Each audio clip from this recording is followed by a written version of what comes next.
Nebuly Coat by Meade Falkner. The organ was not silenced, nor was the service suspended. Sir George came down to Cullerne, inspected the arch, and rallied his subordinate for an anxiety which was considered to be unjustifiable. Yes, the wall above the arch had moved a little, but not more than was to be expected from the repairs which were being undertaken with the vaulting. It was only the old wall coming to its proper bearings. He would have been surprised, in fact, if no movement had taken place. It was much safer as it was. Canon Parchment was in high good humor. He rejoiced in seeing the pert and officious young clerk of the works put in his proper place. And Sir George had lunched at the rectory. There was a repetition of the facetious proposal that Sir George should wait for payment of his fees until the tower should fall, which acquired fresh point from the circumstance that all payments were now provided for by Lord Blandimer. The ha-haing which accompanied this witticism palled at length even upon the robust Sir George, and he winced under a dig in the ribs, which an extra glass of port had emboldened the canon to administer. Well, Mr. Rector, he said, we cannot put old heads on young shoulders. Mr. Westray was quite justified in referring the matter to me. It has an ugly look. One needs experience to be able to see through things like this. And he pulled up his collar and adjusted his tie. Westray was content to accept his chief's decision as a matter of faith, though not of conviction. The black lightning flash was impressed on his mental retina. The restless cry of the arches was continually in his ear. He seldom passed the transept crossing without hearing it, but he bore his rebuke with exemplary resignation, the more so that he was much interested in some visits which Lord Blandimer paid him at this period. Lord Blandimer called more than once at Bellevue Lodge in the evenings, even as late as 9 o'clock, and would sit with Westray for 2 hours together, turning over plans and discussing the restoration. The architect learnt to appreciate the charm of his manner, and was continually astonished at the architectural knowledge and critical power which he displayed. Mr. Charnal would sometimes join them for a few minutes, but Lord Blandimer never appeared quite at his ease when the organist was present, and Westray could not help thinking that Mr. Charnal was sometimes tactless and even rude, considering that he was beholden to Lord Blandimer for new pedals and new bellows and a water engine in Essie, and for the entire repair of the organ in Posse. I can't help being beholden to him, as you genteelly put it, Mr. Charnal said one evening when Lord Blandimer had gone. I can't stop his giving new bellows or a new pedal board, and we do want the new board and the additional pipes. As it is, I can't play German music, can't touch a good deal of Bach's organ work. Who is to say this man nay, if he chooses to alter the organ? But I'm not going to truckle to anyone, and least of all to him.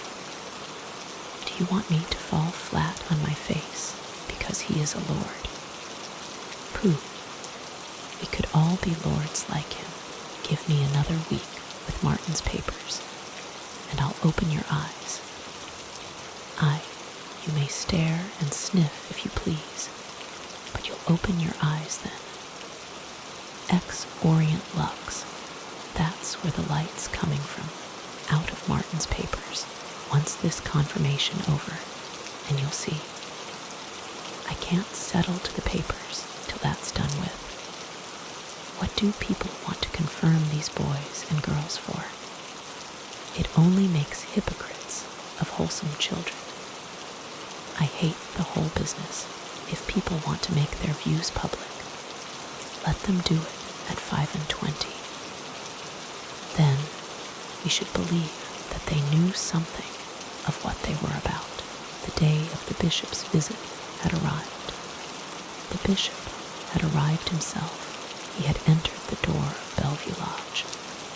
He had been received by Miss Euphemia Jolliffe as one who receives an angel unawares. He had lunched in Mr. Charnel's room and had partaken of the cold lamb and the Stilton and even of the cider cup to just such an extent as became a healthy and good-hearted and host-considering bishop. You have given me a regular Oxford lunch, he said. Your landlady has been brought up in the good tradition. And he smiled, never doubting that he was partaking of the ordinary provision of the house, and that Mr. Charnel fared thus sumptuously every day. He knew not that the meal was as much a set piece as a dinner on the stage, and that cold lamb and Stilton and cider cup were more often represented by the bottom of a tin of potted meat and a gill of cheap whiskey, a regular Oxford lunch. And then they fell to talking of old days, and the bishop called Mr. Charnel Nick, and Mr. Charnel called the bishop of Carham John, and they walked round the room looking at pictures of college groups and college eights, and the bishop examined very tenderly the little watercolor sketch that Mr. Charnel had once made of the inner quad, and they identified in it their own old rooms and the rooms of several other men of their acquaintance. The talk did Mr. Charnel good. He felt the better for it every moment. He had meant to be very proud and reserved with the bishop, to be most dignified and coldly courteous.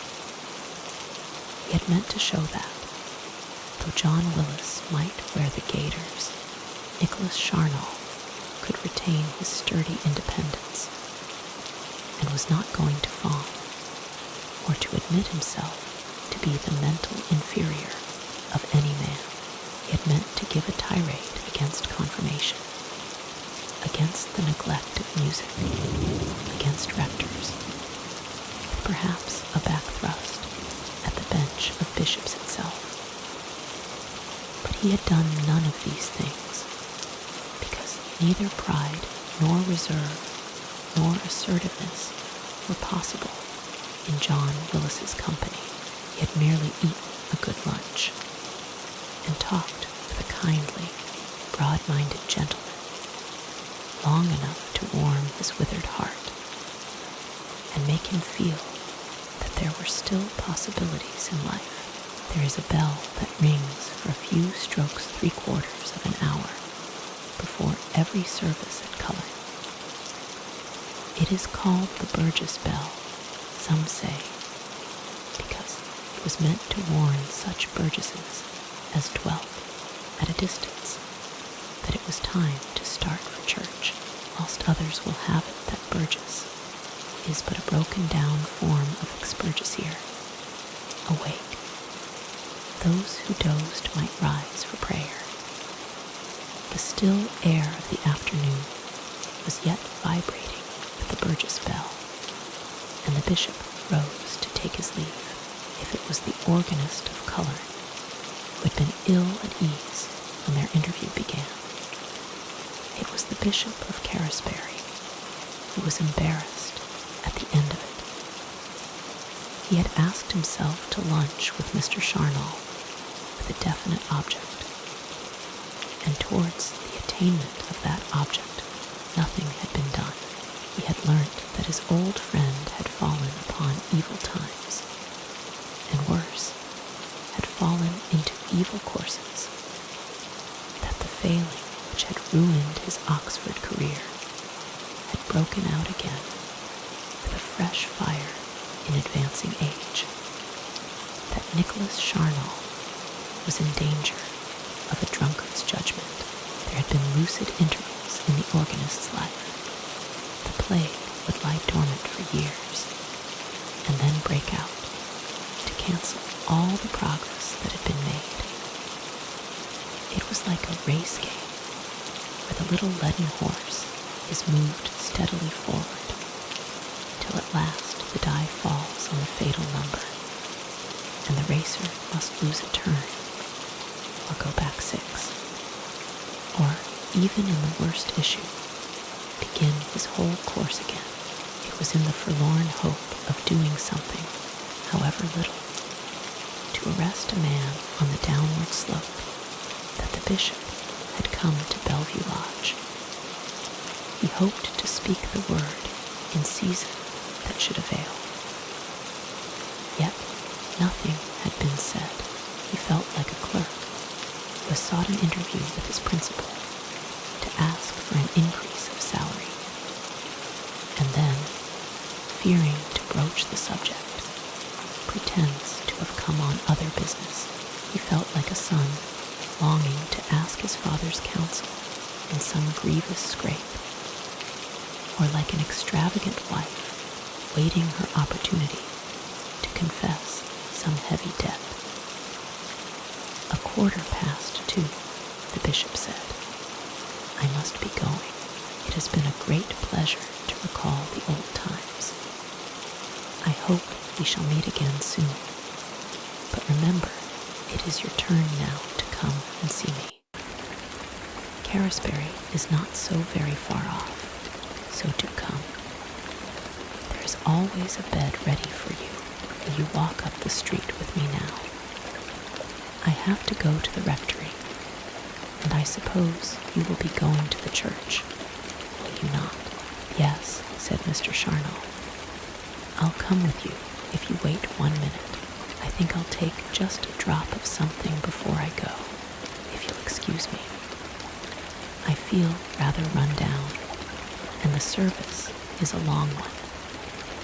You won't join me, of course.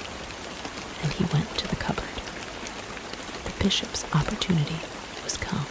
Don't, Charnal. Don't, Nick, he said. Don't take that stuff. Forgive me for speaking openly. The time is so short. I am not speaking professionally or from the religious standpoint, but only just as one man of the world to another, just as one friend to another, because I cannot bear to see you going on like this without trying to stop you.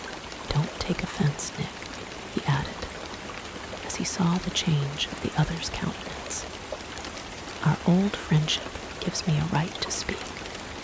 The story you are writing on your own face gives me a right to speak. Give it up. There is time yet to turn. Give it up. Let me help you. Is there nothing I can do to help? The angry look that crossed Mr. Charnal's face had given way to sadness. It is all very easy for you, he said.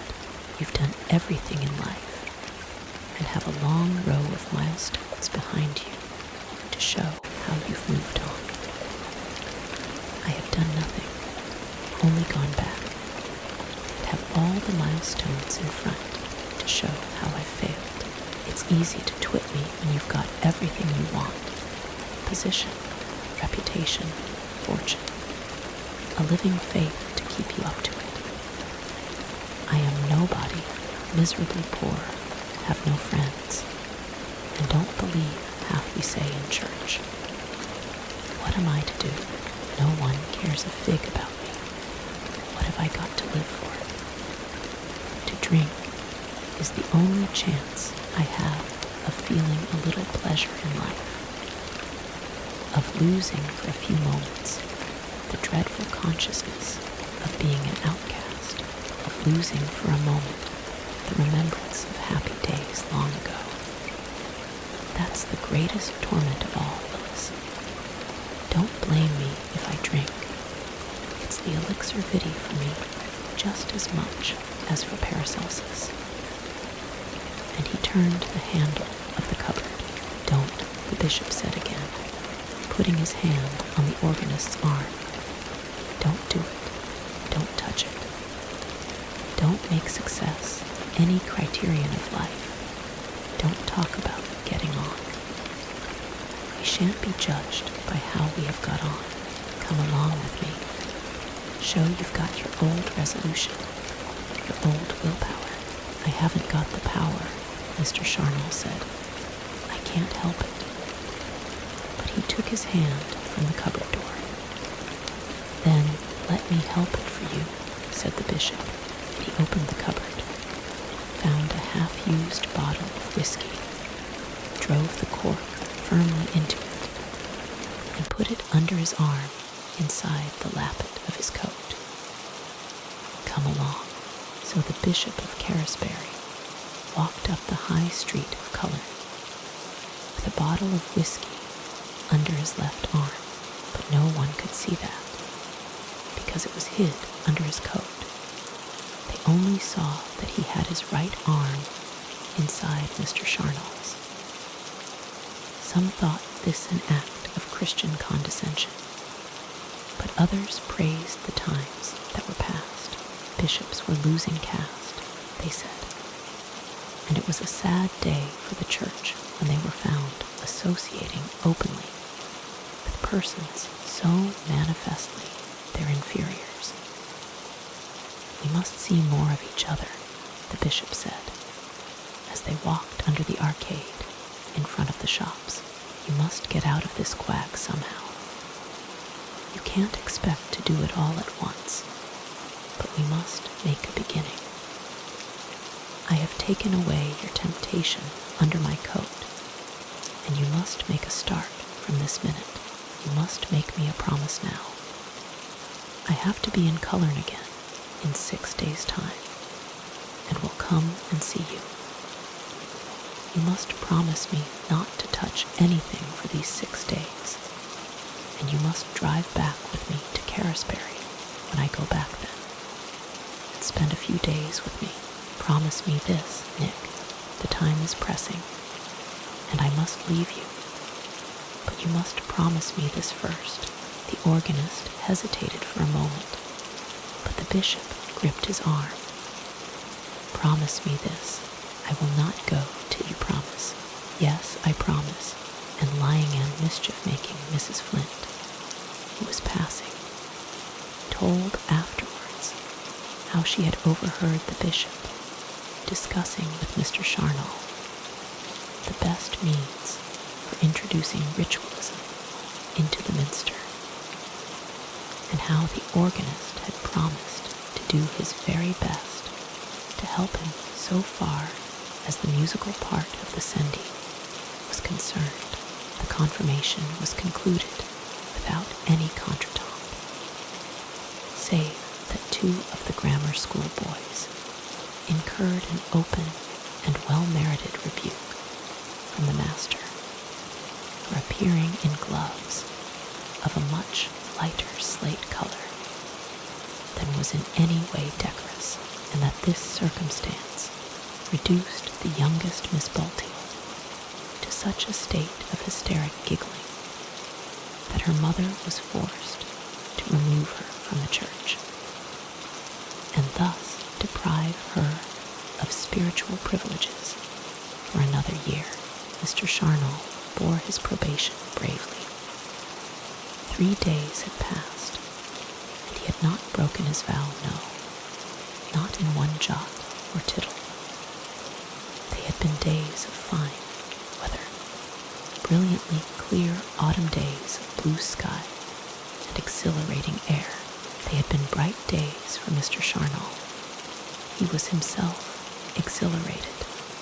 He felt a new life coursing in his veins. The bishop's talk had done him good. From his heart, he thanked the bishop for it.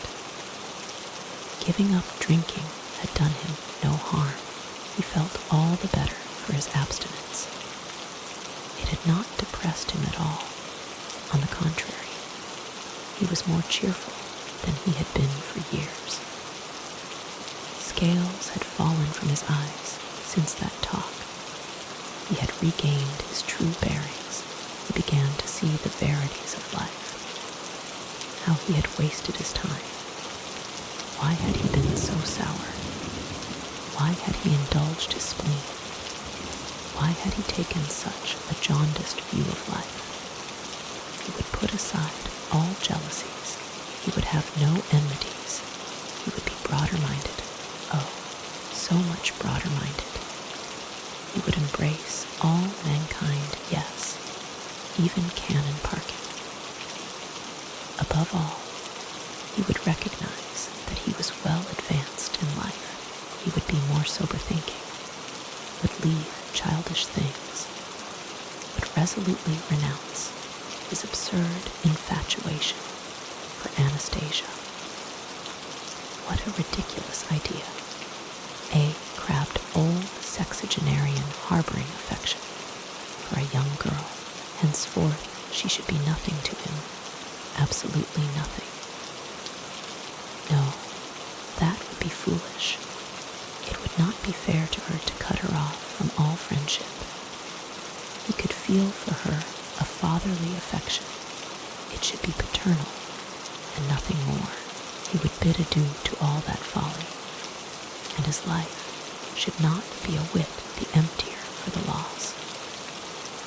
He would fill it with interests, all kinds of interests, and his music should be the first he would take up again and carry out to the end that oratorio which he had turned over in his mind for years, the Absalom. He had several numbers at his fingers' ends. He would work out the bass solo. Oh, Absalom, my son, and the double chorus that followed it. Make ready, ye mighty, up and bear your swords. So he discoursed joyfully with his own heart, and felt above measure elated at the great and sudden change that was wrought in him, not recognizing that the clouds return after the rain, and that the leopard may change his spots as easily as man may change his habits.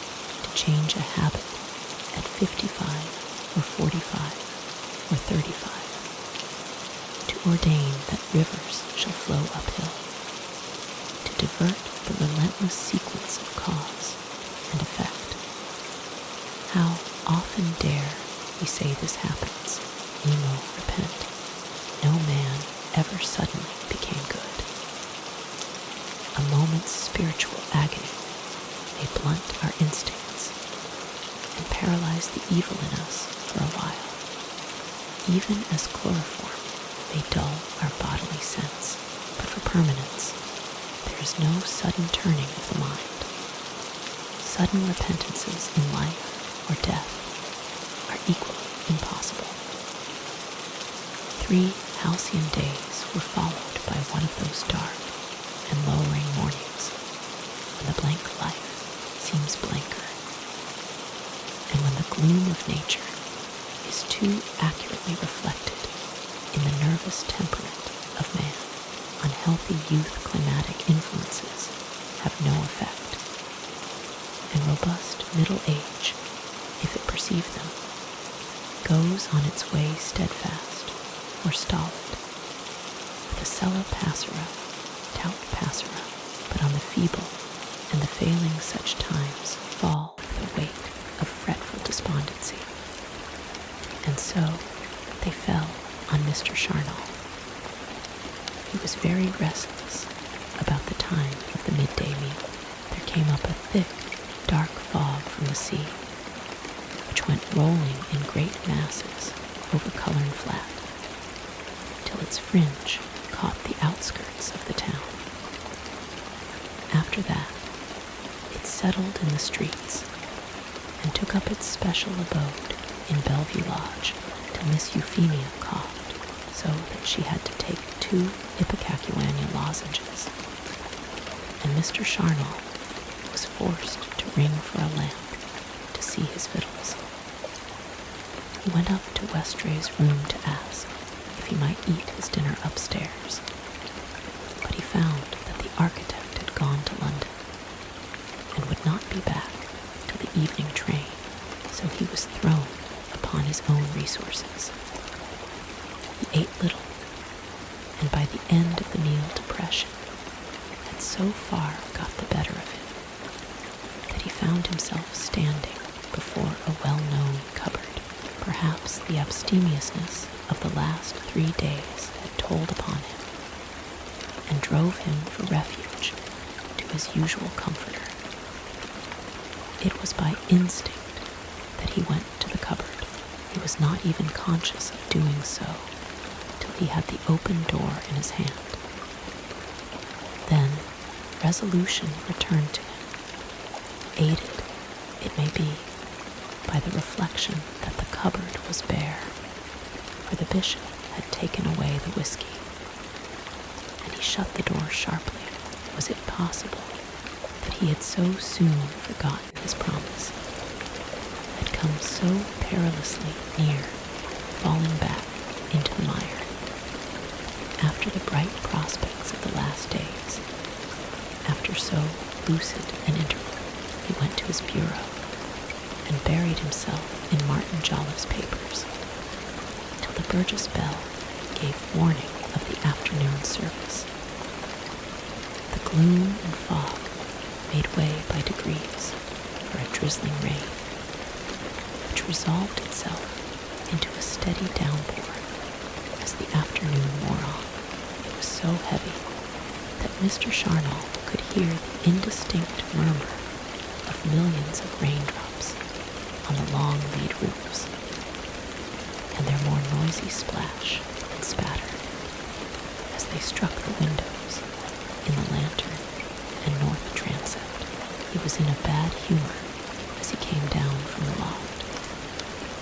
The boys had sung sleepily and flat.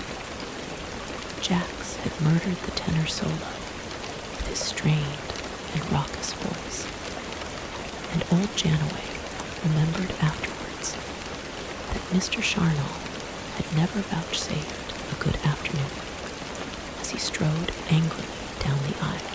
Things were no better when he reached Bellevue Lodge. It was wet and chilled, and there was no fire in the grate, because it was too early in the year for such luxuries to be afforded. He would go to the kitchen and take his tea there. It was Saturday afternoon. Miss Jolliffe would be at the Dorcas meeting, but Anastasia would be in, and this reflection came to him as a ray of sunlight in a dark and lowering time. Anastasia would be in, and alone he would sit by the fire and drink a cup of hot tea, while Anastasia should talk to him and gladden his heart. He tapped lightly at the kitchen door, and as he opened it, a gusty buffet of damp air smote him on the face. The room was empty. Through a half-open sash, the wet had driven in and darkened the top of the deal table which stood against the window. The fire was but a smoldering ash. He shut the window instinctively while he reflected. Where could Anastasia be? She must have left the kitchen some time. Otherwise, the fire would not be so low, and she would have seen that the rain was beating in. She must be upstairs. She had no doubt taken advantage of Westray's absence to set his room in order. He would go up to her. Perhaps there was a fire in Westray's room.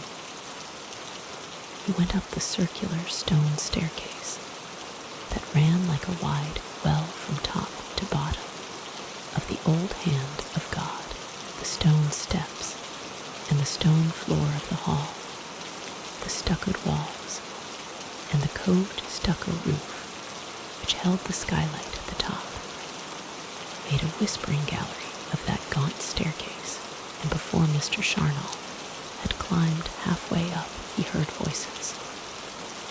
They were voices in conversation. Anastasia had company. And then he heard that one was a man's voice.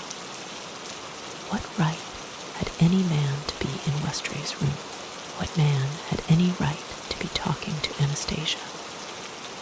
A wild suspicion passed through his mind. No, that was quite impossible. He would not play the eavesdropper or creep near them to listen, but as he reflected, he had mounted a step or two higher, and the voices were now more distinct. Anastasia had finished speaking, and the man began again. There was 1 second of uncertainty in Mr. Charnel's mind, while the hope that it was not balanced the fear that it was, and then doubt vanished, and he knew the voice to be Lord Blandinger's. The organist sprang up 2 or 3 steps very quickly. He would go straight to them, straight into Westray's room.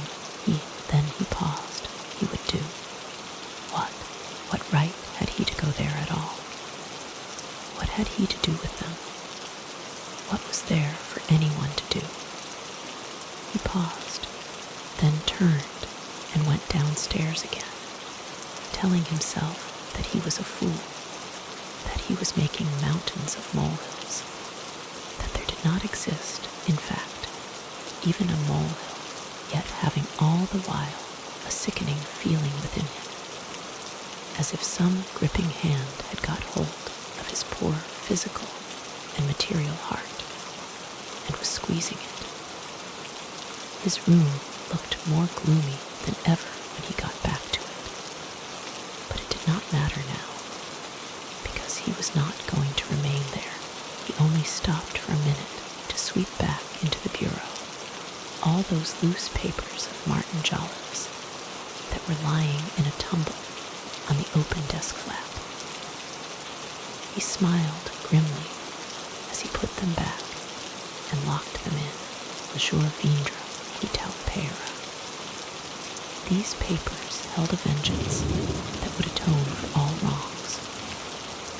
He took down his heavy and wet-sodden overcoat from the peg in the hall, and reflected with some satisfaction that the bad weather could not seriously damage it, for it had turned green with wear, and must be replaced as soon as he got his next quarter's salary. The rain still fell heavily, but he must go out.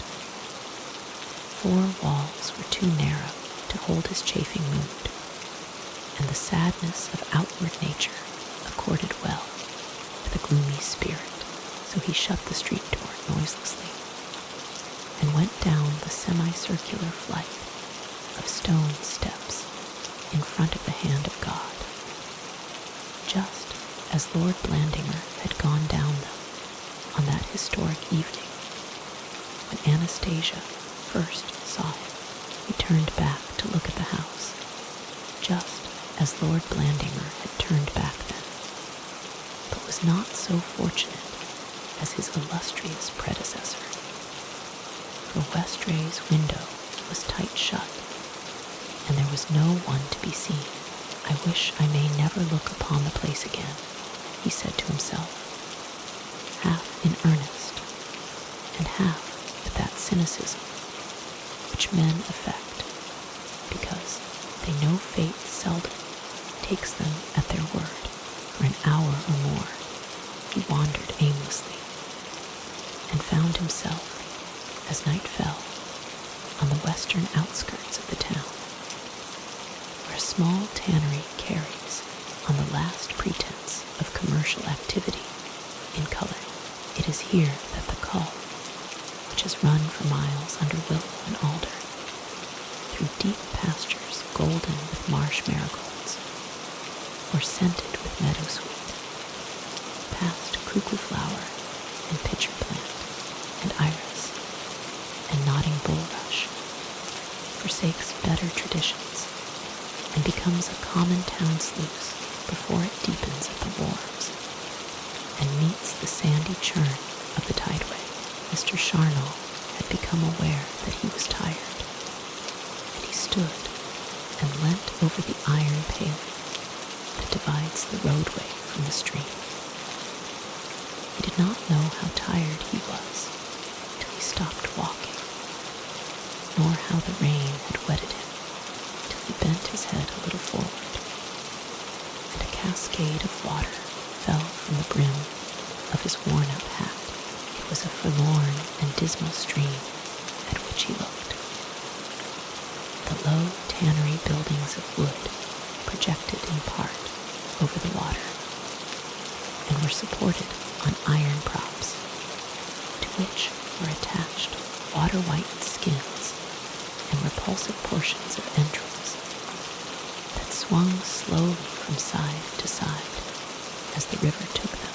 The water here is little more than 3 feet deep, and beneath its soiled current can be seen a sandy bottom on which grow patches of coarse duckweed.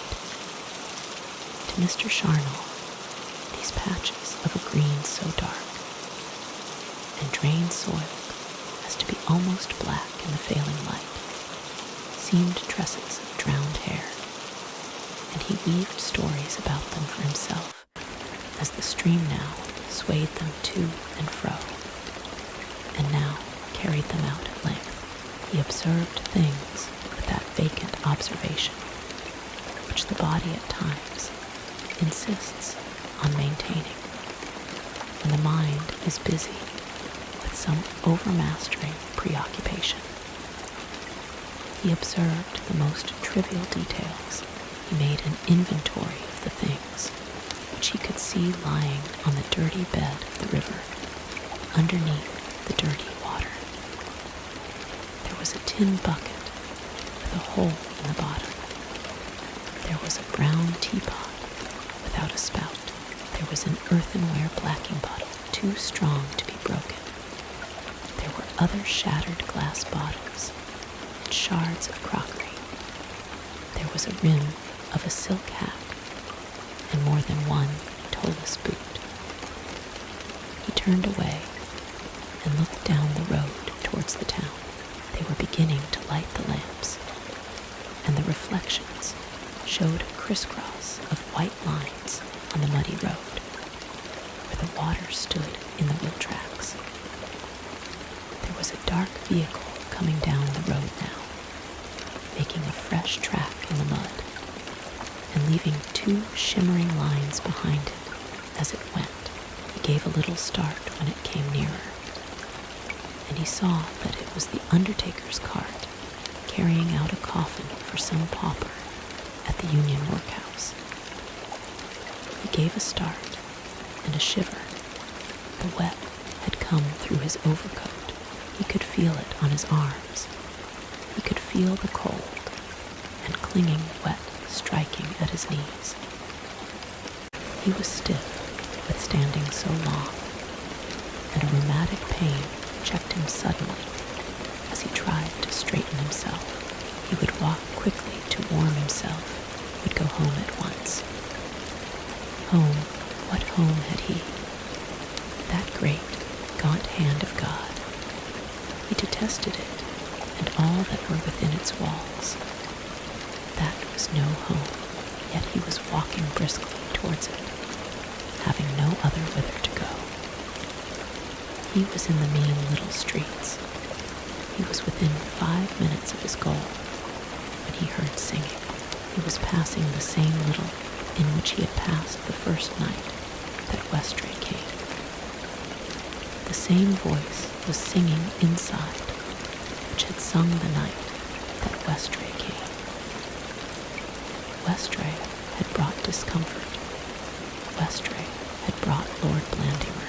Things had never been the same since. He wished Westray had never come at all. wished, oh, how he wished, that all might be as it was before, that all might jog along quietly as it had for a generation before. She certainly had a fine voice, this woman. It really would be worth, while seeing who she was, he wished he could just look inside the door. Stay. He could easily make an excuse for looking in. He would order a little hot whiskey and water. He was so wet. It was prudent to take something to drink. It might ward off a bad chill. He would only take a very little, and only as a medicine, of course. There could be no harm in that. It was mere prudence. He took off his hat, shook the rain from it, turned the handle of the door very gently, with the consideration of a musician who will do nothing to interrupt another who is making music, and went in. He found himself in that sanded parlor which he had seen once before through the window. It was a long, low room with heavy beams crossing the roof, and at the end was an open fireplace where a kettle hung above a smoldering fire. In a corner sat an old man playing on a fiddle, and near him the Creole woman stood singing. There were some tables round the room, and behind them benches on which a dozen men were sitting. There was no young man among them, and most had long passed the meridian of life.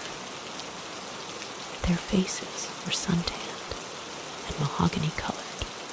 Some wore earrings in their ears, and strange curls of gray hair at the side of their heads.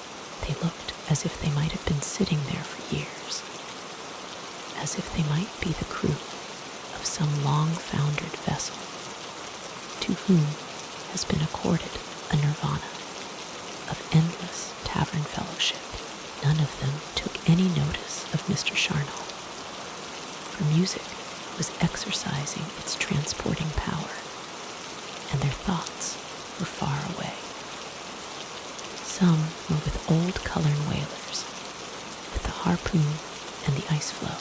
Some dreamt of square-stemmed timber brigs, of the Baltic and the white mammal logs, of wild nights at sea and wilder nights ashore. And some, remembering violet skies and moonlight through the mango groves, looked on the Creole woman and tried to recall in her faded features sweet, swart faces that had kindled youthful fires a generation since. Then the grog, boys, bring hither, sang the Creole. Fill it up true to the brim. May the memory of Nelson ne'er wither, nor the star of his glory grow dim. There were rummers standing on the tables, and now and then a drinking brother would break the sugar knobs in his liquor with a glass stirrer, or take a deep draught of the brown jorum that steamed before him. No one spoke to Mr. Charnel, only the landlord, without asking what he would take, set before him a glass filled with the same hot spirit as the other guests were drinking. The organist accepted his fate with less reluctance than he ought perhaps to have displayed, and a few minutes later was drinking and smoking with the rest. He found the liquor to his liking, and soon experienced the restoring influences of the warm room and of the spirit. He hung his coat up on a peg, and in its dripping condition, and in the wet which had penetrated to his skin, found ample justification for accepting without demur a second bumper, with which the landlord replaced his empty glass. Rummer followed rummer, and still the Creole woman sang at intervals, and still The company smoked and drank. Mr. Charnel drank too, but by and by saw things less clearly as the room grew hotter and more clouded with tobacco smoke. Then he found the Creole woman standing before him and holding out a shell for contributions. He had in his pocket only one single coin, a half-crown, that was meant to be a fortnight's pocket money, but he was excited and had no hesitation. "There," he said, with an air of one who gives a kingdom. "There, take that. You deserve it. But sing me a song that I heard you sing once before. Something about the rolling sea." She nodded that she understood, and after the collection was finished, gave the money to the blind man and bade him play for her. It was a long ballad, with many verses and a refrain of, "Oh, take me back to those I love, or bring them here to me.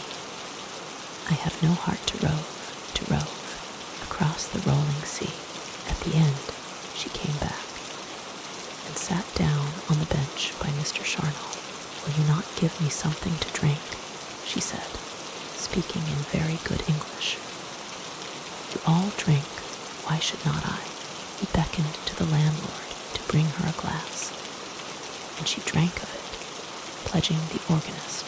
"You sing well," he said, "and with a little training should sing very well indeed. How do you come to be here? You ought to do better than this. If I were you, I would not sing in such company." She looked at him angrily. "How do I come to be here? How do you come to be here? If I had a little training, I should sing better. And if I had your training, Mr. Charnel," and she brought out his name with a sneering emphasis, "I should not be here at all, drinking myself silly in a place like this." She got up and went back to the old fiddler, but her words had a sobering influence on the organist and cut him to the quick, so all his good resolutions had vanished. His promise to the bishop was broken. The bishop would be back again on Monday, and find him as bad as ever would find him worse, for the devil had returned and was making riot in the garnished house. He turned to pay his reckoning, but his half-crown had gone to the Creole. He had no money. He was forced to explain to the landlord, to humiliate himself, to tell his name and address. The man grumbled and made demur. "Gentlemen who drank in good company," he said, "should be prepared to pay their shot like gentlemen."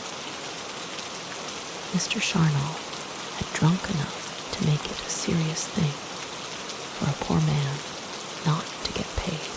Mr. Charnel's story might be true, but it was a funny thing for an organist to come and drink at the Merrimack and have no money in his pocket.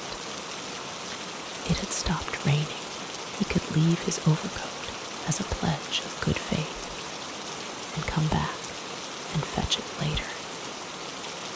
So Mr. Charnel was constrained to leave this part of his equipment and was severed from a well-worn overcoat which had been the companion of years.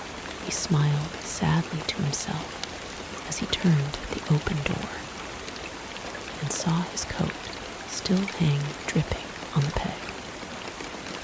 If it were put up to auction, would it ever fetch enough to pay for what he had drunk?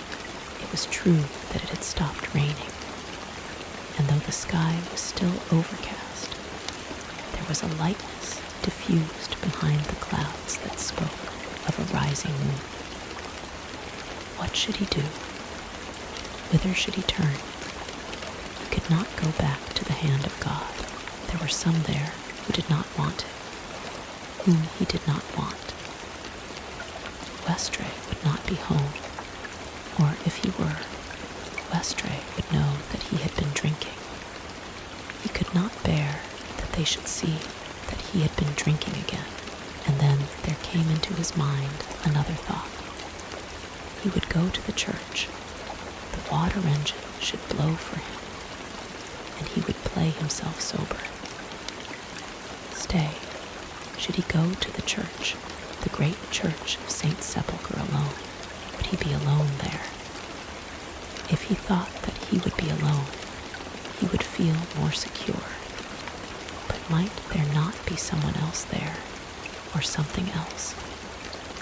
He gave a little shiver, but the drink was in his veins.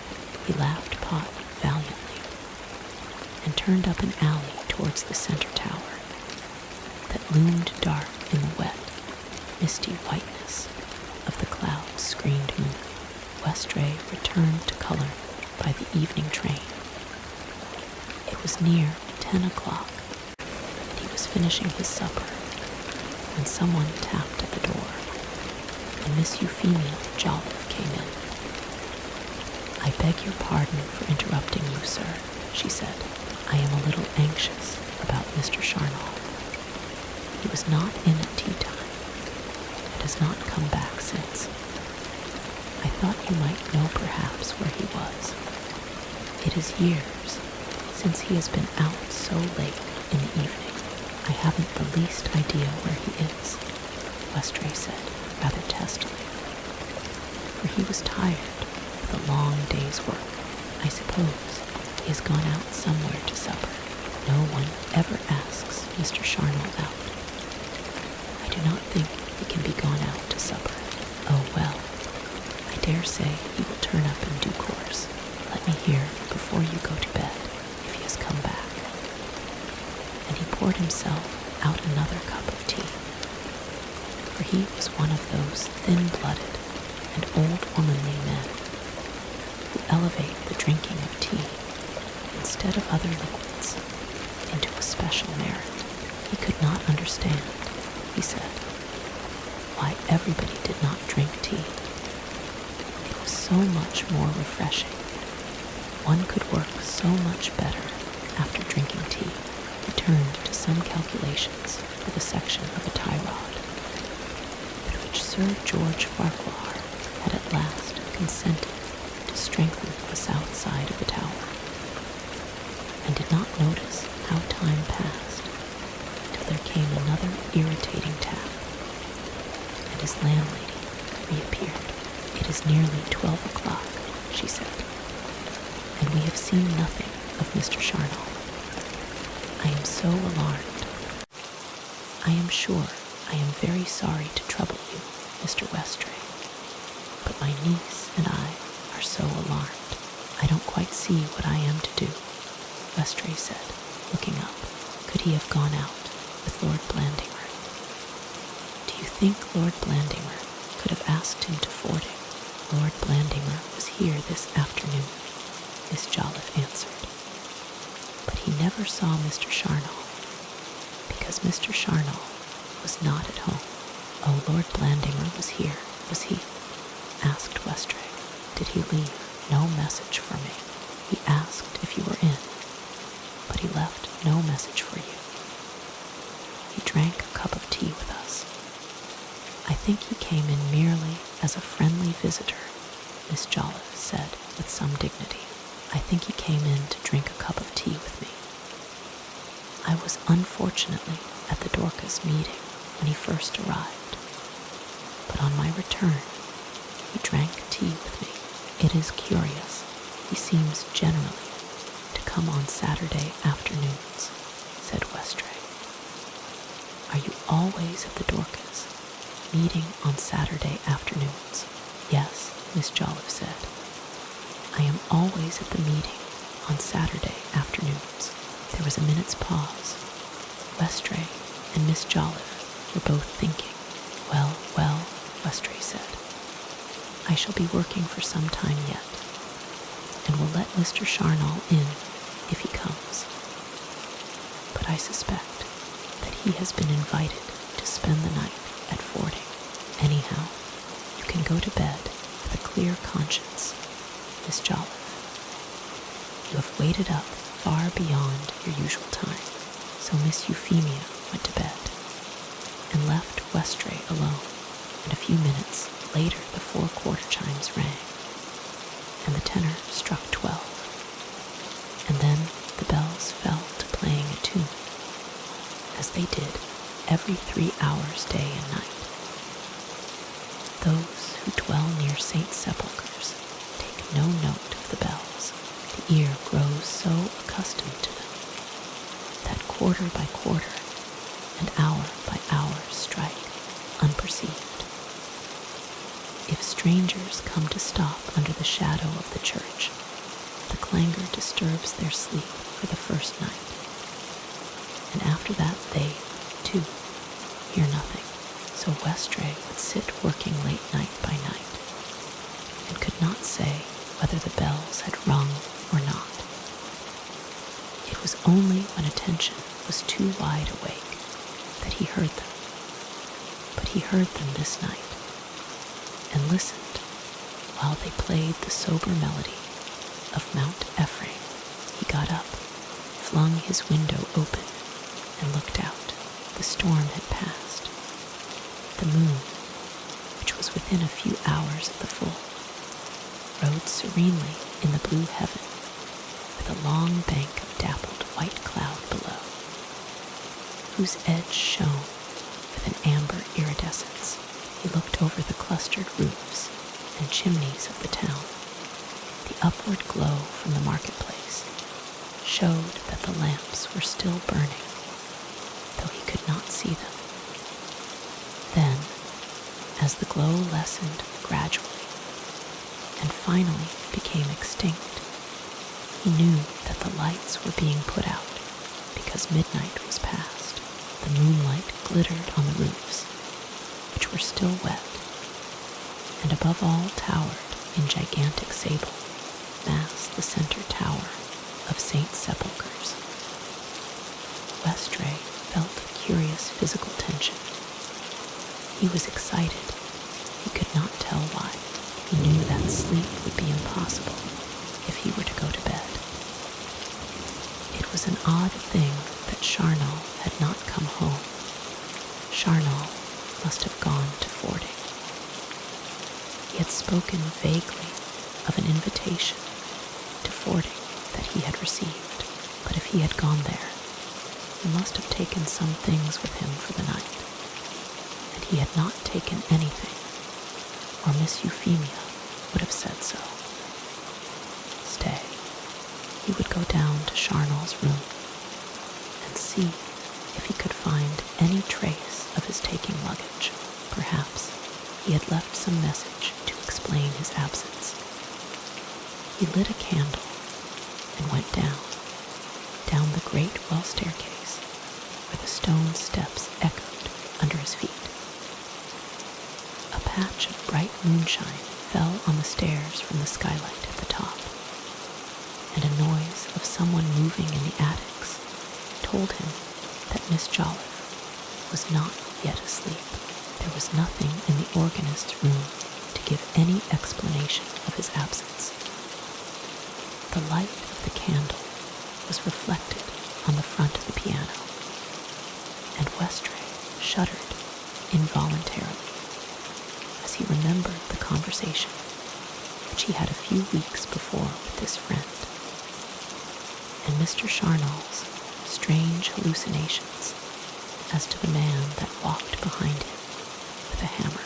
He looked into the bedroom with a momentary apprehension that his friend might have been seized with illness and be lying all this time unconscious. But there was no one there. The bed was undisturbed, so he went back to his own room upstairs. But the night had turned so chill that he could no longer bear the open window. He stood with his hand upon the sash, looking out for a moment before he pulled it down, and noticed how the center tower dominated and prevailed over all the town.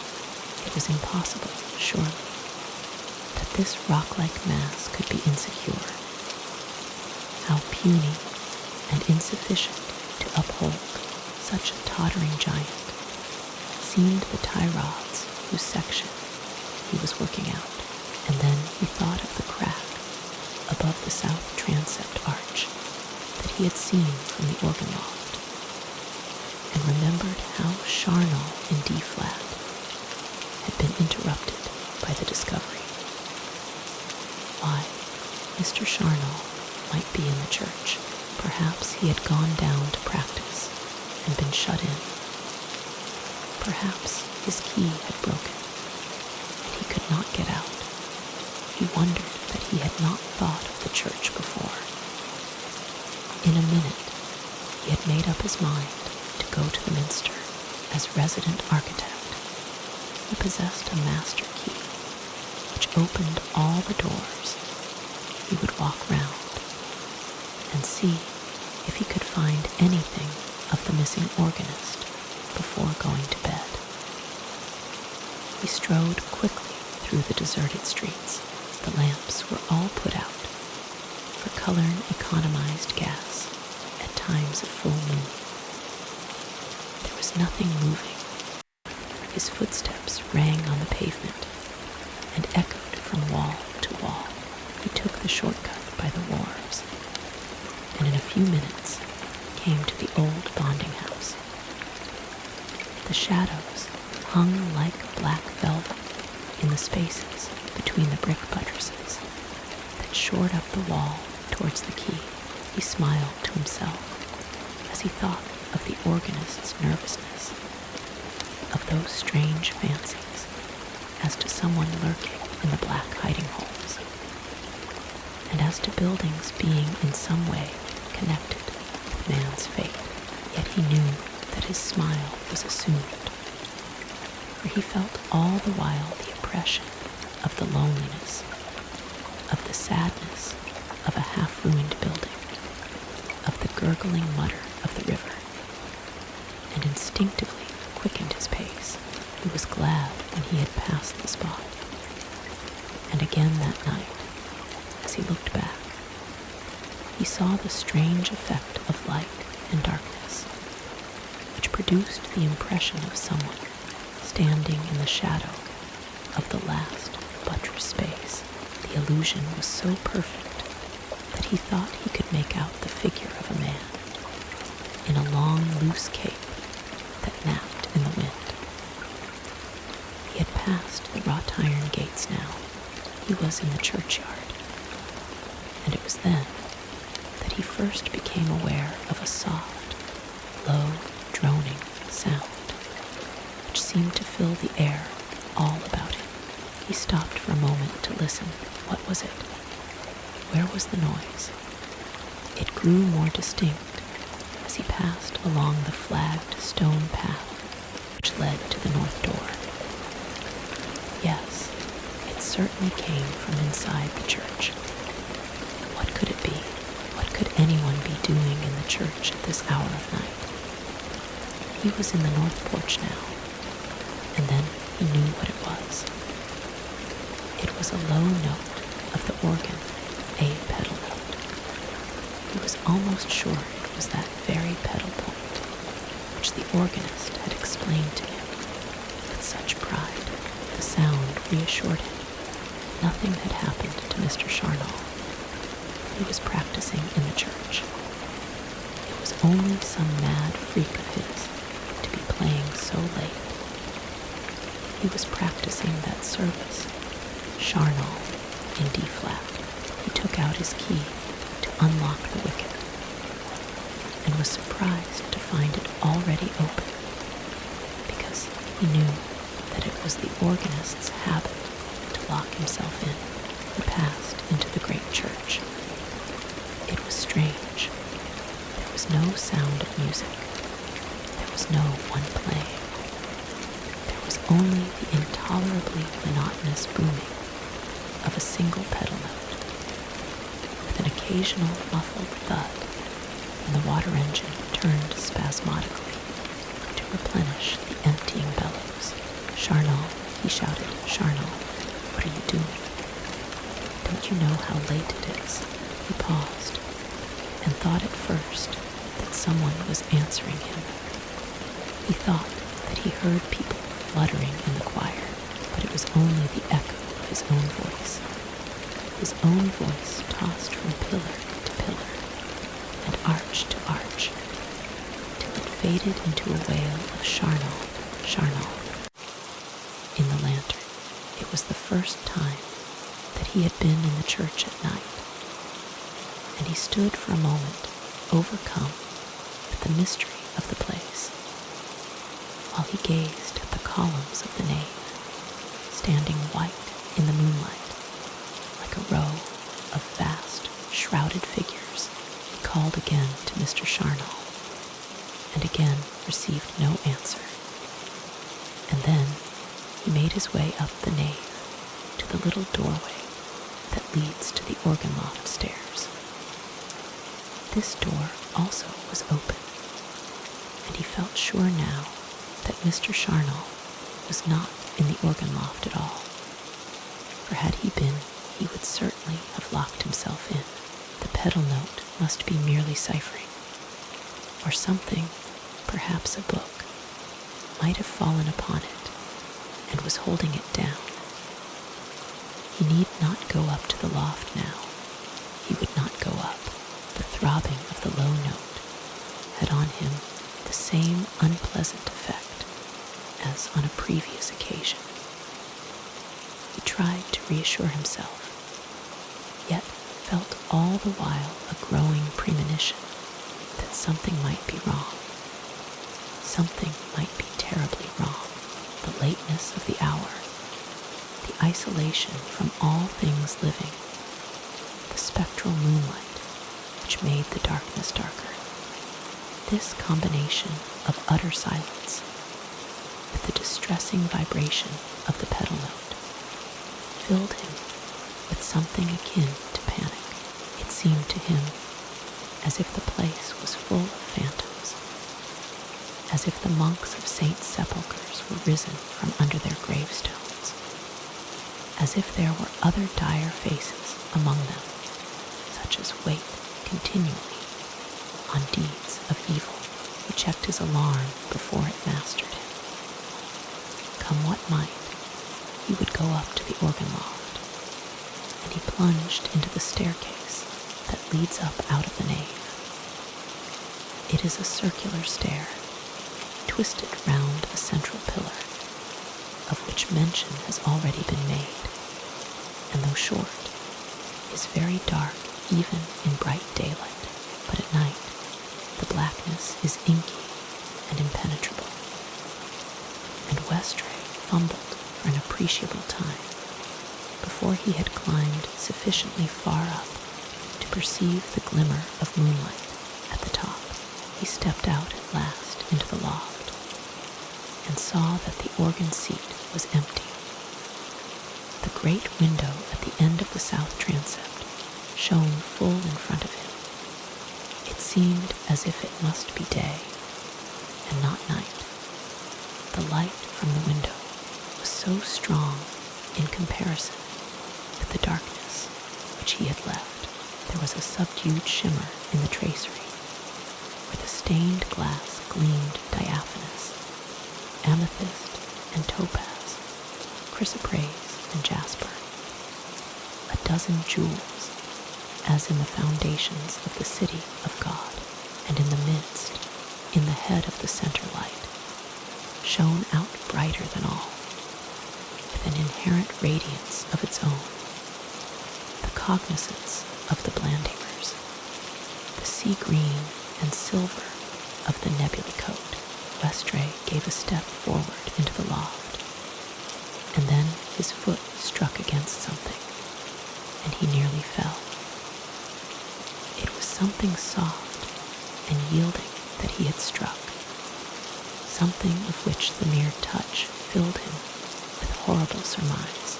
He bent down to see what it was, and a white object met his eyes. It was the white face of a man turned up towards the vaulting. He had stumbled over the body of Mr. Charnel, who lay on the floor with the back of his head on the pedal note. full in the eyes of the organist, but they were fixed and glazing. The moonlight that shone on the dead face seemed to fall on it through that brighter spot in the head of the middle light. It was as if the Nebuly Coat had blighted the very life out of the man, who lay so still upon the floor. No evidence of any importance was given at the inquest, except Westray's and the doctor's, and no other evidence was, in fact, required. Dr. Nefer had made an autopsy and found that the immediate cause of death was a blow on the back of the head, but the organs showed traces of alcoholic habit, and the heart was distinctly diseased.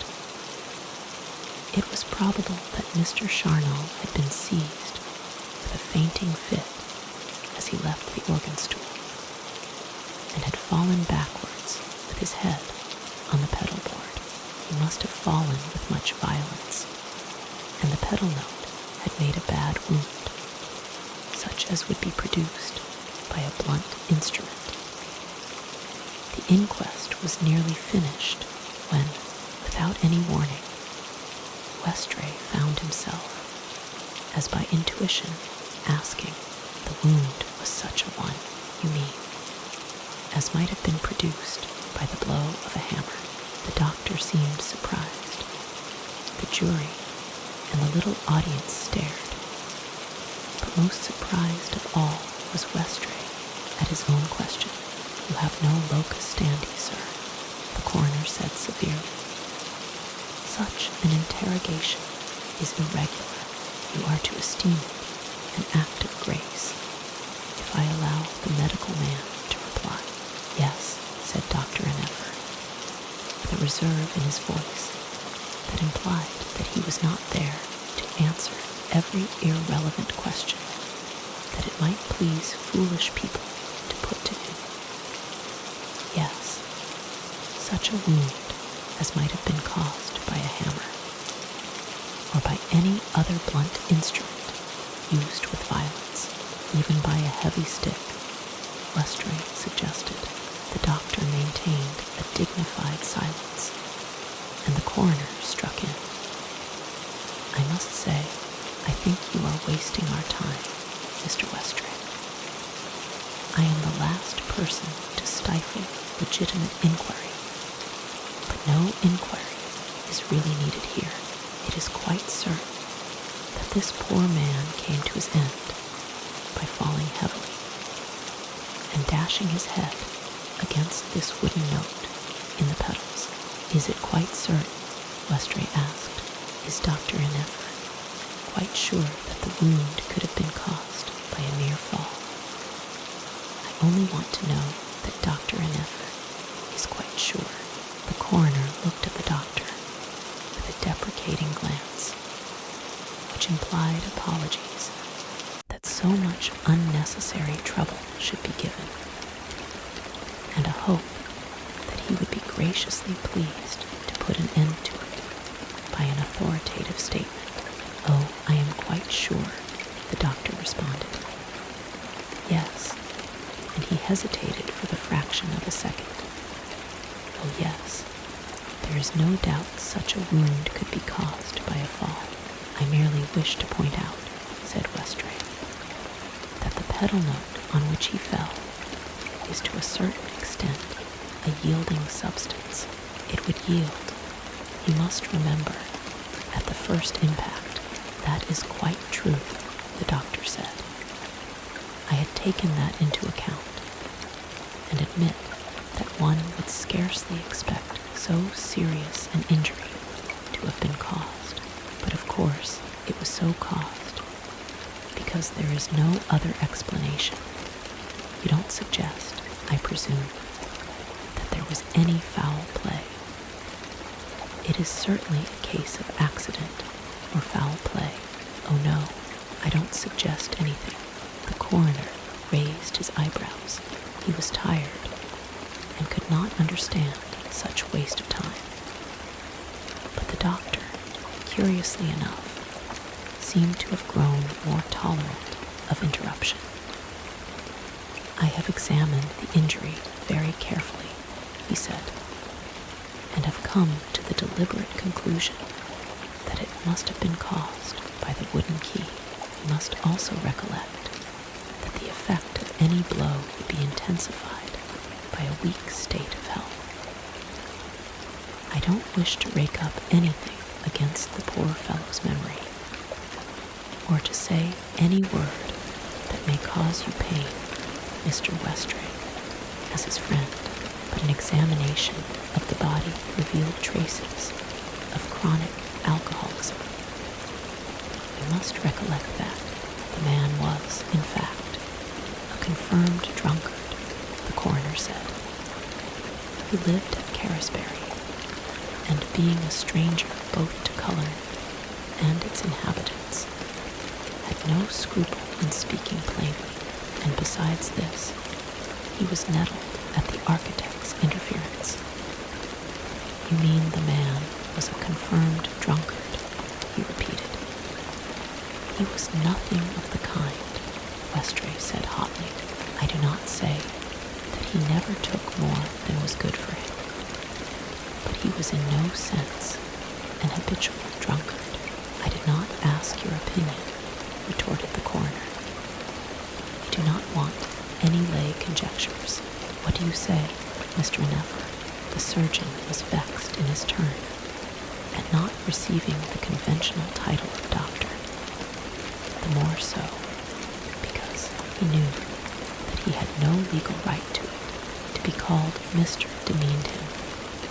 He considered, in the eyes of present or prospective patients, and he passed at once into an attitude of opposition. "Oh no, you quite mistake me, Mr. Coroner. I did not mean that our poor friend was an habitual drunkard. I never remember to have actually seen him the worse for liquor." "Well, what do you mean? You say the body shows traces of alcoholism, but that he was not a drunkard. Have we any evidence as to Mr. Charnel's state on the evening of his death?" a juror asked, with a pleasant consciousness that he was taking a dispassionate view and making a point of importance. "Yes, we have considerable evidence," said the coroner. "Call Charles White." There stepped forward a little man with a red face and blinking eyes. His name was Charles White. He was landlord of the Meramith Inn. The deceased visited his inn on the evening in question. He did not know deceased by sight, but found out afterwards who he was. It was a bad night. Deceased was very wet and took something to drink. He drank a fairish amount, but not that much, not more than a gentleman should drink. Deceased was not drunk when he went away. He was drunk enough to leave his topcoat behind him. Was he not? The coroner asked. Did you not find this coat after he was gone? And he pointed to a poor masterless garment that looked greener and more outworn than ever as it hung over the back of a chair. Yes, deceased had certainly left his coat behind him, but he was not drunk. There are different standards of drunkenness, gentlemen, said the coroner, imitating as well as he might the facetious cogency of a real judge. And I imagine that the standard of the Meramith may be more advanced than in some other places. I don't think. And he looked sarcastically at Westray. I do not think we need carry this inquiry farther. We have a man who drinks, not an habitual drunkard, Mr. Never says, but one who drinks enough to bring himself into a thoroughly diseased state. This man sits fuddling in a low public house all the evening, and is so far overtaken by liquor and he goes away, that he leaves his overcoat behind him. He actually leaves his coat behind him, though we have it that it was a pouring wet night. He goes to the organ loft in a tipsy state, slips as he is getting onto his stool, falls heavily at the back of his head on a piece of wood, and is found dead some hours later by an unimpeachable and careful witness.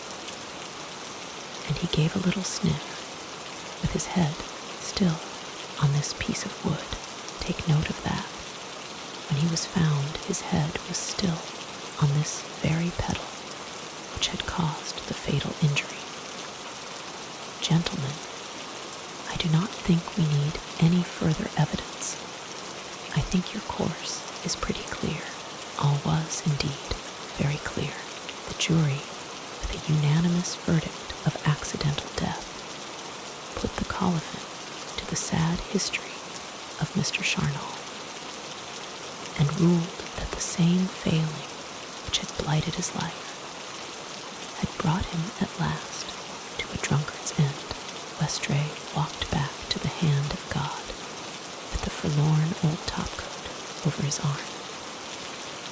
The coroner had formally handed it over to him. He was evidently a close friend of the deceased. He would perhaps take charge of his wearing apparel. The architect's thoughts were too preoccupied to allow him to resent the sneer which accompanied these remarks. He went off full of sorrow and gloomy forebodings. Death, in so strange a shape, formed a topic of tavern discussion in Cullerne. Second only to a murder itself, not since Mr. Leverett, the timber merchant, shot a barmaid at the Blandinger Arms. A generation since, had any such dramatic action taken place on Cullerne boards, the loafers swore over it in all its bearings as they spat upon the pavement at the corner of the market square. Mr. Smiles, the shopwalker in robes and Story's general drapery mart, discussed it genteelly with the ladies who sat before the counter on the high wicker-seated chairs. Dr. Ineffa was betrayed into ill-advised conversation while being shaved, and got his chin cut.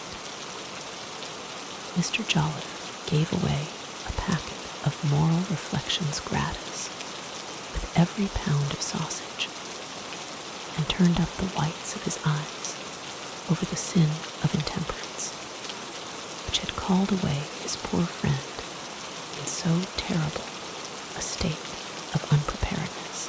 Quite a crowd followed the coffin to its last resting place, and the church was unusually full on the Sunday morning which followed the catastrophe. People expected a pulpit reference from Canon Parkin, and there were the additional, though subordinate, attractions of the playing of the Dead March, and the possibility of an amateur organist breaking down in the anthem. Church-going, which sprung from such unworthy motives, was very properly disappointed.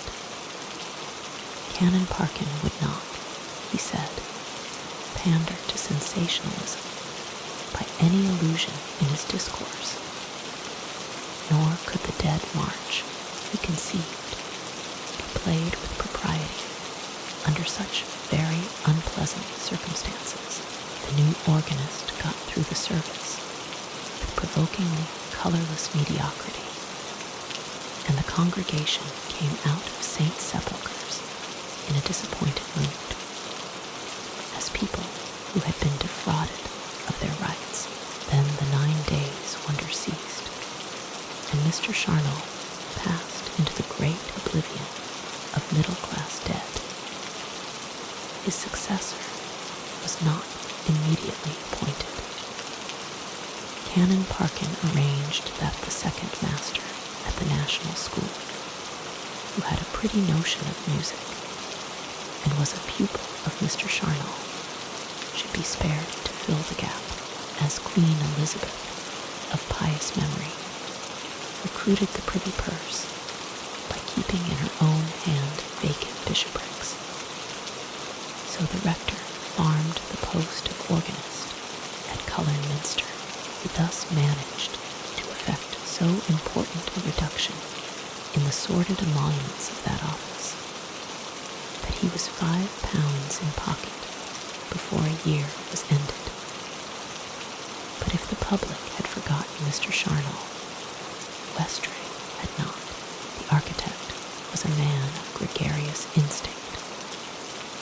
As there is a tradition and bonding of common interest about the universities, and in a less degree about army, navy, public schools, and professions, which draws together and marks with its impress those who are attached to them, so there is a certain cabala and membership among lodgers which none can understand except those who are free of that guild. The lodging house life, call it squalid, mean, dreary if you will, is not without its alleviations and counterpoises. It is a life of youth for the most part, for lodgers of Mr. Charnel's age are comparatively rare. It is a life of simple needs and simple tastes, for lodgings are not artistic, nor favorable to the development of any undue refinement.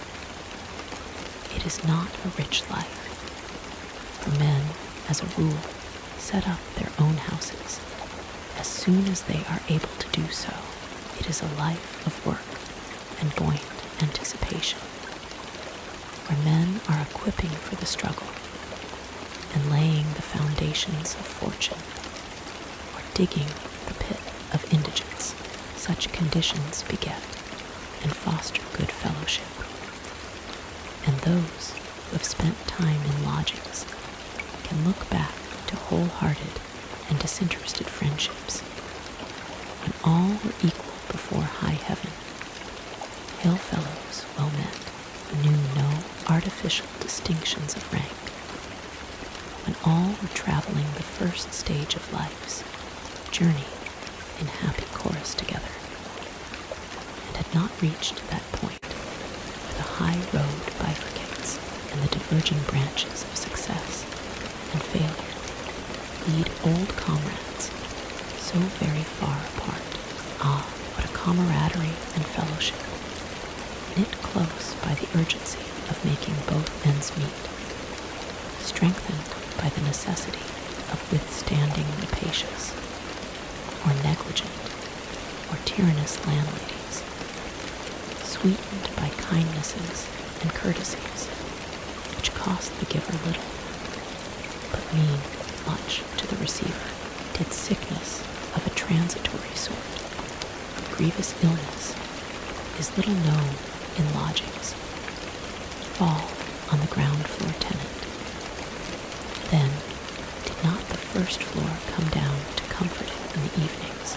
First floor might be tired after a long day's work, and note, when his frugal meal was done, that 'twas a fine evening, or that a good company was billed for the local theatre, yet he would grudge not his leisure, but go down to sit with ground floor and tell him the news of the day.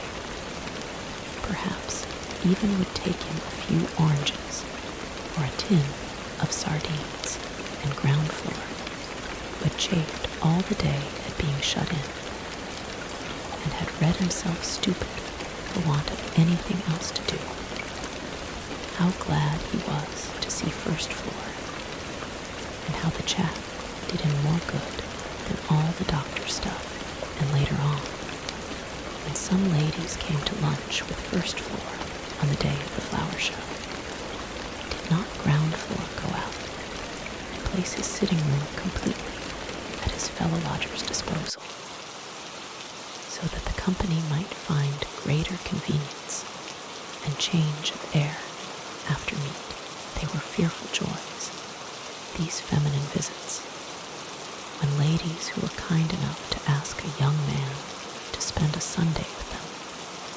still further added to their kindness. By accepting with all possible effusion the invitation which he one day ventured to give, it was a fearful joy, and cost the host more anxious preparation than a state funeral brings to Earl Marshal. As brave a face as might be must be put on everything, so many details were to be thought out, so many little insufficiencies were to be masked. But did not the result recompense all?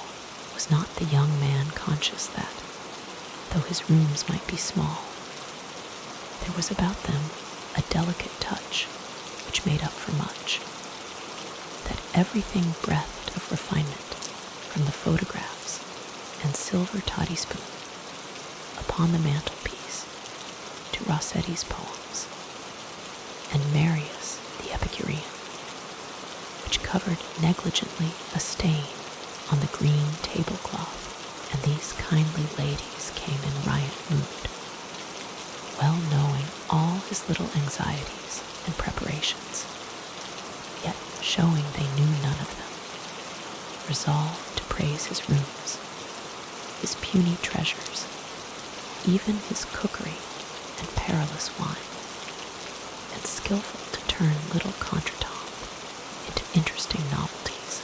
Householders, yours is a noble lot. Ye are the men, and wisdom shall die with you. Yet pity not too profoundly him that inhabiteth lodgings, lest he turn and rend you, pitying you in turn that have bound on your shoulders heavy burdens of which he knows nothing, saying to you that seed time is more profitable than harvest, and the wandering years than the practice of the master. Refrain from too much pity, and believe that loneliness is not always lonely. Westray was of a gregarious temperament, and missed his fellow lodger. The cranky little man, with all his soured outlook, must still have had some power of evoking sympathy, some attractive element in his composition. He concealed it under sharp words and moody bitterness, but it must still have been there, for Westray felt his loss more than he had thought possible. The organist and he had met twice and thrice a day for a year past. They had discussed the minster that both loved so well, within whose walls both were occupied. They had discussed the Nebuly Coat and the Blandingers and Miss Euphemia. There was only one subject which they did not discuss, namely, Miss Anastasia Jolliffe, though she was very often in the thoughts of both. It was all over now, yet every day Westray found himself making a mental note to tell this to Mr. Charnal, to ask Mr. Charnal's advice on that, and then remembering that there is no knowledge in the grave. The gaunt hand of God was 10 times gaunter now, that there was no lodger on the ground floor. Footfalls sounded more hollow at night on the stone steps of the staircase, and Miss Jolliffe and Anastasia went early to bed. Let us go upstairs, my dear, Miss Euphemia would say when the chimes sounded 9:15. These long evenings are so lonely, are they not? And be sure you see that the windows are properly hasped. And then they hurried through the hall and went up the staircase together side by side, as if they were afraid to be separated by a single step. Even Westray knew something of the same feeling when he returned late at night to the cavernous, great house.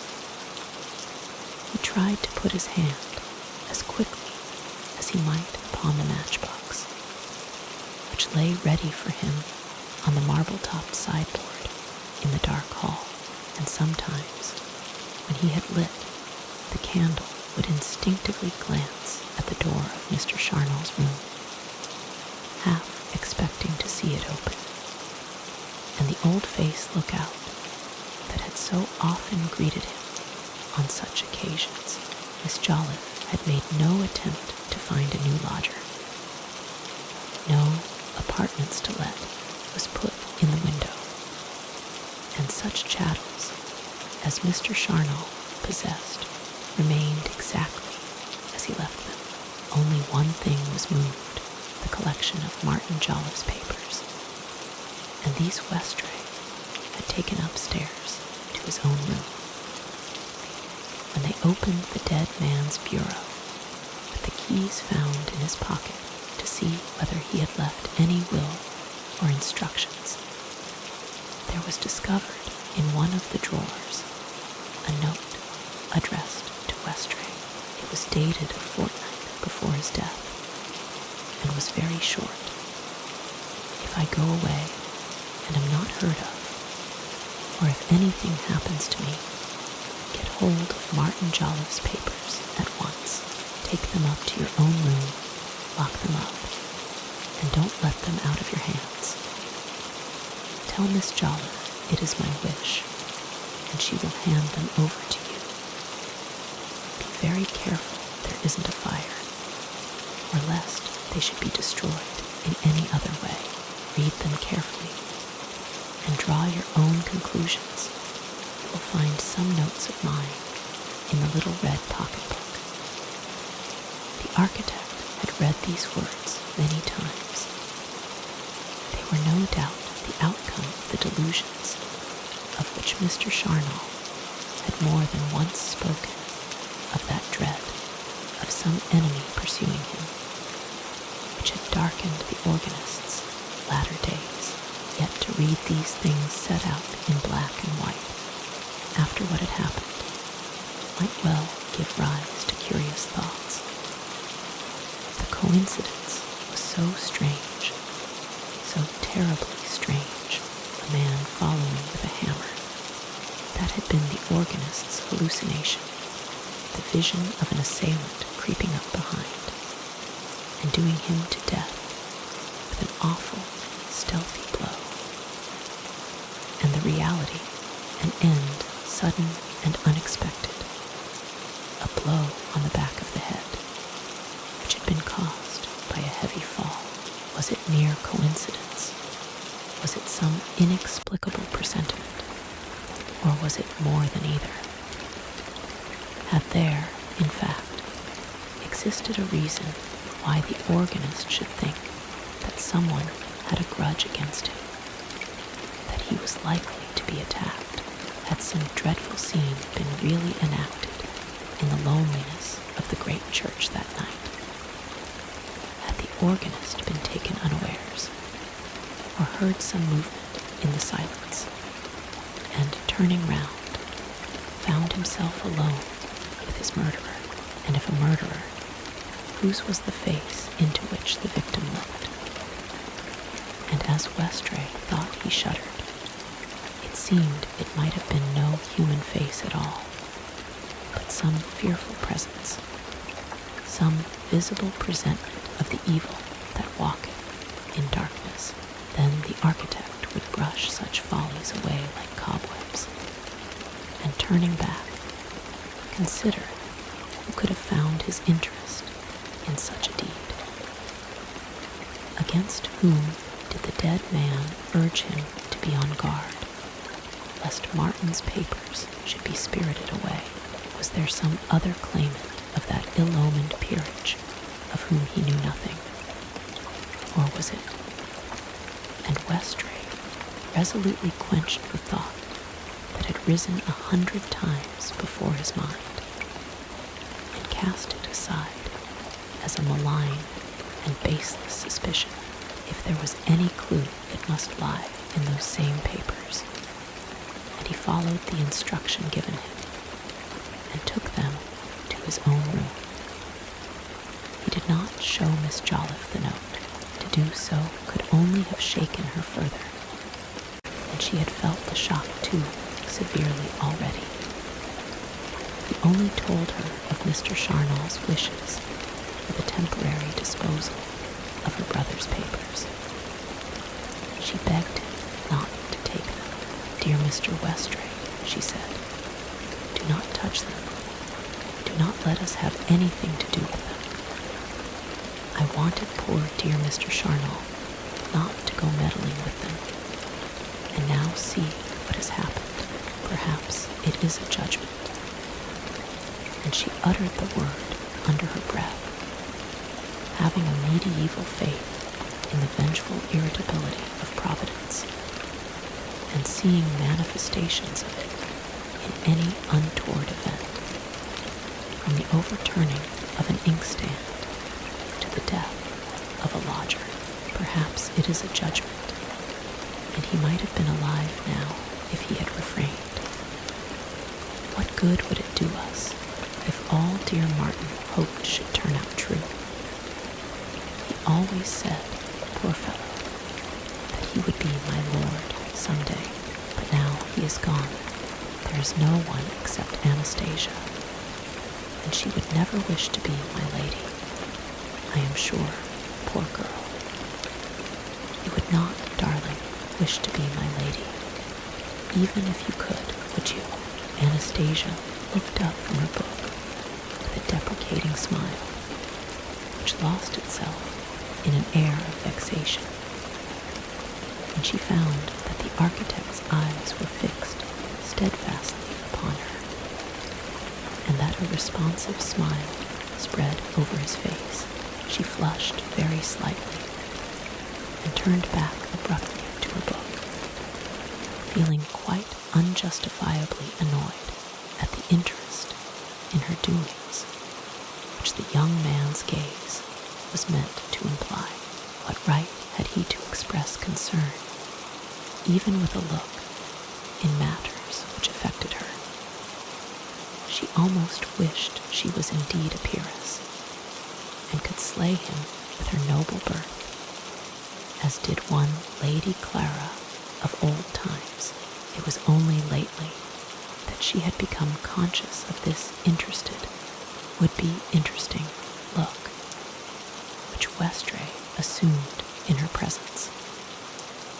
Was it possible that he was falling in love with her? And at the thought, there rose before her fancy the features of someone else, haughty, hard, perhaps malign, but oh, so powerful, and quite eclipsed and blotted out the lifeless amiability of this young man who hung upon her lips. Could Mr. Westray be thinking of falling in love with her? It was impossible, and yet this following her with his eyes, and the malefic manner which he adopted when speaking to her, insisted on its possibility. She ran over hastily in her mind, as she had done several times of late, the course of their relations. Was she to blame? Could anything that she had ever done be wrested into predilection, or even into appreciation? Could natural kindness or courtesy have been so utterly misunderstood? She was victoriously acquitted by this commission of mental inquiry, and left the court without a stain upon her character. She certainly had never given him the very least encouragement. At the risk of rudeness, she must check these attentions in their beginning. Short of actual discourtesy, she must show him that this warm interest in her doings, these sympathetic glances, were exceedingly distasteful. She never would look near him again. She would keep her eyes rigorously cast down whenever he was present. And as she made this prudent resolution, she quite unintentionally looked up, and found his patient gaze again fixed upon her. "Oh, you are too severe, Miss Jolliffe," the architect said. "We should all be delighted to see a title come to Miss Anastasia." And he added softly, sure no one would become it better. He longed to drop the formal prefix of Miss, and to speak of her simply as Anastasia. A few months before, he would have done so naturally and without reflection. But there was something in the girl's manner which led him more recently to forgo this pleasure. Then the potential peeress got up and left the room. "I am just going to look after the bread," she said. "I think it ought to be baked by this time." Miss Jolliffe's scruples were at last overborne, and Westray retained the papers, partly because it was represented to her that if he did not examine them, it would be a flagrant neglect of the wishes of a dead man, wishes that are held sacred above all others in the circles to which Miss Jolliffe belonged, and partly because possession is 9 points of the law, and the architect already had them safe under lock and key in his own room, but he was not able to devote any immediate attention to them, for a crisis in his life was approaching, which tended for the present to engross his thoughts. He had entertained for some time an attachment to Anastasia Jolliffe. When he originally became aware of this feeling, he battled vigorously against it, and his efforts were at first attended with some success. He was profoundly conscious that any connection with the Jolliffes would be derogatory to his dignity. He feared that the discrepancy between their relative positions was sufficiently marked to attract attention, if not to provoke hostile criticism. People would certainly say that an architect was marrying strangely below him in choosing a landlady's niece. If he were to do such a thing, he would no doubt be throwing himself away socially. His father, who was dead, had been a Wesleyan pastor, and his mother, who survived, entertained so great a respect for the high position of that ministry that she had impressed upon Westray from boyhood the privileges and responsibilities of his birth. But apart from this objection, there was the further drawback that an early marriage might unduly burden him with domestic cares, and so arrest his professional progress. Such considerations had due weight with an equally balanced mind, and Westray was soon able to congratulate himself on having effectually extinguished any dangerous inclinations by sheer strength of reason. This happy and philosophically state of things was not of long duration. His admiration smoldered only, and was not quenched, but it was a totally extraneous influence, rather than the constant contemplation of Anastasia's beauty and excellencies, which fanned the flame into renewed activity. This extraneous factor was the entrance of Lord Blandimer into the little circle of Bellevue Lodge.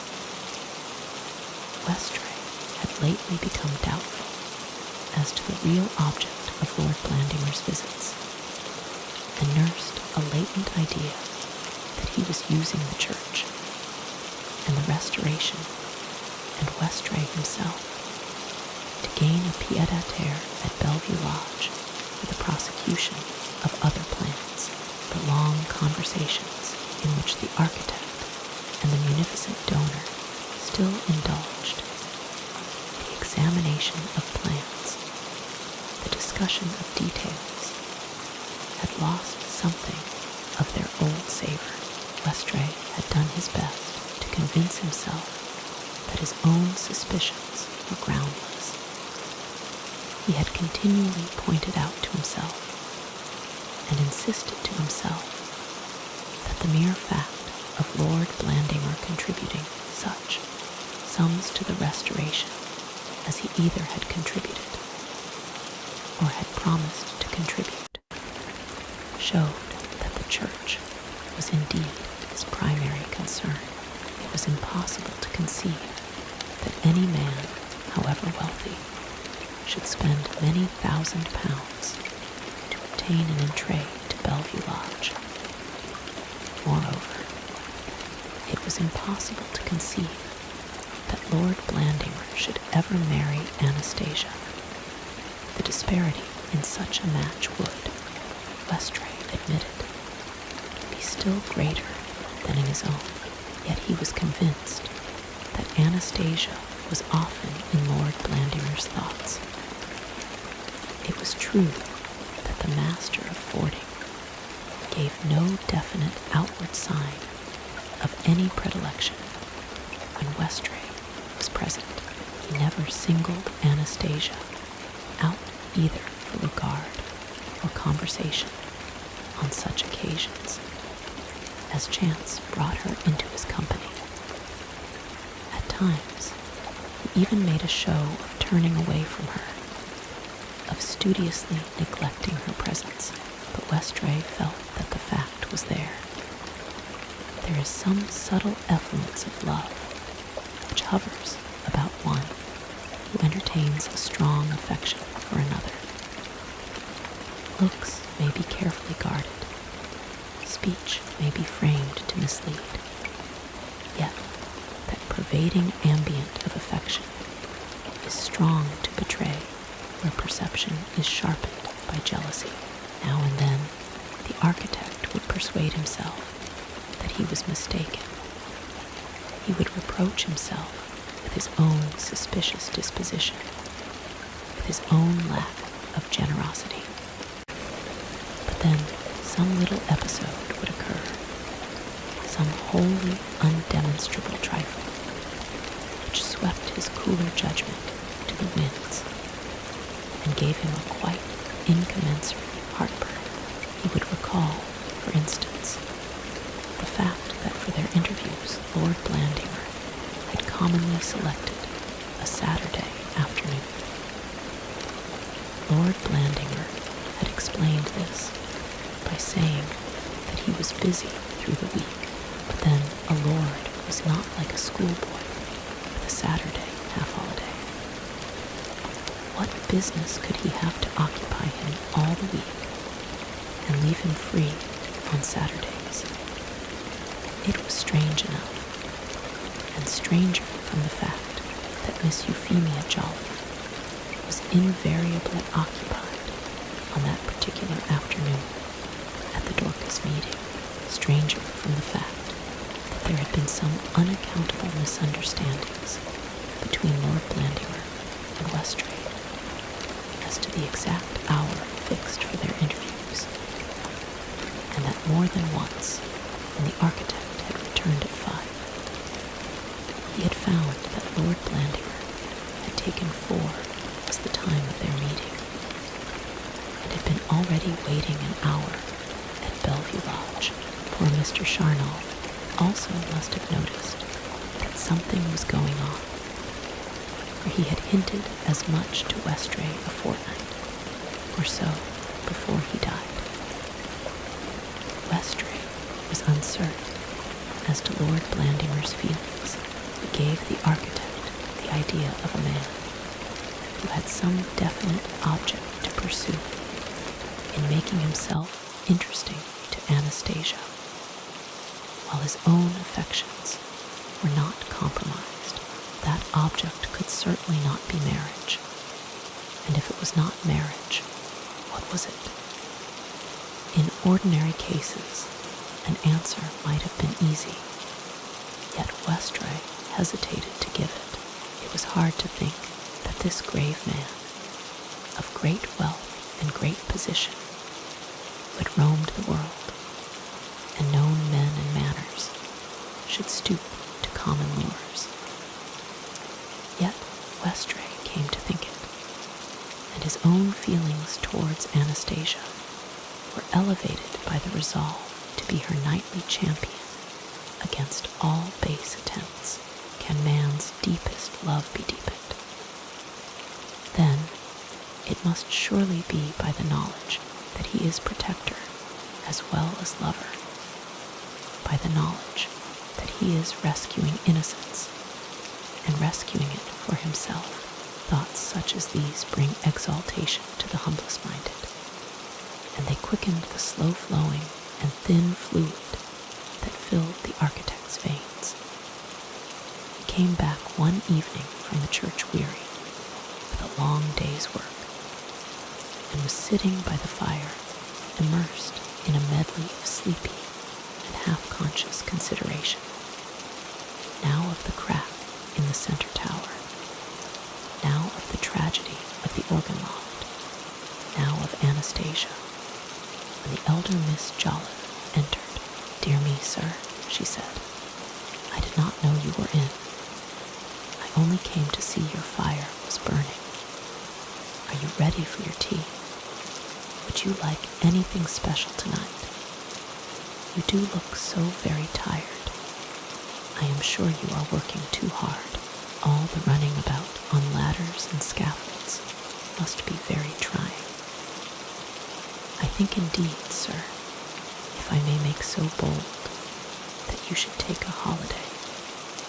You have not had a holiday since you came to live with us. It is not impossible, Miss Jolliffe, that I may take your advice before very long. It is not impossible that I may before long go for a holiday." He spoke with that preternatural gravity which people are accustomed to throw into their reply. If asked a trivial question, when their own thoughts are secretly occupied with some matter that they consider of deep importance, how could this commonplace woman guess that he was thinking of death and love? You must be gentle with her and forgive her interruption. Yes, fate might, indeed, drive him to take a holiday. He had nearly made up his mind to propose to Anastasia. It was scarcely to be doubted that she would at once accept him. But there must be no half-measures. He would brook no shilly-shally. He would not be played fast and loose with.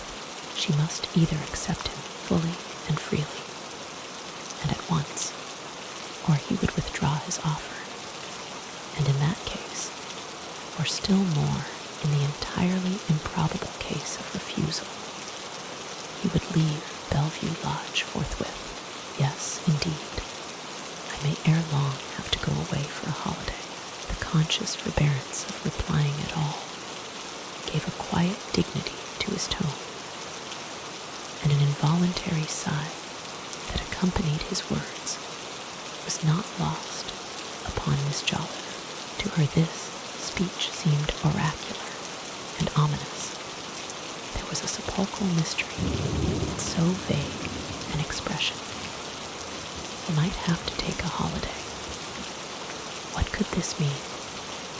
Was this poor young man completely broken by the loss of his friend Mr. Charnel?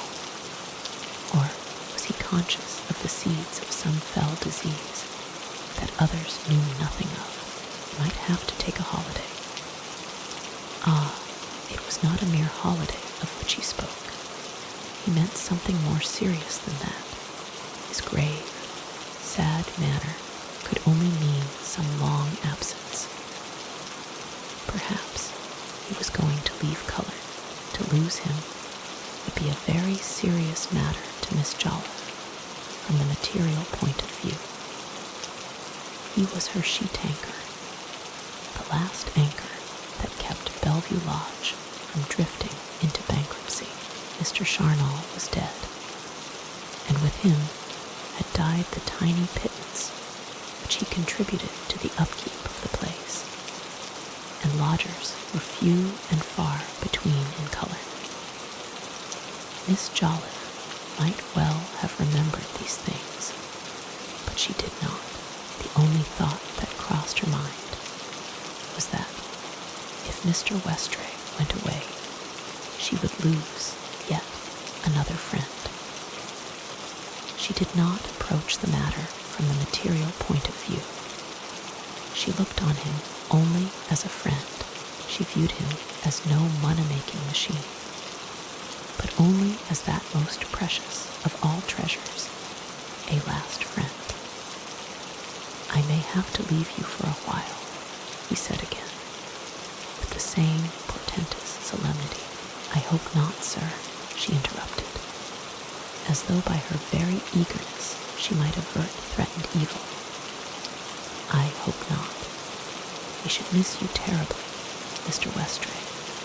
With dear Mr. Charnel gone too, I do not know what we should do having no man in the house. It is so very lonely if you are away, even for a night. I am an old woman now, and it does not matter much for me. But Anastasia is so nervous at night since the dreadful accident." Westray's face brightened a little at the mention of Anastasia's name. Yes, his must certainly be a very deep affection, that the naming of her very name should bring him such pleasure. It was on his protection, then, that she leant. She looked on him as her defender. The muscles of his not gigantic arms seemed to swell and leap to bursting in his coat sleeves. Those arms should screen his loved one from all evil. Visions of Perseus and Sir Galahad and Cophetua swept before his eyes. He had almost cried to Miss Euphemia, "You need have no fear. I love your niece. I shall bow down and raise her to my throne. They that would touch her shall only do so over my dead body." When hesitating common sense plucked him by the sleeve, he must consult his mother before taking this grave step. It was well that reason thus restrained him, for such a declaration might have brought Miss Jolliffe to a swoon. As it was, she noticed the cloud lifting on his face, and was pleased to think that her conversation cheered him. A little company was no doubt good for him, and she sought in her mind for some further topic of interest. Yes, of course, she had it. Lord Blandimer was here this afternoon. He came just like anyone else might have come, in such a very kind and condescending way to ask after me. He feared that dear Mr. Charnel's death might have been too severe a shock for us both. And indeed, it has been a terrible blow. He was so considerate, and sat for nearly an hour, for 47 minutes, I should say, by the clock, and took tea with us in the kitchen, as if he were one of the family. I never could have expected such condescension. And when he went away, he left a most polite message for you, sir, to say that he was sorry that you were not in, but he hoped to call again before long. The cloud had returned to Westray's face. If he had been the hero of a novel, his brow would have been black as night. As it was, he only looked rather sulky. "I shall have to go to London tonight," he said stiffly. Without acknowledging Miss Jolliffe's remarks, "I shall not be back tomorrow, and may be away a few days. I will write to let you know when I shall be back." Miss Jolliffe started, as if she had received an electric shock. "To London tonight," she began. "This very night." "Yes," Westray said, with a dryness that would have suggested of itself that the interview was to be terminated, even if he had not added, "I shall be glad to be left alone now. I have several letters to write before I can get away." So Miss Euphemia, to impart this strange matter to the maiden who was ex hypothesi, leaning on the architect's strong arm. "What do you think, Anastasia?" Anastasia," she said. "Mr. Westray is going to London tonight. Perhaps for some days." "Is he?" was all her niece's comment. But there was a languor and indifference in the voice that might have sent the thermometer of the architect's affection from boiling point to below blood heat. If he could have heard her speak, Westray sat moodily for a few moments after his landlady had gone. For the first time in his life, he wished he was a smoker. He wished he had a pipe in his mouth and could pull in and puff out smoke as he had seen Charnel do when he was moody. He wanted some work for his restless body, while his restless mind was turning things over. It was the news of Lord Blandinger's visit, as on this very afternoon, that fanned smoldering thoughts into flame. This was the first time, so far as Westray knew, that Lord Blandinger had come to Bellevue Lodge without at least a formal excuse of business. With that painful effort which we use to convince ourselves of things of which we wish to be convinced in the face of all difficulties, with that blind, stumbling hope against hope with which we try to reconcile things irreconcilable. If only by so doing we can conjure away a haunting spectre, or lull to sleep a bitter suspicion, the architect had hitherto resolved to believe that if Lord Blandinger came with some frequency to Bellevue Lodge, he was only prompted to do so by a desire to keep in touch with the Restoration, to follow with intelligence the expenditure of money which he was so lavishly providing. It had been the easier for Westray to persuade himself that Lord Blandinger's motives were legitimate, because he felt that the other must find a natural attraction in the society of a talented young professional man, an occasional conversation with a clever architect on things architectural, or on other affairs of common interest. For Westray was careful to avoid harping unduly on any single topic,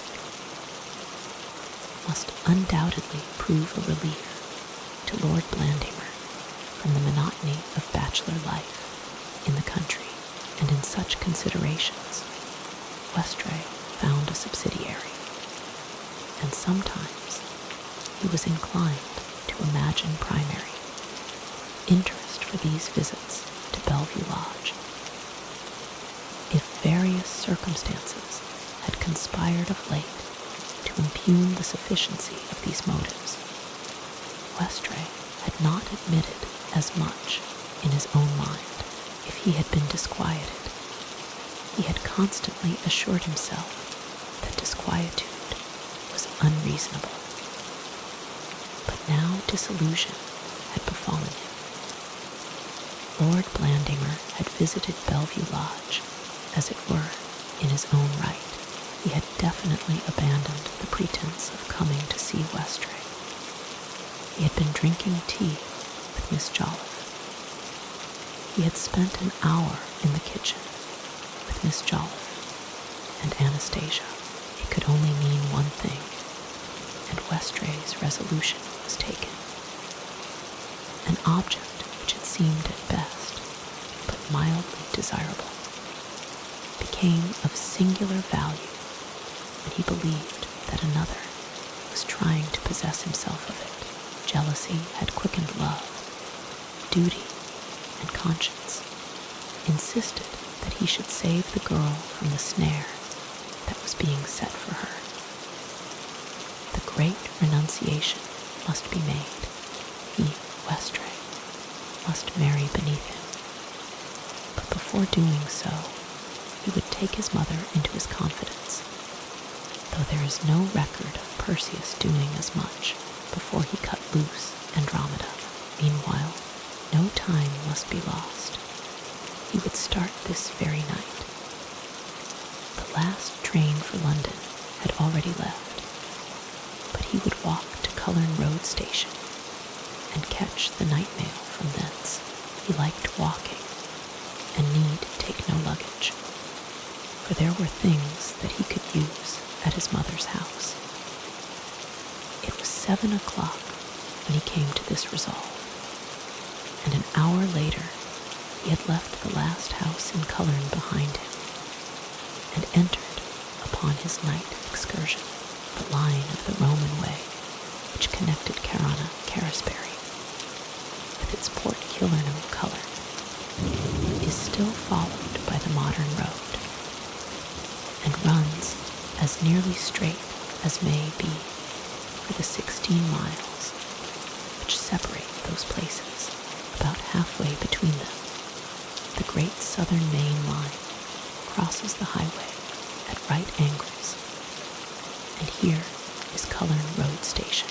The first half of the way runs across a flat sandy tract called Mallory Heath, where the short greensward encroaches on the road, and where the eye roaming east or west or north can discern nothing except a limitless expanse of heather, broken here and there by patches of gorse and bracken, or by clumps of tousled and wind-thinned pines and Scotch firs. The tawny-colored, sandy track is difficult to follow in the dark, and there are posts set up at intervals on the skirts of the way for travelers' guidance. These posts show out white against a starless night and dark against the snow, which sometimes covers the heath with a silvery sheet. On a clear night, the traveler can see the far-off lamps of the station at Cullerne Road a mile after he has left the old seaport town. They stand out like a thin line of light in the distant darkness, a line continuous at first, but afterwards resolvable into individual units of lamps. As he walks further along the straight road, many a weary wayfarer has watched those lamps hang changeless in the distance and chafed at their immobility. They seem to come no nearer to him for all the milestones, but the distance from Hyde Park Corner, graven in old figures on their lichened faces, that he has passed.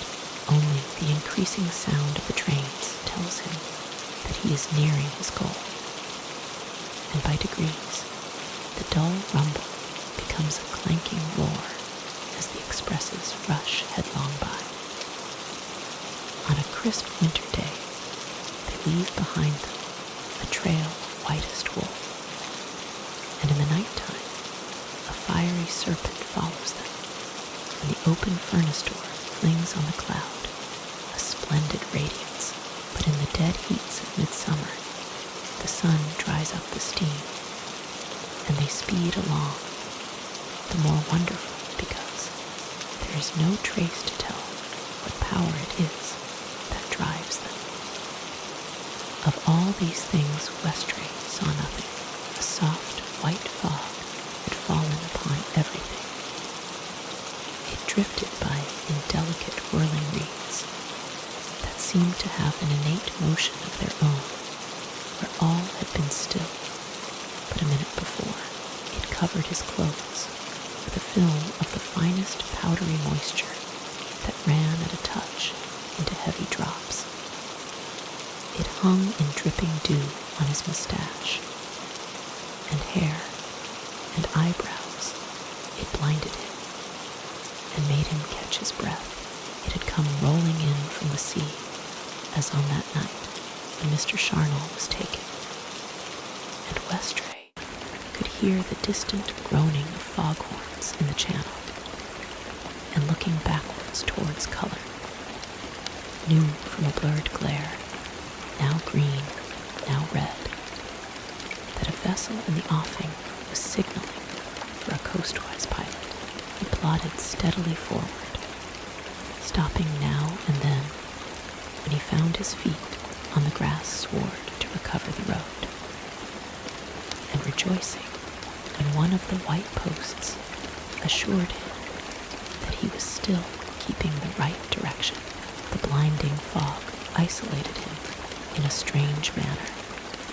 It cut him off from nature, for he could see nothing of her. It cut him off from man, for he could not have seen even a legion of soldiers had they surrounded him. This removal of outside influences threw him back upon himself and delivered him to introspection. He began for the 100th time to weigh his position, to consider whether the momentous step that he was taking was necessary to his ease of mind, was right, was prudent. To make a proposal of marriage is a matter that may give the strongest-minded pause, and Westray's mind was not of the strongest. He was clever, imaginative, obstinate, scrupulous to a fault, but had not that broad outlook on life which comes of experience, nor the power and resolution to readily take a decision under difficult circumstances, and to abide by it once taken. So it was that reason made a shuttlecock of his present resolve, and half a dozen times he stopped in the road meaning to abandon his purpose and turn back to Cullerne. Yet half a dozen times he went on, though with slow feet, thinking always, was he right in what he was doing? Was he right? And the fog grew thicker. It seemed almost to be stifling him. He could not see his hand if he held it at arm's length before his face. Was he right? Was there any right or any wrong? Was anything real? Was not everything subjective, the creation of his own brain? Did he exist? Was he himself? Was he in the body or out of the body? And then a wild dismay, a horror of the darkness and the fog, seized hold of him. He stretched out his arms and groped in the mist as if he hoped to lay hold of someone or something to reassure him as to his own identity. And at last, a mind panic got the better of him. He turned and started back to Cullerne. It was only for a moment, and then reason began to recover her sway. He stopped and sat down on the heather at the side of the road, careless that every spray was wet and dripping, and collected his thoughts. His heart was beating madly as in one that wakes from a nightmare. But he was now ashamed of his weakness and of the mental debacle, though there had been none to see it. What could have possessed him? What madness was this? After a few minutes, he was able to turn round once more and resumed his walk towards the railway with a firm, quick step, which should prove to his own satisfaction that he was master of himself. For the rest of his journey, he dismissed bewildering questions of right and wrong, of prudence and imprudence, laying it down as an axiom that his emprise was both right and prudent, and busied himself with the more material and homely considerations of ways and means.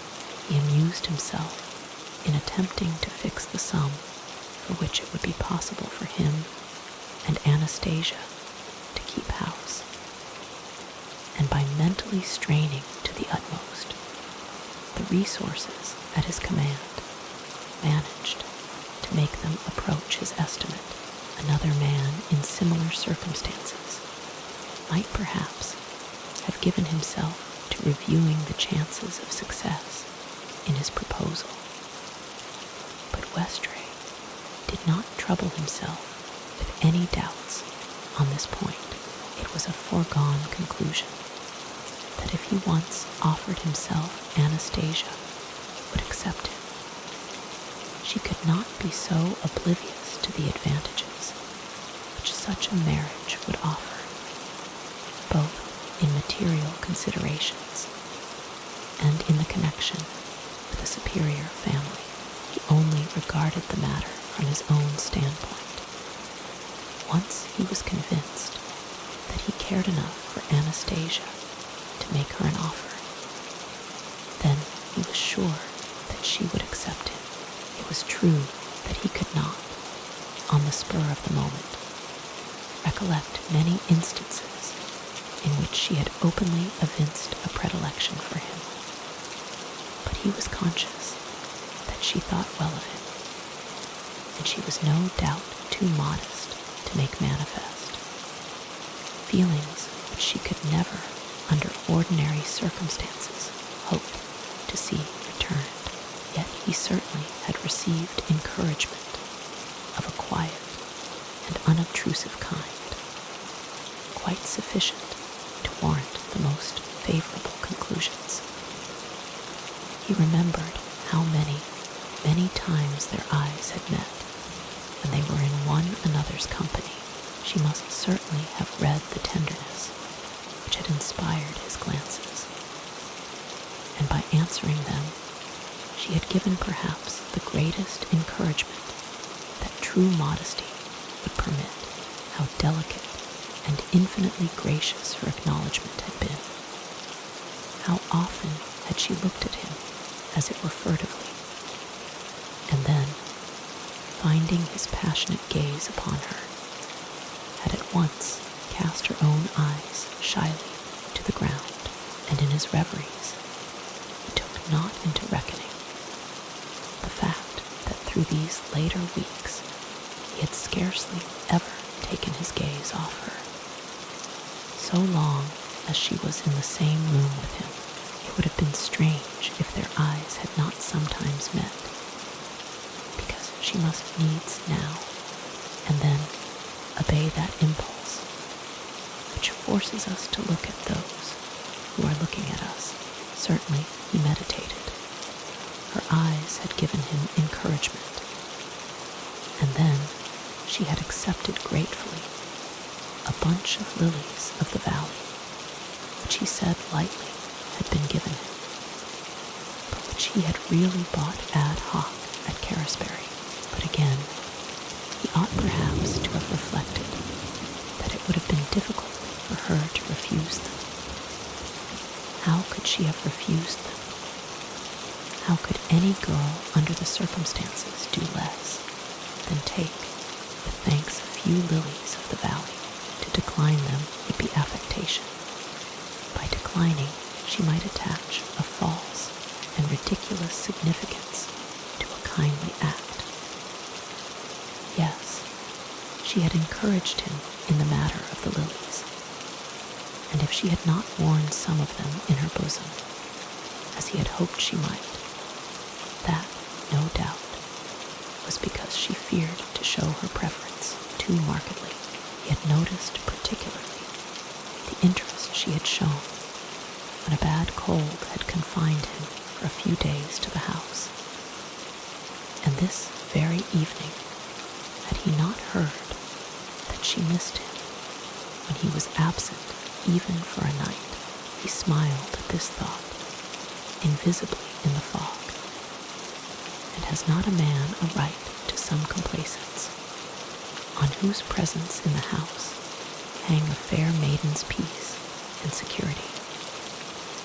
Miss Jolliffe had said that Anastasia felt nervous whenever he, Westray, was away.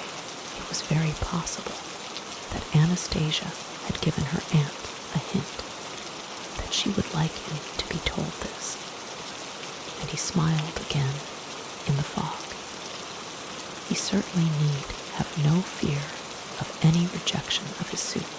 He had been so deeply immersed in these reassuring considerations that he walked steadily on, unconscious of all exterior objects and conditions, until he saw the misty lights of the station and knew that his goal was reached.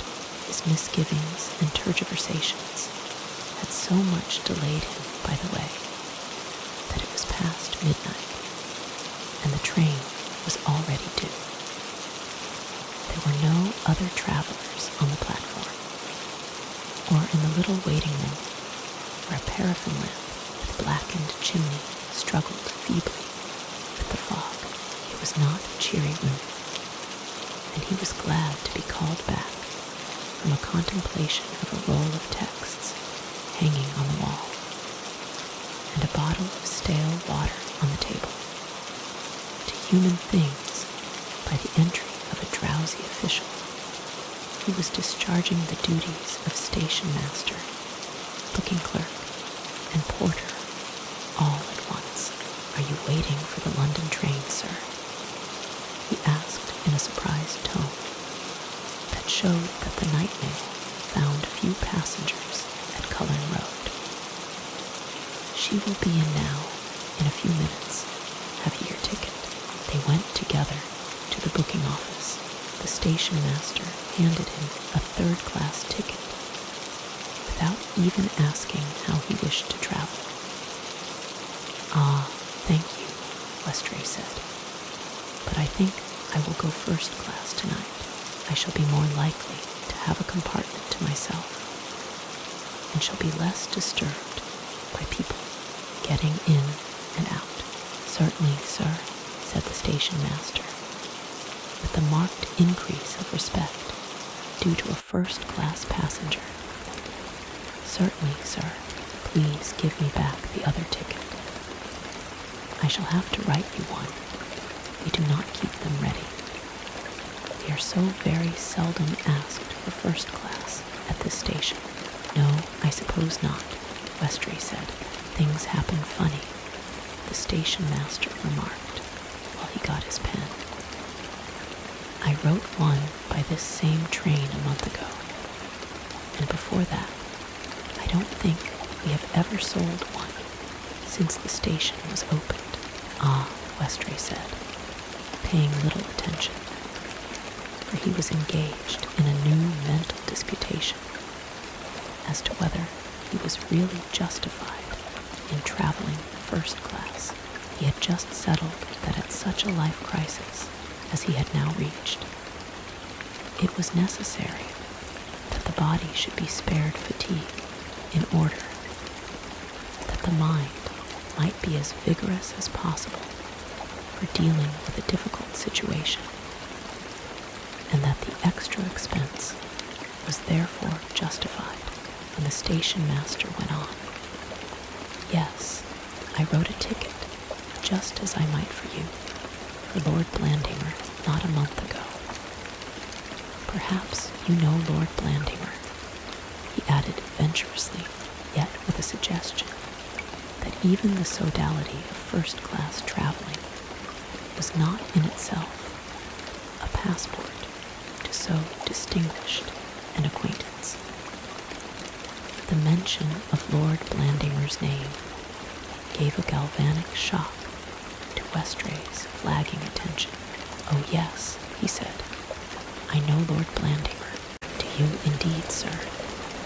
And respect had risen by a skip greater than any allowed in counterpoint. "Well, I wrote a ticket for his lordship by this very train not a month ago.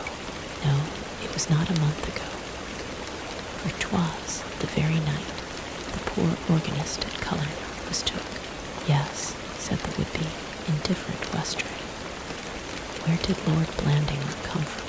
"I do not know," the station master replied. "I do not know, sir," he repeated, with the unnecessary emphasis common to the uneducated or unintelligent. "Was he driving?" "No, he walked up to the station just as you might yourself." "Excuse me, sir," he broke off. "Here she comes." They heard the distant thunder of the approaching train, and were in time to see the gates of the level crossing at the end of the platform swing silently open, as if by ghostly hands, till their red lanterns blocked the Cullerne road. No one got out, and no one but Westray got in. There was some interchanging of post office bags in the fog, and then the station master booking clerk porter waved a lamp, and the train steamed away. Westray found himself in a cavernous carriage, of which the cloth seats were cold and damp as the lining of a coffin. He turned up the collar of his coat, folded his arms in a Napoleonic attitude, and threw himself back into a corner to think. It was curious. It was very curious. He had been under the impression that Lord Blandimer had left Cullerne early on the night of poor Charnel's accident.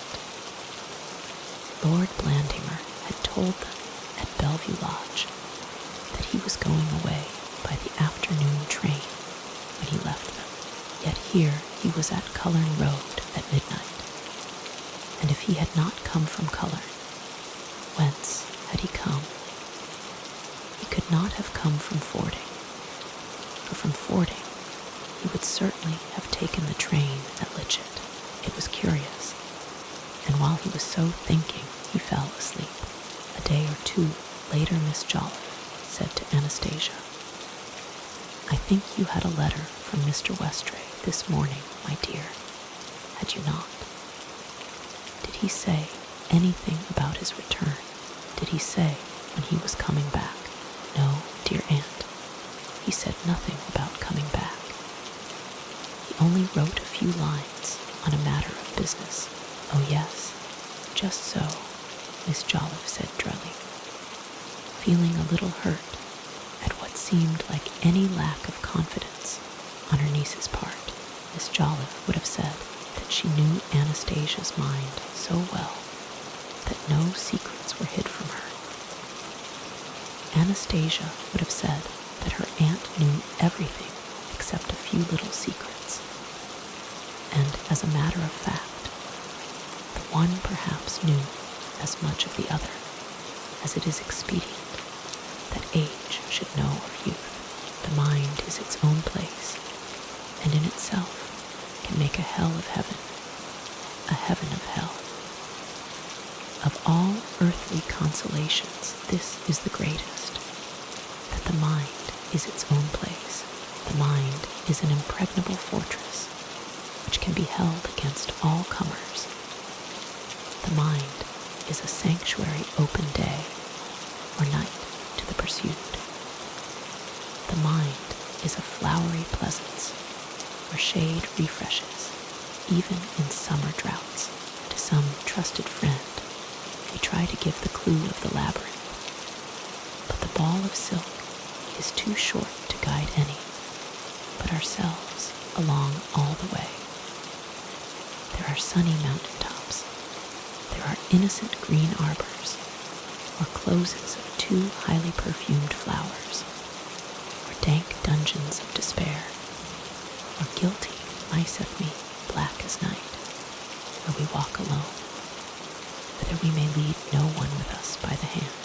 Miss Euphemia Jolliffe would have liked to ignore altogether the matter of Westray's letter, and to have made no further remarks thereon. But curiosity is in woman a stronger influence than pride, and curiosity drove her to recur to the letter. "Thank you, my dear, for explaining about it. I am sure you will tell me if there are any messages for me in it." "No, there was no message at all for you, I think," said Anastasia. "I will get it for you by and by, and you shall see all he says." And with that, she left the room as if to fetch the letter. It was only a subterfuge, for she felt Westray's correspondence burning a hole in her pocket all the while. but she was anxious that her aunt should not see the letter until an answer to it had been posted, and hoped that if she once escaped from the room, the matter would drop out of memory. Miss Jolliffe fired a parting shot to try to bring her niece to her bearings as she was going out. I do not know, my dear, that I should encourage any correspondence from Mr. Westray. If I were you, it would be more seemly, perhaps, that he should write to me on any little matter of business than to you. But Anastasia feigned not to hear her, and held on her course. She betook herself to the room that had once been Mr. Charnel's, but was now distressingly empty and forlorn, and there finding writing materials, sat down to compose an answer to Westray's letter. She knew its contents thoroughly well.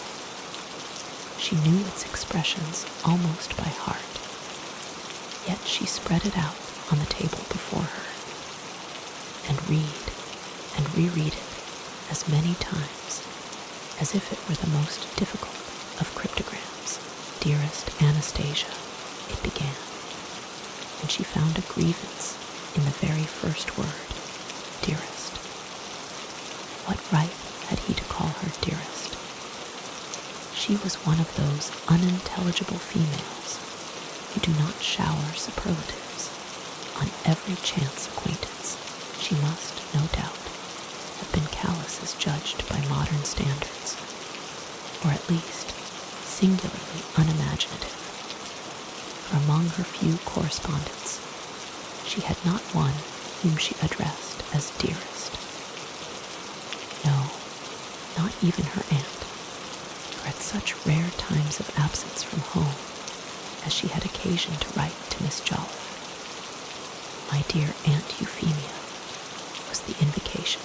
It was curious that this same word dearest had occasioned Westray also considerable thought and dubiety.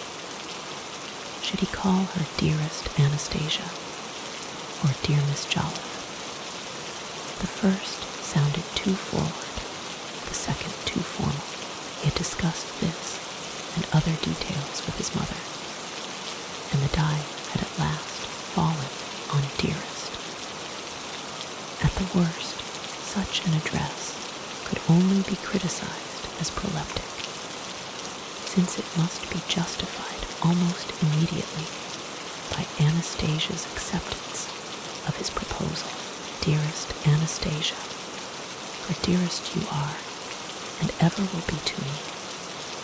I feel sure that your heart will go out to meet my heart in what I am saying, that your kindness will support me in the important step which has now to be taken. Anastasia shook her head, though there was no one to see her. There was a suggestion of fate overbearing prudence in Westray's words, a suggestion that he needed sympathy in an unpleasant predicament that jarred on her intolerably. I have known you now a year, and know that my happiness is centered in you. You too have known me a year, and I trust that I have read aright the message that your eyes have been sending to me. For I shall happiest be tonight, or saddest in the town. Heaven send I read their message right. Those eyes of hazel brown. Anastasia found space in the press of her annoyance to laugh. It was more than a smile. It was a laugh, a quiet little laugh to herself, which in a man would have been called a buckle. Her eyes were not hazel brown. They were no brown at all. But then brown rhymed with town, and after all the verse might perhaps be a quotation, and must so be taken only to apply to the situation in general. She read the sentence again. I have known you now a year. You too have known me a year. Westray had thought this poetic insistence gave a touch of romance and balanced the sentence, but to Anastasia it seemed the reiteration of a platitude. If he had known her a year, then she had known him a year, and to a female mind the sequitur was complete. Have I read the message right, dearest? Is your heart my own? Message. What message did he speak of? What message did he imagine she had wished to give him with her eyes? He had stared at her persistently for weeks past, and if her eyes sometimes caught his, that was only because she could not help it, except when between whiles she glanced at him of set purpose, because it amused her to see how silly a man in love may look. Say that it is. Tell me that your heart is my own. And the request seemed to her too preposterous to admit even of comment. I watch your present, dear Anastasia, with solicitude. Sometimes I think that you are even now exposed to dangers of whose very existence you know nothing. And sometimes I look forward with anxiety to the future, so undecipherable. If misfortune or death should overtake your aunt, let me help you to decipher this riddle. Let me be your shield now, and your support in the days to come. Be my wife, and give me the right to be your protector. I am detained in London by business for some days more, but I shall await your answer here with overwhelming eagerness. Yet, may I say it, not without hope. Your most loving and devoted Edward Westray. She folded the letter up with much deliberation and put it back into its envelope. If Westray had sought far and wide for means of damaging his own cause, he could scarcely have found anything better calculated for that purpose than these last paragraphs. They took away much of that desire to spare, to make unpleasantness as little unpleasant as may be, which generally accompanies a refusal. His sententiousness was unbearable. What right had he to advise before he knew whether she would listen to him? What were these dangers to which she was even now exposed, and from which Mr. Westray was to shield her? She asked herself the question formally, though she knew the answer all the while.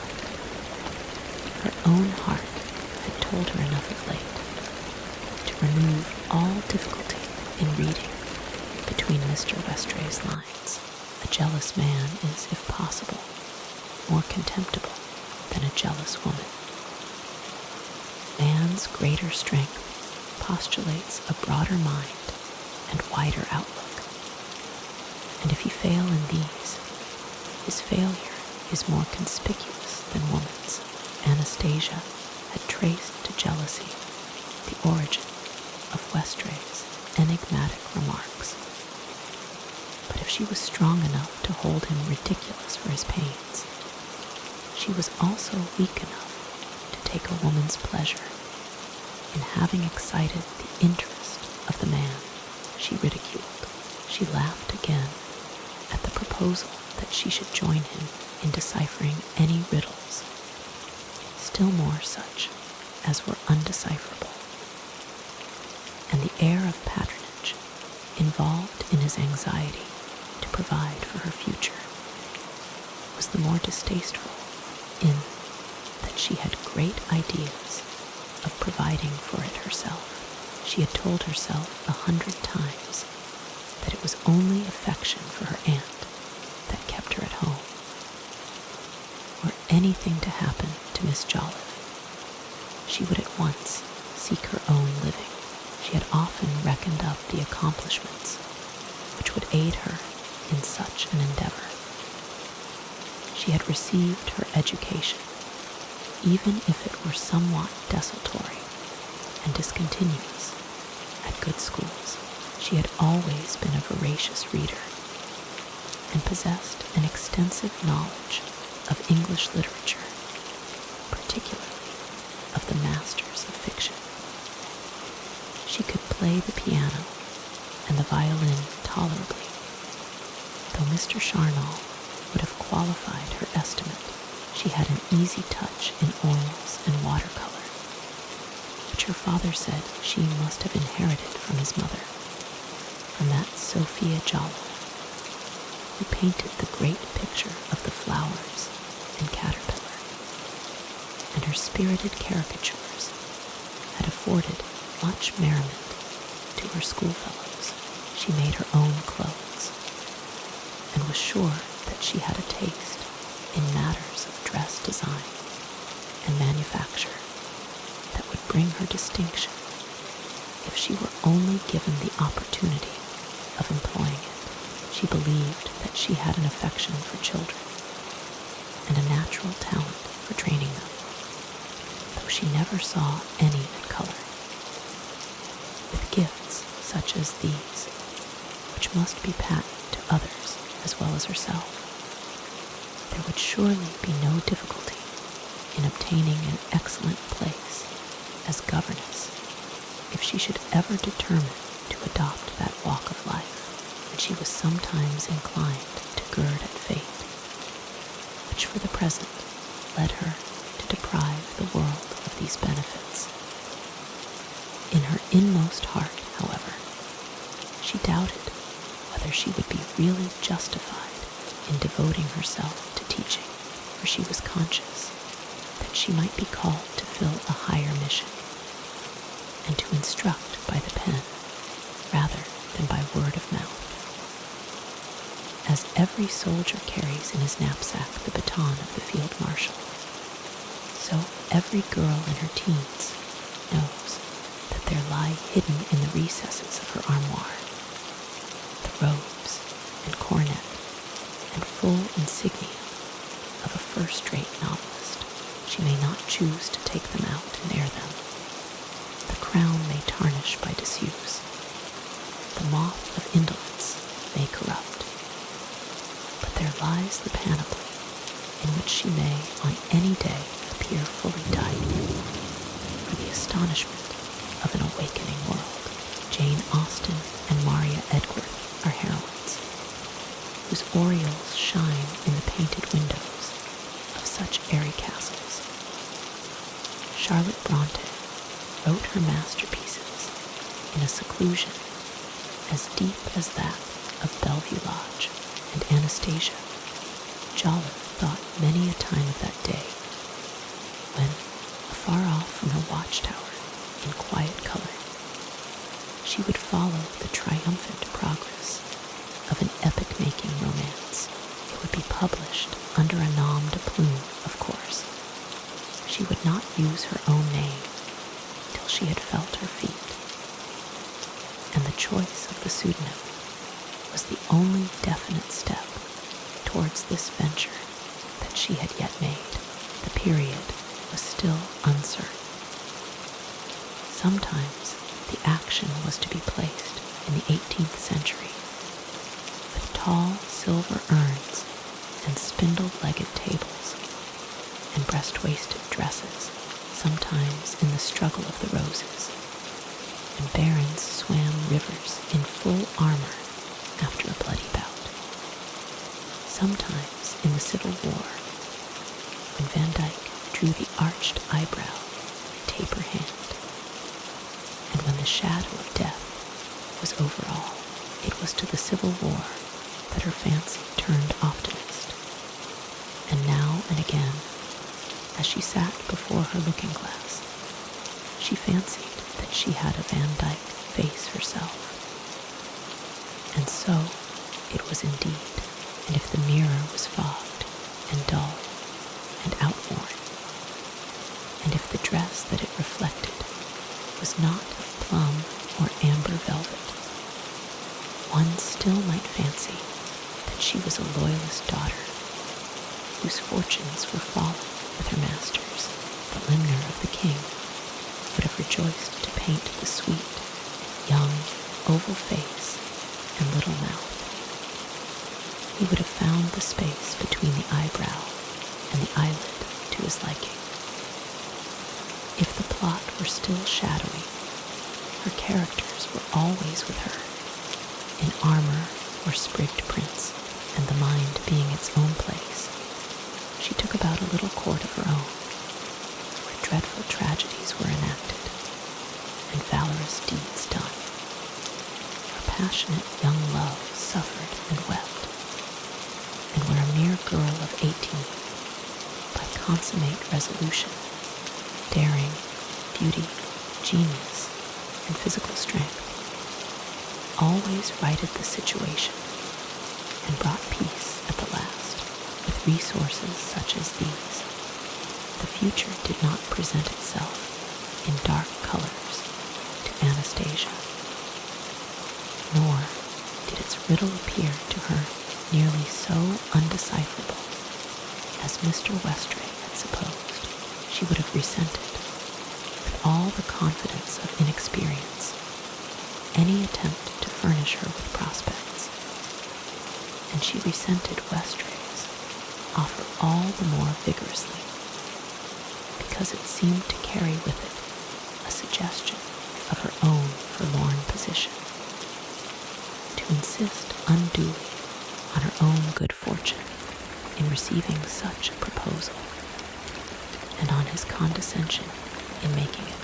There are women who put marriage in the forefront of life, whose thoughts revolve constantly about it as a center, and with whom an advantageous match, or, failing that, a match of some sort, is the primary object. There are others who regard marriage as an eventuality, to be contemplated without either eagerness or avoidance, to be accepted or declined according as its circumstances may be favorable or unfavorable. Again, there are some who seem, even from youth, to resolutely eliminate wedlock from their thoughts, to permit themselves no mental discussion upon this subject. Though a man profess that he will never marry, experience has shown that his resolve is often subject to reconsideration. But with unmarrying women, the case is different, and unmarried, for the most part, they remain. For man is often so weak-kneed a creature in matters of the heart that he refrains from pursuing, where an unsympathetic attitude discourages pursuit. It may be that some of these women also would wish to reconsider their verdict, but find that they have reached an age when there is no place for repentance. Yet, for the most part, woman's resolve upon such matters is more stable than man's, and that because the interests at stake in marriage are for her more vital than can ever be the case with man. It was to the class of indifferentists that Anastasia belonged. She neither sought nor shunned a change of state, but regarded marriage as an accident that, in befalling her, might substantially change the outlook it would render a life of teaching. No doubt, impossible, domestic or maternal cares might to some extent trammel even literary activity. For married or not married, she was determined to fulfill her mission of writing. But in no case was she inclined to regard marriage as an escape from difficulties, as the solution of so trivial a problem as that of existence. She read Westray's letter once more from beginning to end. It was duller than ever. It reflected its writer. She had always thought him unromantic, and now he seemed to her intolerably prosaic, conceited, pettifogging, his wife. She had rather slaved as a nursery governess all her life. And how could she write fiction with such a one for mentor and company? He would expect her to be methodic, to see that eggs were fresh and beds well aired. So by thinking, she reasoned herself into such a theoretic reprobation of this attempt upon her that his offer became a heinous crime.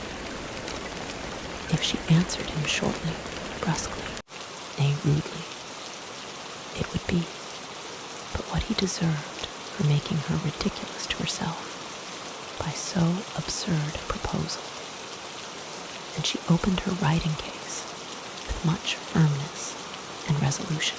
It was a little wooden case covered in imitation leather, with papeterie stamped in gold upon the top. She had no exaggerated notions as to its intrinsic worth, but it was valuable in her eyes as being a present from her father. It was, in fact, the only gift he ever had bestowed upon her. But on this he had expended at least £50 in a fit of unusual generosity when he sent her with a great flourish of trumpets to Mrs. Howard's school at Carisbury. She remembered his very words. "Take this, child," he said. "You are now going to a first-class place of education, and it is right that you should have a proper equipment." And so gave her the papeterie.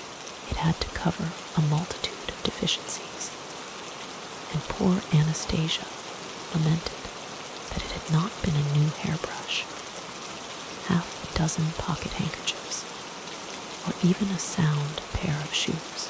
Still, it had stood in good stead, for with it she had written all her letters ever since, and being the only receptacle with lock and key to which she had access, she had made it a little ark and coffer for certain girlish treasures. With such it was stuffed so full that they came crowding out as she opened it. There were several letters to which romance attached, relics of that delightful but far too short school time at Carisbury. There was her program, with rudely scribbled names of partners for the splendid dance at the term's end, to which a selection of other girls' brothers were invited. A pressed rose given her by someone, which she had worn in her bosom on that historic occasion, and many other equally priceless mementos. Somehow these things seemed now neither so romantic nor so precious as on former occasions. She was even inclined to smile and to make light of them. And then a little bit of paper fluttered off the table on to the floor. She stooped and picked up the flap of an envelope with the coronet, and Fording stamped in black upon it, which she had found one day when Westray's waste paper basket was emptied. It was a simple device enough, but it must have furnished her food for thought, for it lay under her eyes on the table for at least 10 minutes before she put it carefully back into the papeterie and began her letter to Westray. She found no difficulty in answering, but the interval of reflection had soothed her irritation and blunted her animosity. Her reply was neither brusque nor rude. It lent rather to conventionalism than to originality, and she used, after all, those phrases which have been commonplaces in such circumstances. Since man first asked and woman first refused, she thanked Mr. Westray for the kind interest which he had taken in her. She was deeply conscious of the consideration which he had shown her. She was grieved, sincerely grieved, to tell him that things could not be as he wished. She was so afraid that her letter would seem unkind. She did not mean it to be unkind. However difficult it was to say it now, she thought it was the truest kindness not to disguise from him that things never could be as he wished. She paused a little to review this last sentiment, but she allowed it to remain, for she was anxious to avoid any recrudescence of the suppliant's passion, and to show that her decision was final. She should always feel the greatest esteem for Mr. Westray. She trusted that the present circumstances would not interrupt their friendship in any way. She hoped that their relations might continue as in the past, and in this hope she remained very truly his. She gave a sigh of relief when the letter was finished, and read it through carefully, putting in commas and semicolons and colons at what she thought appropriate places. Such punctilio pleased her. It was, she considered, due from one who aspired to a literary style and aimed at making a living by the pen. Though this was the first answer to a proposal that she had written on her own account, she was not altogether without practice in such matters, as she had composed others for her heroines who had found themselves in like position. Her manner also was perhaps unconsciously influenced by a perusal of the young person's complete correspondent, and guide to answers to be given in the various circumstances of life, which, in a tattered cap covering, formed an item in Miss Euphemia's library. It was not till the missive was duly sealed up and posted that she told her aunt of what had happened. "There is Mr. Westray's letter," she said, "if you would care to read it," and passed over to Miss Jolliffe the piece of white paper on which a man had staked his fate.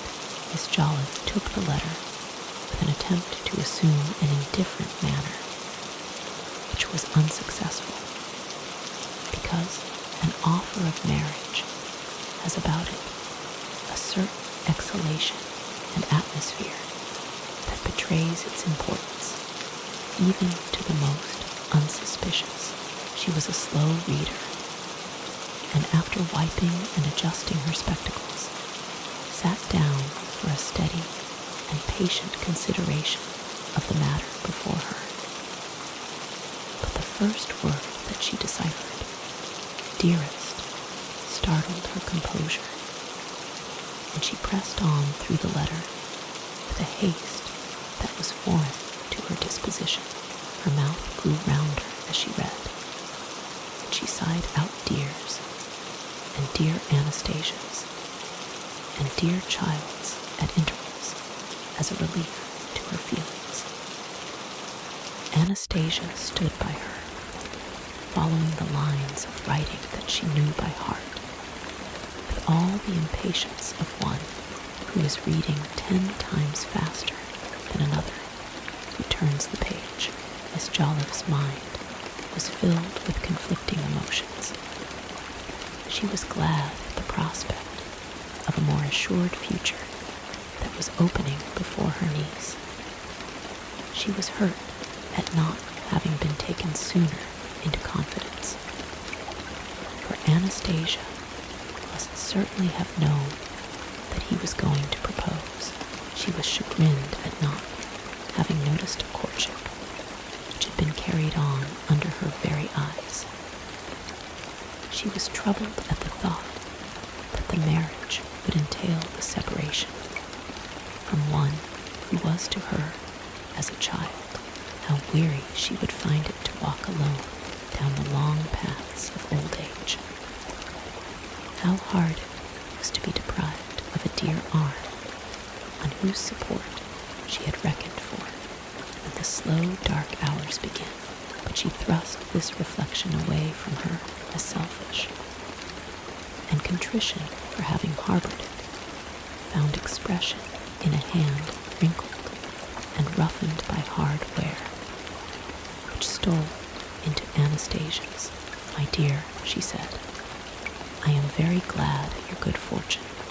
This is a great thing that has befallen you." A general content that Anastasia should have received a proposal silenced her misgivings. To the recipient, an offer of marriage, be it good, bad, or indifferent, to be accepted or to be refused, brings a certain complacent satisfaction. She may pretend to make light of it, to be displeased at it, to resent it, as did Anastasia, but in her heart of hearts there lurks the self-appreciating reflection that she has won the completest admiration of a man. If he be a man that she would not marry under any conditions, if he be a fool, or a spendthrift, or an evil liver, he is still a man, and she has captured him. Her relations share in the same pleasurable reflections. If the offer is accepted, then a future has been provided for one whose future, maybe, was not too certain. If it is declined, then they congratulate themselves on the high morale or strong common sense of a kinswoman who refuses to be won by gold, or to link her destiny with an unsuitable partner. "It is a great thing, my dear, that has befallen you," Miss Jolliffe repeated. "I wish you all happiness, dear Anastasia, and may all blessings wait upon you in this engagement." "And," interrupted her niece, "please don't say that. I have refused him, of course. How could you think that I should marry Mr. Westray? I never have thought of any such thing with him. I never had the least idea of his writing like this." "You have refused him," said the elder lady with a startled emphasis. Again, a selfish reflection crossed her mind. They were not to be parted after. Again, she put it resolutely away. She ran over in her mind all the possible objections that could have influenced her niece in arriving at such a conclusion. Religion was the keynote of Miss Jolliffe's life. To religion her thought reverted as the needle to the pole, and to it she turned for an explanation now. It must be some religious consideration that had proved an obstacle to Anastasia. "I do not think you need find any difficulty in his having been brought up as a Wesleyan," she said, with a profound conviction that she had put her finger on the matter, and with some consciousness of her own perspicacity. "His father has been dead some time, and though his mother is still alive, you would not have to live with her. I do not think, dear, she would at all wish you to become a Methodist. As for our Mr. Westray, your Mr. Westray, I should say now," and she assumed that expression of archness which is considered appropriate to such occasions. "I am sure he is a sound churchman. He goes regularly to the minster on Sundays, and I dare say, being an architect, and often in church on weekdays, he has found out that the order of the Church of England is more satisfactory than that of any other sect, though I am sure I do not wish to say one word against Wesleyans. They are no doubt true Protestants, and a bulwark against more serious errors. I rejoice that your lover's early training will have saved him from any inclination to ritualism. My dear aunt, Anastasia broke in, with a stress of earnest deprecation on the dear that startled her aunt. Please do not go on like that. Do not call Mr. Westray my lover. I have told you that I will have nothing to do with him. Miss Jolliffe's thoughts had moved through a wide arc. Now that this offer of marriage was about to be refused, now that this engagement was not to be, the advantages that it offered stood out in high relief. It seemed too sad that the curtain should be rung down, just as the action of a drama of intense interest was beginning, that the good should slip through their fingers just as they were grasping it. She gave no thought now to that fear of a lonely old age which had troubled her a few minutes before. She only saw the provision for the future which Anastasia was willfully sacrificing. Her hand tightened automatically and crumpled a long piece of paper that she was holding. It was only a milkman's bill, and yet it might perhaps have unconsciously given a materialistic color to her thoughts. We should not reject any good thing that is put before us, she said a little stiffly, without being very certain that we are right to do so. I do not know what would become of you, Anastasia, if anything were to happen to me. That is exactly what he says. That is the very argument which he uses. Why should you take such a gloomy view of things? Why should something happening always mean something bad? Let us hope something good will happen, that someone else will make me a better offer. She laughed and went on reflectively. I wonder whether Mr. Westray will come back here to lodge. I hope he won't. Hardly were the words out of her mouth, and she was sorry for uttering them, for she saw the look of sadness which overspread Miss Jolliffe's face. Dear aunt, she cried, I am so sorry. I didn't mean to say that. I know what a difference it would make. We cannot afford to lose our last lodger. I hope he will come back, and I will do everything I can to make things comfortable. Short of marrying him, I will earn some money myself. I will write. How will you write? Who is there to write to? Miss Joliffe said, and then the blank look on her face grew blanker, and she took out her handkerchief. There is no one to help us. Anyone who ever cared for us is dead long ago.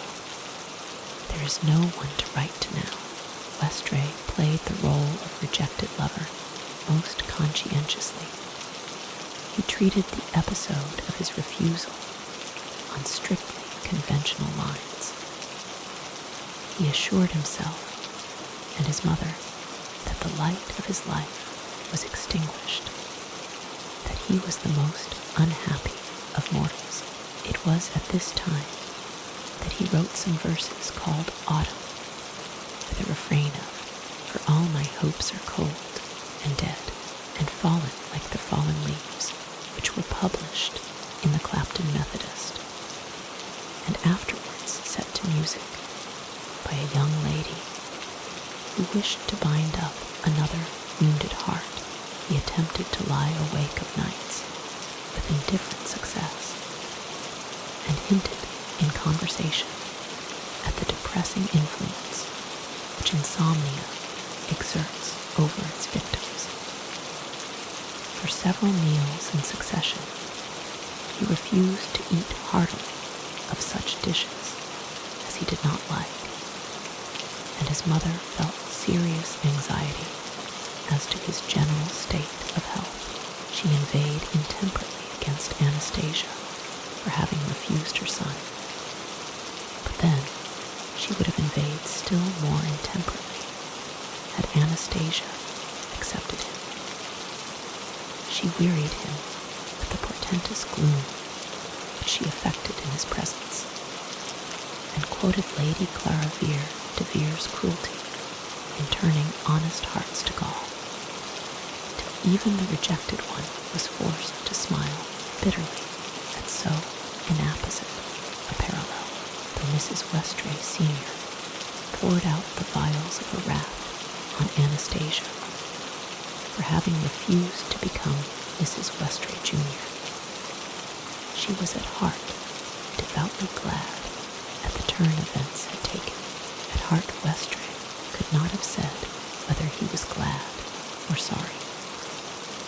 He told himself that he was deeply in love with Anastasia, and that this love was further ennobled by a chivalrous desire to shield her from evil, but he could not altogether forget that the unfortunate event had at least saved him from the unconventionality of marrying his landlady's niece. He told himself that his grief was sincere and profound, but it was possible that chagrin and wounded pride were after all his predominant feelings. There were other reflections which he thrust aside as indecorous at this acute stage of the tragedy, but which, nevertheless, were able to exercise a mildly consoling influence in the background. He would be spared the anxieties of early and impecunious marriage. His professional career would not be weighted by family cares. The whole world was once more open before him, and the slate clean. These were considerations which could not prudently be overlooked, though it would be unseemly to emphasize them too strongly, and the poignancy of regret should dominate every other feeling.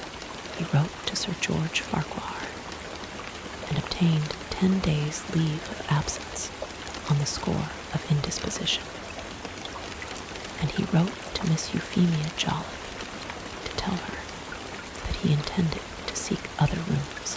From the first, he had decided that this latter step was inevitable. He could not bear the daily renewal of regret, the daily opening of the wound that would be caused by the sight of Anastasia, or by such chance intercourse with her as further residence at Bellevue Lodge must entail. There is no need to speculate whether his decision was influenced in part by a concession to humiliated pride. Men do not take pleasure in revisiting the scenes of a disastrous rout, and it must be admitted that the possibility of summoning a lost love to his presence when he rang for boiling water had in it something of the grotesque. He had no difficulty in finding other lodgings by correspondence, and he spared himself the necessity of returning at all to his former abode by writing to ask Clerk Janaway to move his belongings. One morning, a month later, Miss Jolliffe sat in that room which had been occupied by the late Mr. Charnock. She was alone, for Anastasia had gone to the office of the Cullerne Advertiser with an announcement in which one agent intimated that she was willing to take a post as nursery governess. It was a bright morning, but cold, and Miss Jolliffe drew an old white knitted shawl closer about her, for there was no fire in the grate. There was no fire because she could not afford it. Yet the sun pouring in through the windows made the room warmer than the kitchen, where the embers had been allowed to die out since breakfast. She and Anastasia did without fire on these bright autumn days to save coals. They early to bed for the same reason. Yet the stock in the cellar grew gradually less. Miss Jolliffe had examined it that very morning and found it terribly small, nor was there any money nor any credit left with which to replenish it. On the table before her was a pile of papers, some yellow, some pink, some white, some blue, but all neatly folded.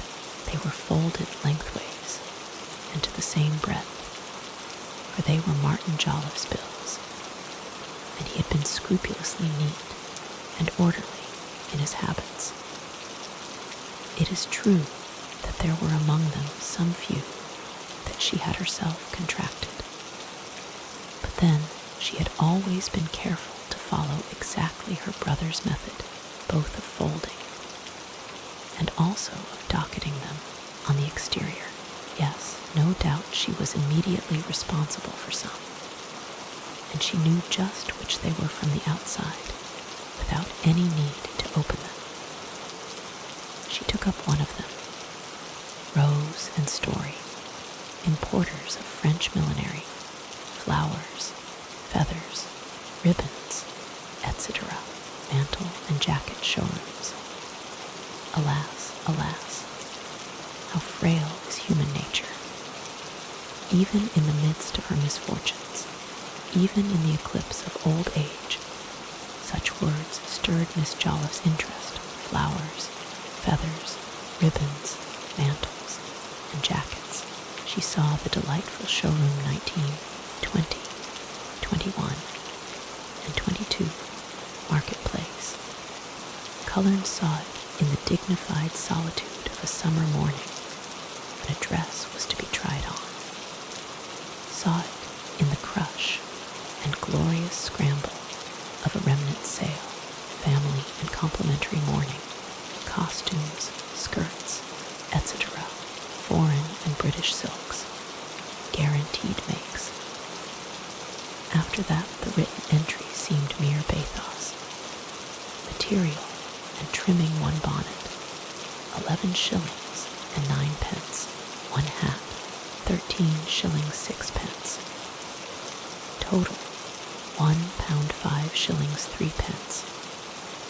It really was not worth while making a fuss about, and the bunch of cherries and bit of spangled net were well worth the 1 shilling 9 pence that Anastasia's had cost more than hers, whole pharmaceutical chemist.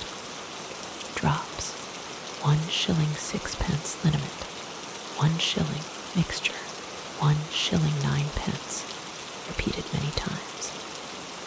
Cod liver oil, 1 shilling 3 pence, and 2 shillings 6 pence, and 1 shilling 3 pence again, £2 13 shillings 2 pence, with 4 shillings 8 pence interest, for the bill was 4 years old. That was for Anastasia at a critical time when nothing seemed to suit her, and Dr. Ineffer feared a decline, but all the medicine for poor Martin was entered in Dr. Ineffer's own account. Pilkington, the shoemaker, had his tale to tell. Miss Jolliffe, semi-palled, lace boots, treble soles, £1 1 shilling 0 pence. Miss H. All, semi-palled, lace boots, treble soles, £1 1 shilling 0 pence. 6 pair mohair laces, 9 pence. 3 ditto, silk, 1 shilling. Yes, she was indeed a guilty woman. It was she that had run up these accounts, and she grew red to think that her own hand should have helped to build so dismal a pile. Debt, like every other habit that runs counter to the common good, brings with it its own punishment, because society protects itself by making unpleasant the ways of such as inconvenience their neighbors. It is true that some are born with a special talent and capacity for debt. They live on it, and live merrily withal. But most debtors feel the weight of their chains, and suffer greater pangs than those which they inflict on any defrauded creditor. If the millstone grinds slowly, it grinds small, and undischarged accounts bring more pain than the goods to which they relate ever brought pleasure. Among such bitternesses, surely most bitter are the bills for things of which the fruition has ceased, for worn-out finery, for withered flowers, for drunk wine, Pilkington's boots, where they never so treble-soled, could not endure forever. And Miss Jolliffe's eyes followed unconsciously under the table to where a vertical fissure showed the lining white at the side of either boot, where were new boots to come from now, whence was to come clothing to wear and bread to eat. Nay, more, the day of passive endurance was past. Action had begun. The Cullerne Water Company threatened to cut off the water. The Cullerne Gas Company threatened to cut off the gas. Eves, the milkman, threatened a summons unless that long, long bill of his all, built up of pitiful little pints, was paid forthwith. The thing had come to the triera. Miss Jolliffe's front was rooted. The last rank was wavering. What was she to do? Whither was she to turn? She must sell some of the furniture, but who would buy such old stuff? And if she sold furniture, what lodger would take half-empty rooms? She looked wildly round. She thrust her hands into the pile of papers. She turned them over with a feverish action, till she seemed to be turning hay once more, as a little girl in the meadows at Widcote. Then she heard footsteps on the pavement outside, and thought for a moment that it was Anastasia returned before she was expected, till a heavy tread told her that a man was coming, and she saw that it was Mr. Jolliffe, her cousin, churchwarden and pork butcher. His bulky and unwieldy form moved levelly past the windows. He paused and looked up at the house, as if to make sure that he was not mistaken. And then he slowly mounted the semicircular flight of stone steps and rang the bell. In person he was tall, but disproportionately stout for his height. His face was broad, and his loose double chin gave it a flabby appearance. A pallid complexion and black-gray hair, brushed straightly down where he was not bald, produced an impression of sanctimoniousness, which was increased by a fawning manner of speech. Mr. Charnal was used to call him a hypocrite, but the aspersion was false, as such an aspersion commonly is. Hypocrites, in the pure and undiluted sense, rarely exist outside the pages of fiction, except in the lower classes, where deceit thrives under the incentive of clerical patronage. Men seldom assume deliberately the garb of religion to obtain temporal advantages or to further their own ends. It is probable that in 9 cases out of 10, where practice does not accord sufficiently with profession to please the censorious, the discrepancy is due to inherent weakness of purpose, to the duality of our nature, and not to any conscious deception. If a man leading the lower life should find himself in religious or high-minded or pure society, and speak or behave as if he were religious or high-minded, pure. He does so in 9 cases out of 10, not with any definite wish to deceive, but because he is temporarily influenced by better company for the time he believes what he says, or has persuaded himself that he believes it. If he is froward with the froward, so he is just with the just, and the more sympathetic and susceptible his nature, the more amenable is he to temporary influences. It is this chameleon adaptability that passes for hypocrisy. Cousin Joliffe was no hypocrite. He acted up to his light. And even if the light be a badly trimmed, greasy, evil-smelling paraffin lamp, the man who acts up to it is only the more to be pitied. Cousin Joliffe was one of those amateur ecclesiastics whose talk is of things religious, whom the church questions interest, and who seem to have missed their vocation in not having taken orders. If Canon Parkin had been a high churchman, Cousin Joliffe would have been high church. But the canon being no church, Cousin Joliffe was an earnest evangelical, as he delighted to describe himself. He was rector's churchwarden, took a leading part in prayer meetings, with a keen interest in school treats, antiques, and magic lanterns, and was particularly proud of having been asked more than once to assist in the mission room at Carisbury, where the vicar of Christ Church carried on revival work among the somnolent surroundings of a great cathedral. He was without any sense of humor or any refinement of feeling, self-important, full of the dignity of his office, thrifty to meanness. But he acted up to his light and was no hypocrite in that petty middle class, narrow-minded and penuriously pretentious, which was the main factor of Cullerne life. He possessed considerable influence and authority.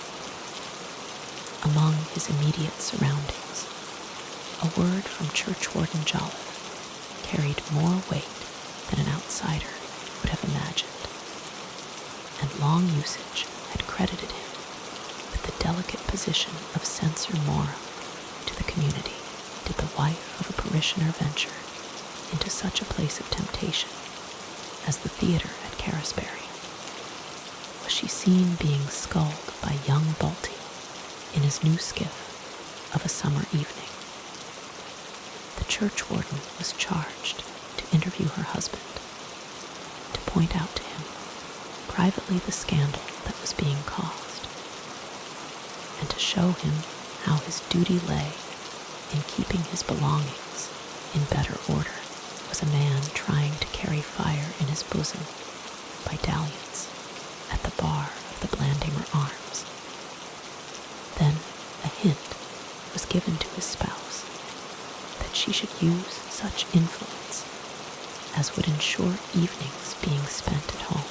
Did a young man waste the Sabbath afternoon in walking with his dog on Cullerne Flat, he would receive the Tishbite's warning, a discourse showing the necessity of a proper observance of the Lord's Day. Did a pig-tailed hoyden giggle at the grammar school boys from her pew in the minster? The impropriety was reported by the churchwarden to her mother. On such occasions, he was scrupulous in assuming a frock coat and a silk hat. Both were well worn and designed in the fashion of another day, but they were in his eyes insignia of office, and as he felt the tails of the coat about his knees, they seemed to him as it were the skirts of Aaron's garment. Miss Joliffe was not slow to notice that he was thus equipped this morning. She knew that he had come to pay her a visit of circumstance, and swept her papers hurriedly into a drawer. She felt as if they were guilty things, these bills, as if she had been engaged in a guilty action in even going through them, as if she had been detected in doing that which she should not do. And guiltiest of all seemed the very hurry of concealment with which she hid such compromising papers.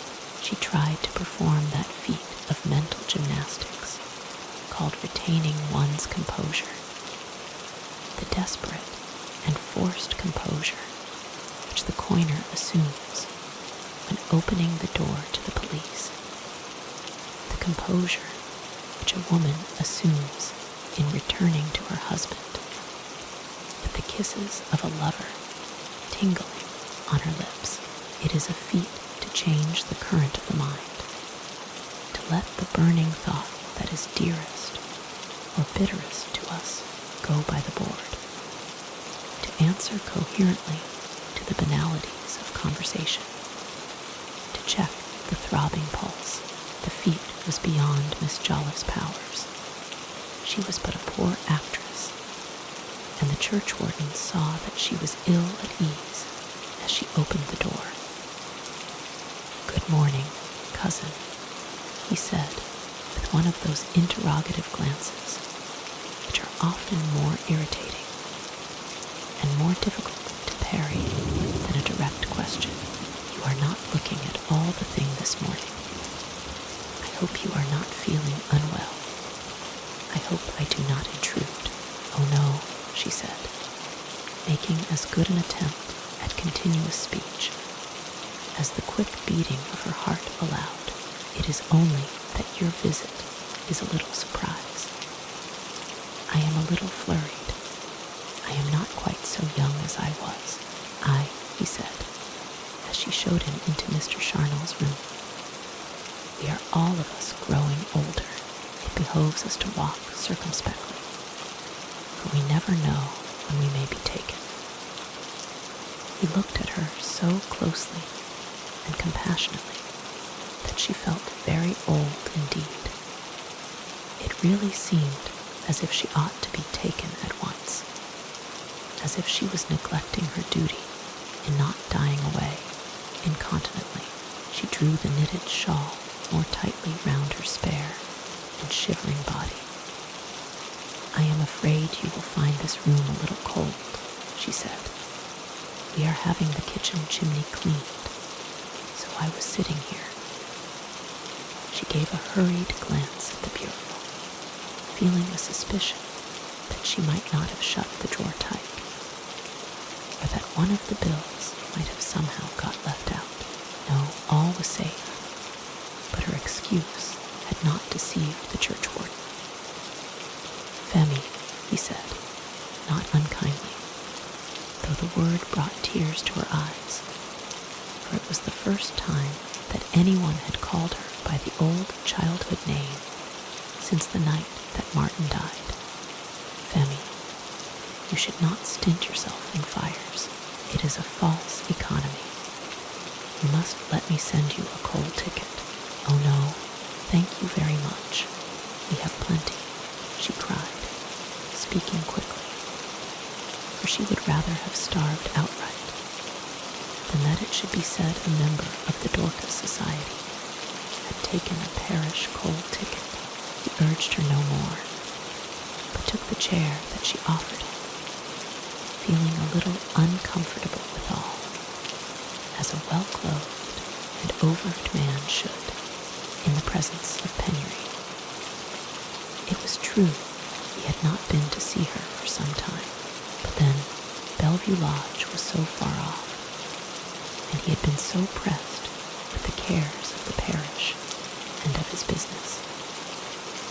Besides that, their walks of life were so different, and there was naturally a strong objection to any kinswoman of his keeping a lodging-house.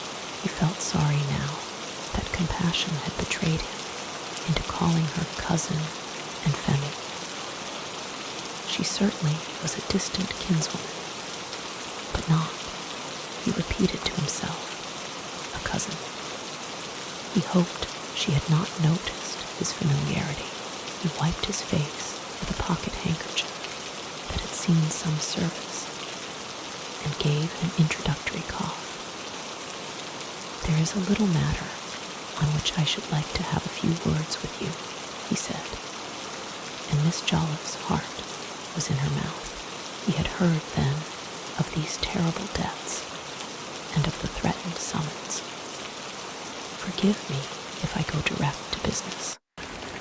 I am a businessman and a plain man, and like plain speaking, it is wonderful to what rude remarks, and unkind remarks, and untrue remarks, such words as these commonly form the prelude, and how very few of these plain speakers enjoy being plainly spoken to in turn. We were talking just now," he went on, "of the duty of walking circumspectly. But it is our duty, Miss Joliffe, to see that those over whom we are set in authority walk circumspectly as well. I mean no reproach to you, but others beside me think it would be well that you should keep closer watch over your niece. There is a nobleman of high station that visits much too often at this house. I will not name any names, and this with a tone of magnanimous forbearance, but you will guess who I mean, because the nobility is not that frequent hereabout. I am sorry to have to speak of such things, which ladies generally see quick enough for themselves, but as churchward I can't shut my ears to what is matter of town talk, and more by token, when a namesake of my own is concerned. The composure which Miss Joliffe had been seeking in vain came back to her at the pork butcher's words, partly in the relief that he had not broached the subject of deaths, which had been foremost in her mind, partly in the surprise and indignation occasioned by his talk of Anastasia. Her manner and very appearance changed, and none would have recognized the dispirited and broken down old lady in the sharpness of her rejoinder. "Mr. Joliffe," she apostrophized with tart dignity, "you must forgive me for thinking that I know a good deal more about the nobleman in question than you do, and I can assure you he is a perfect gentleman. If he has visited this house, it has been to see Mr. Westray about the restoration of the minster.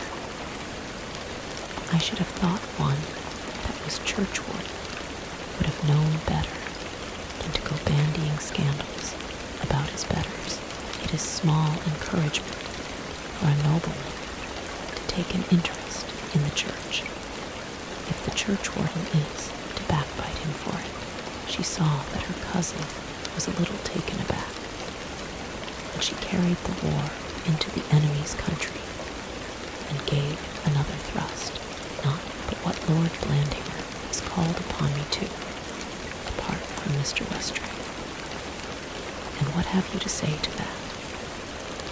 If his lordship has thought fit to honor me by drinking a cup of tea under my roof, there are many in Cullerne would have been glad to get out their best china if he had only asked himself to their houses, and there are some might well follow his example and show themselves a little oftener to their friends and relations."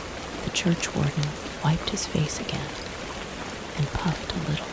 "Far be it from me," he said, dwelling on the expression with all the pleasure that a man of slight education takes in a book phrase that he has got by heart.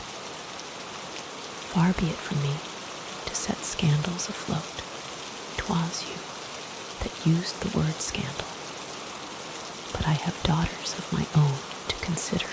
I have nothing to say against Anastasia, who, I believe, is a good girl enough, and his patronizing manner grated terribly on Miss Jolliffe, though I wish I could see her take more interest in the Sunday school. But I won't hide from you that she has a way of carrying herself and mincing her words which does not befit her station. It makes people take notice, and 'twould be more becoming she should drop it, seeing she will have to earn her own living in service. I don't want to say anything against Lord Blandimer either. He seems to be well-intentioned to the church. But if tales are true, the old lord was no better than he should be. And things have happened before now, on your side of the family, Miss Jolliffe, that make connections feel uncomfortable about Anastasia. We are told that the sins of the fathers will be visited to the third and fourth generation. Well, Miss Jolliffe said, and made a formidable pause on this adverb, if it is the manners of your side of the family to come and insult people in their own houses, I am glad I belong to the other side.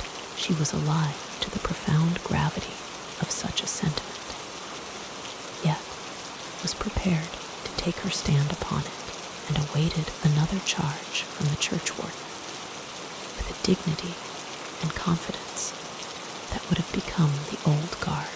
But no fierce passage of arms followed. There was a pause, and if a dignified ending were desired, the interview should here have ended. But to ordinary mortals, the sound of their own voices is so musical as to deaden any sense of anticlimax. Talking is continued for talking's sake, and heroics tail off into desultory conversation. Both sides were conscious that they had overstated their sentiments, and were content to leave main issues undecided. Miss Jolliffe did not take the bills out of their drawer again after the churchwarden had left her. The current of her ideas had been changed, and for the moment she had no thought for anything except the innuendos of her visitor.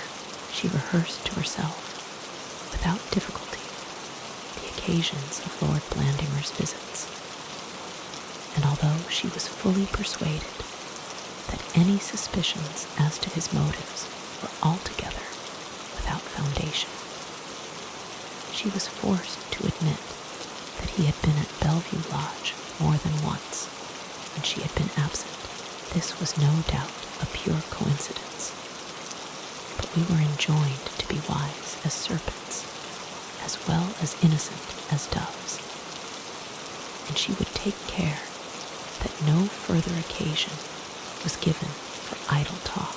Anastasia, on her return, found her aunt unusually reserved and taciturn. Miss Jolliffe had determined to behave exactly as usual to Anastasia, because her niece was entirely free from fault, but she was vexed at what the churchwarden had said, and her manner was so mysterious and coldly dignified as to convince Anastasia that some cause for serious annoyance had occurred. Did Anastasia remark that it was a close morning? Her aunt looked frowningly abstracted and gave no reply. Did Anastasia declare that she had not been able to get any 14 knitting needles? They were quite out of them, her aunt said. Oh, in a tone of rebuke and resignation, which implied that there were far more serious matters in the world than knitting needles. This dispensation lasted a full half hour, but beyond that the kindly old heart was quite unequal to supporting a proper hauteur. The sweet warmth of her nature thawed the chilly exterior, She was ashamed of her moodiness and tried to make up for it to Anastasia by manifestation of special affection. But she evaded her niece's attempts at probing the matter and was resolved that the girl should know nothing of Cousin Jolliffe's suggestions, or even of the fact of his visit. But if Anastasia knew nothing of these things, she was like to be singular in her ignorance. All Cullerne knew, it was in the air. The churchwarden had taken a few of the elders into his confidence and asked their advice as to the propriety of his visit of remonstrance. The elders, male and female, heartily approved of his action and had in their turn taken into confidence a few of their intimate and specially to be trusted friends. Then, ill-natured and tale-bearing Miss Sharp told lying and mischief-making Mrs. Flint, and lying and mischief-making Mrs. Flint talked the matter over at great length with the rector, who loved all kinds of gossip, especially of the highly spiced order. It was speedily matter of common knowledge that Lord Blandinger was at the hand of God. So ridiculous of a lodging-house keeper, christening a public house Bellevue Lodge, at all hours of the day and night, and that Miss Jolliffe was content to look at the ceiling on such occasions, and worse, to go to meetings so as to leave the field undisturbed. What intolerable hypocrisy, making an excuse of the Dorcas meetings, that Lord Blandinger loaded, simply loaded, that pert and good-for-nothing girl with presents, that even the young architect was forced to change his lodgings by such disreputable goings-on. People wondered how Miss Jolliffe and her niece had the effrontery to show themselves at church on Sundays. The younger creature, at least, must have some sense of shame left, for she never ventured to exhibit in public either the fine dresses or the jewelry that her lover gave her. Such stories came to Westray's ears and stirred in him the modicum of chivalry which leavens the lump of most men's being. He was still smarting under his repulse, but he would have felt himself disgraced if he had allowed the scandal to pass unchallenged, and he rebutted it with such ardor that people shrugged their shoulders and hinted that there had been something between him, too, and Anastasia. Clerk Janaway was inclined to take a distressingly opportunist and matter-of-fact view of the question. He neither reprobated nor defended. In his mind, the divine right of peers was firmly established so long as they were rich and spent their money freely. We should not be too particular. They were to be judged by standards other than those of common men. For his part, he was glad they had got in place of an old curmudgeon, a man who would take an interest in the church and spend money on the place and the people. If he took a fancy to a pretty face, where was the harm? 'Twas nothing to the likes of them. Best let well alone. And then he would cut short the churchwarden's wailings and godly lamentations by decanting on the glories of fording, and the boon it was to the countryside to have the place kept up once more. Clerk Janaway, your sentiments do you no credit, said the pork butcher on one such occasion, for he was given to gossip with the sexton on terms of condescending equality. I have seen fording myself, having driven there with the Carisbury Field Club, and felt sure it must be a source of temptation, if not guarded against. That one man should live in such a house is an impiety. He is led to go about like Nebuchadnezzar, saying, "Is not this great Babylon that I have builded?" "He never builded it," said the clerk with some inconsequence. "Tweer built it centuries ago. I've heard 'tis that old, no one don't know who builded it."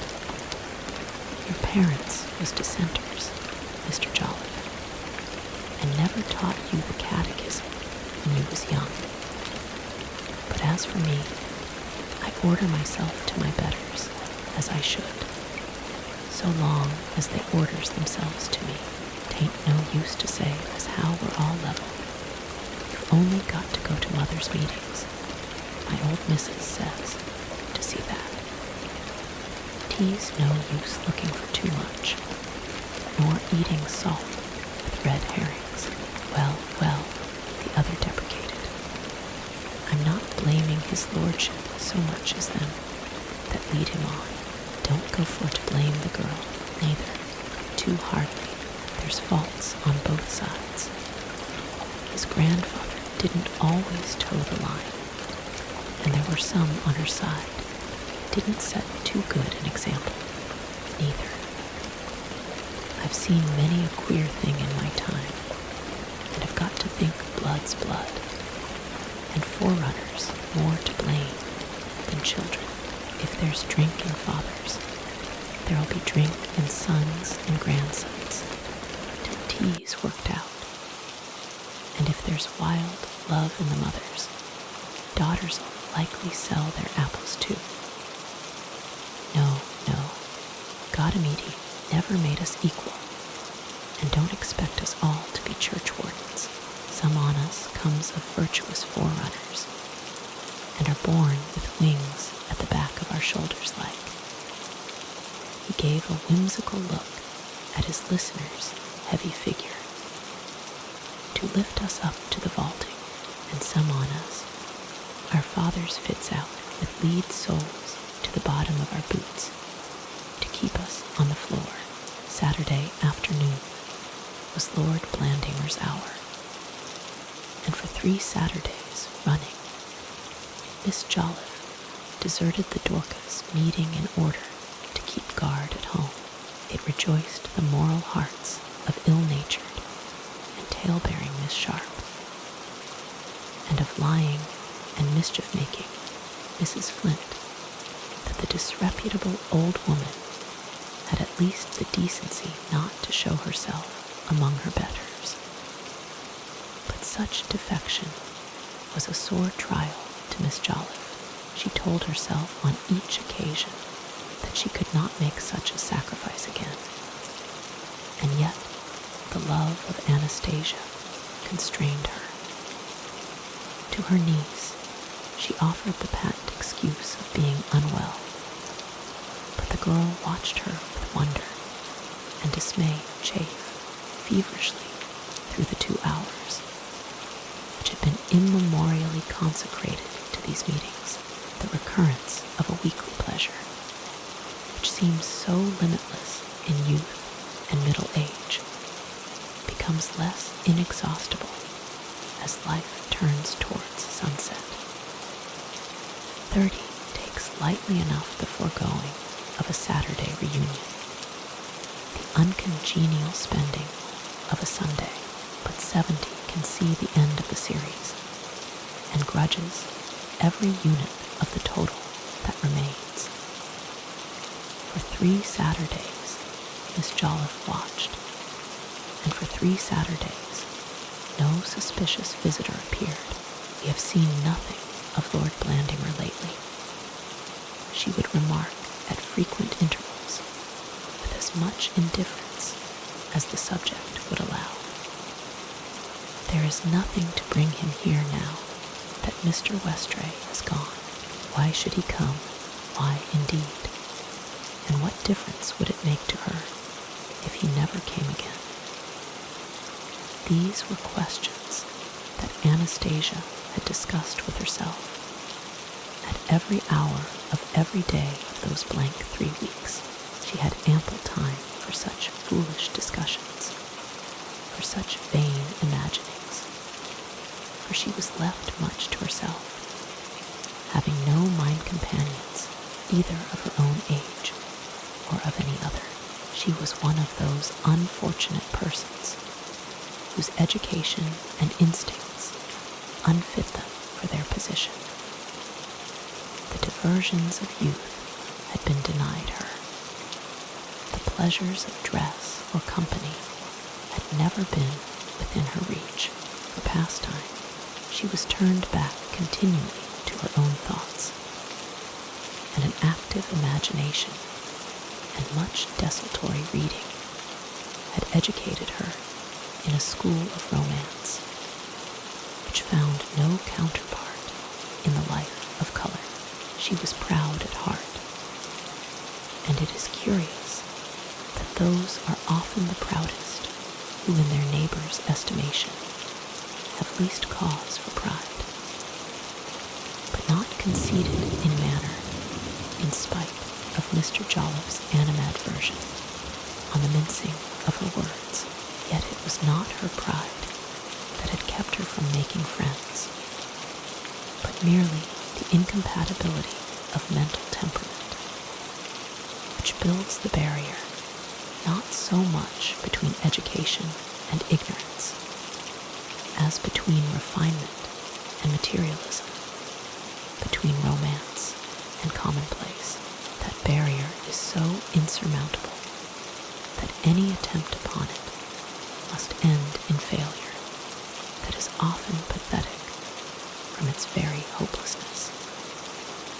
Even the warmth of ardent affection has never yet succeeded in evolving a mental companionship from such discordant material. By kindly dispensation of nature, the breadth of the gulf, indeed, is hidden from those who cannot cross it. They know it is there. They have some inkling of the difference of view, but they think that love may build a bridge across, or that in time they may find some other access to the further side. Sometimes they fancy that they are nearer to the goal, that they walk step and step with those they love. But this, alas, is not to be, because the mental sympathy, the touch of illumination that welds minds together, is wanting. It was so with Miss Joliffe, the elder. She longed to be near her niece, and was so very far away. She thought that they went hand in hand, when all the while a different mental outlook set them poles asunder. With all her 1,000 good, honest qualities, she was absolutely alien to the girl, and Anastasia felt as if she was living among people of another nation, among people who did not understand her language, and she took refuge in silence. The dullness of color had grown more oppressive to her in the last year. She longed for a life something wider. She longed for sympathy. She longed for what a tall and well-favored maiden of her years most naturally desires. However much she may be ignorant of her desire, she longed for someone to admire her and to love her. She longed for someone about whom she could weave a romance. The junior partner in prose and story perhaps discerned her need and tried to supply it. He paid her such odious compliments on the hang of her things that she would never have entered the shop again, were it not that Bellevue Lodge was bound hand and foot to prose and story, for they were undertakers as well as milliners, and besides, the little affair of the bonnets, the expenses of Martin's funeral, were still unsatisfied. was a young dairy farmer with a face like a red harvest moon who stopped at her aunt's door on his way to market. He would sell Miss Joliffe eggs and butter at wholesale prices and grinned in a most tiresome way whenever he caught sight of Anastasia. The rector patronized her insufferably, and though old Mr. Newt was kind, he treated her like a small child and sometimes patted her cheek, which she felt to be disconcerting at 18. And then the Prince of Romance appeared in Lord Blandimer the moment that she first saw him on the doorstep that windy autumn afternoon when yellow leaves were flying. She recognized him for a prince. The moment that he spoke to her, she knew that he recognized her for a lady, and for this she felt unspeakably glad and grateful. Since then the wonder had grown. It grew all the faster from the hero's restraint. He had seen Anastasia but little. He spoke but little to her. He never gave her even a glance of interest, still less such glances as Westray launched at her so lavishly, and yet the wonder grew. He was so different from other men she had seen, so different from all the other people she had ever met. She could not have told how she knew this, and yet she knew. It must have been an atmosphere which followed him wherever he went, that penumbra with which the gods wrap heroes, which told her he was different. The gambits of the great game of love are strangely limited, and there is little variation in the afterplay if it were not for the personal share we take. Such doings would lack interest by reason of their monotony, by their too close resemblance to the primeval type. This is why the game seems dull enough to onlookers. They shock us with the callousness with which they are apt to regard our ecstasies. This is why the straightforward game palls sometimes on the players themselves after a while, and why they are led to take refuge from dullness in solving problems, in the tangled irregularities of the night's move. Anastasia would have smiled if she had been told that she had fallen in love. It might have been a thin smile, pale as winter sunshine, but she would have smiled. It was impossible for her to fall in love, because she knew that kings no longer marry beggar maids, and she was far too well brought up to fall in love, except as a preliminary to marriage.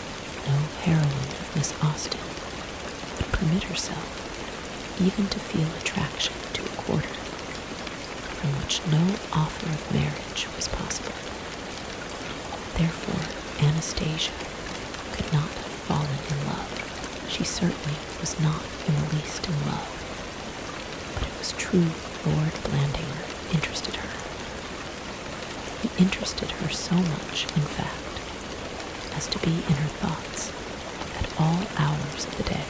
It was strange that no matter with what things her mind was occupied, his image should continually present itself. She wondered why this was. Perhaps it was his power.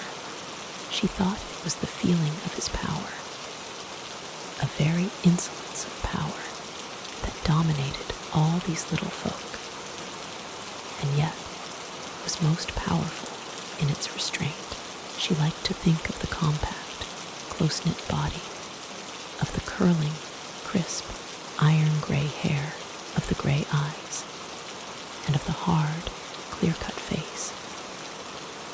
Yes, she liked the face because it was hard, because it had a resolute look in it that said he meant to go whither he wished to go, There was no doubt she must have taken considerable interest in him, for she found herself dreading to pronounce his name, even in the most ordinary conversation, because she felt it difficult to keep her voice at the dead level of indifference she dreaded when others spoke of him. And yet, there was no other subject that occupied her so much. And sometimes, when they talked of him, she had a curious feeling of jealousy, a feeling that no one had a right even to talk of him except herself, and she would smile to herself with a little scornful smile, because she thought that she knew more about him, could understand him better than them all. It was fortunate, perhaps, that the arbitrament of Cullerne conversation did not rest with Anastasia, or there would have been but little talking at this time, or if it seemed preposterous that others should dare to discuss Lord Blandimer, it seemed equally preposterous that they should take an interest in discussing anything else. She certainly was not in love. It was only the natural interest. She told herself that anyone with education and refinement must take in a strange and powerful character. Every detail about him interested her. There was a fascination in his voice. There was a melody in his low, clear voice that charmed, and made even trifling remarks seem important. Did he but say it was a rainy afternoon? Did he but ask if Mr. Westray were at home? There was such mystery in his tone that no rabbinical Kabbalist ever read more between the lines than did Miss Anastasia Jolliffe. Even in her devotions, thought wandered far from the pew where she and her aunt sat in Cullerne Church. She found her eyes looking for the sea green and silver, for the Nebuly Coat in Abbot Vinico's window, and from the clear light yellow of the oriel round John Baptist's head. Fancy called up a whirl of faded lemon-colored acacia leaves that were in the air that day the hero first appeared. Yet, if heart wavered, head stood firm. He should never know her interest in him. No word, no changing color should ever betray her. He should never guess that agitation sometimes scarcely left her breath to make so short a rejoinder as good night. For 3 Saturdays then, Miss Jolliffe, the elder, sat on guard at Bellevue Lodge for 3 Saturday afternoons in succession. She sat and chafed as the hours of the Dorcas meeting came and went. But nothing happened. The heavens remained in their accustomed place. The minster tower stood firm.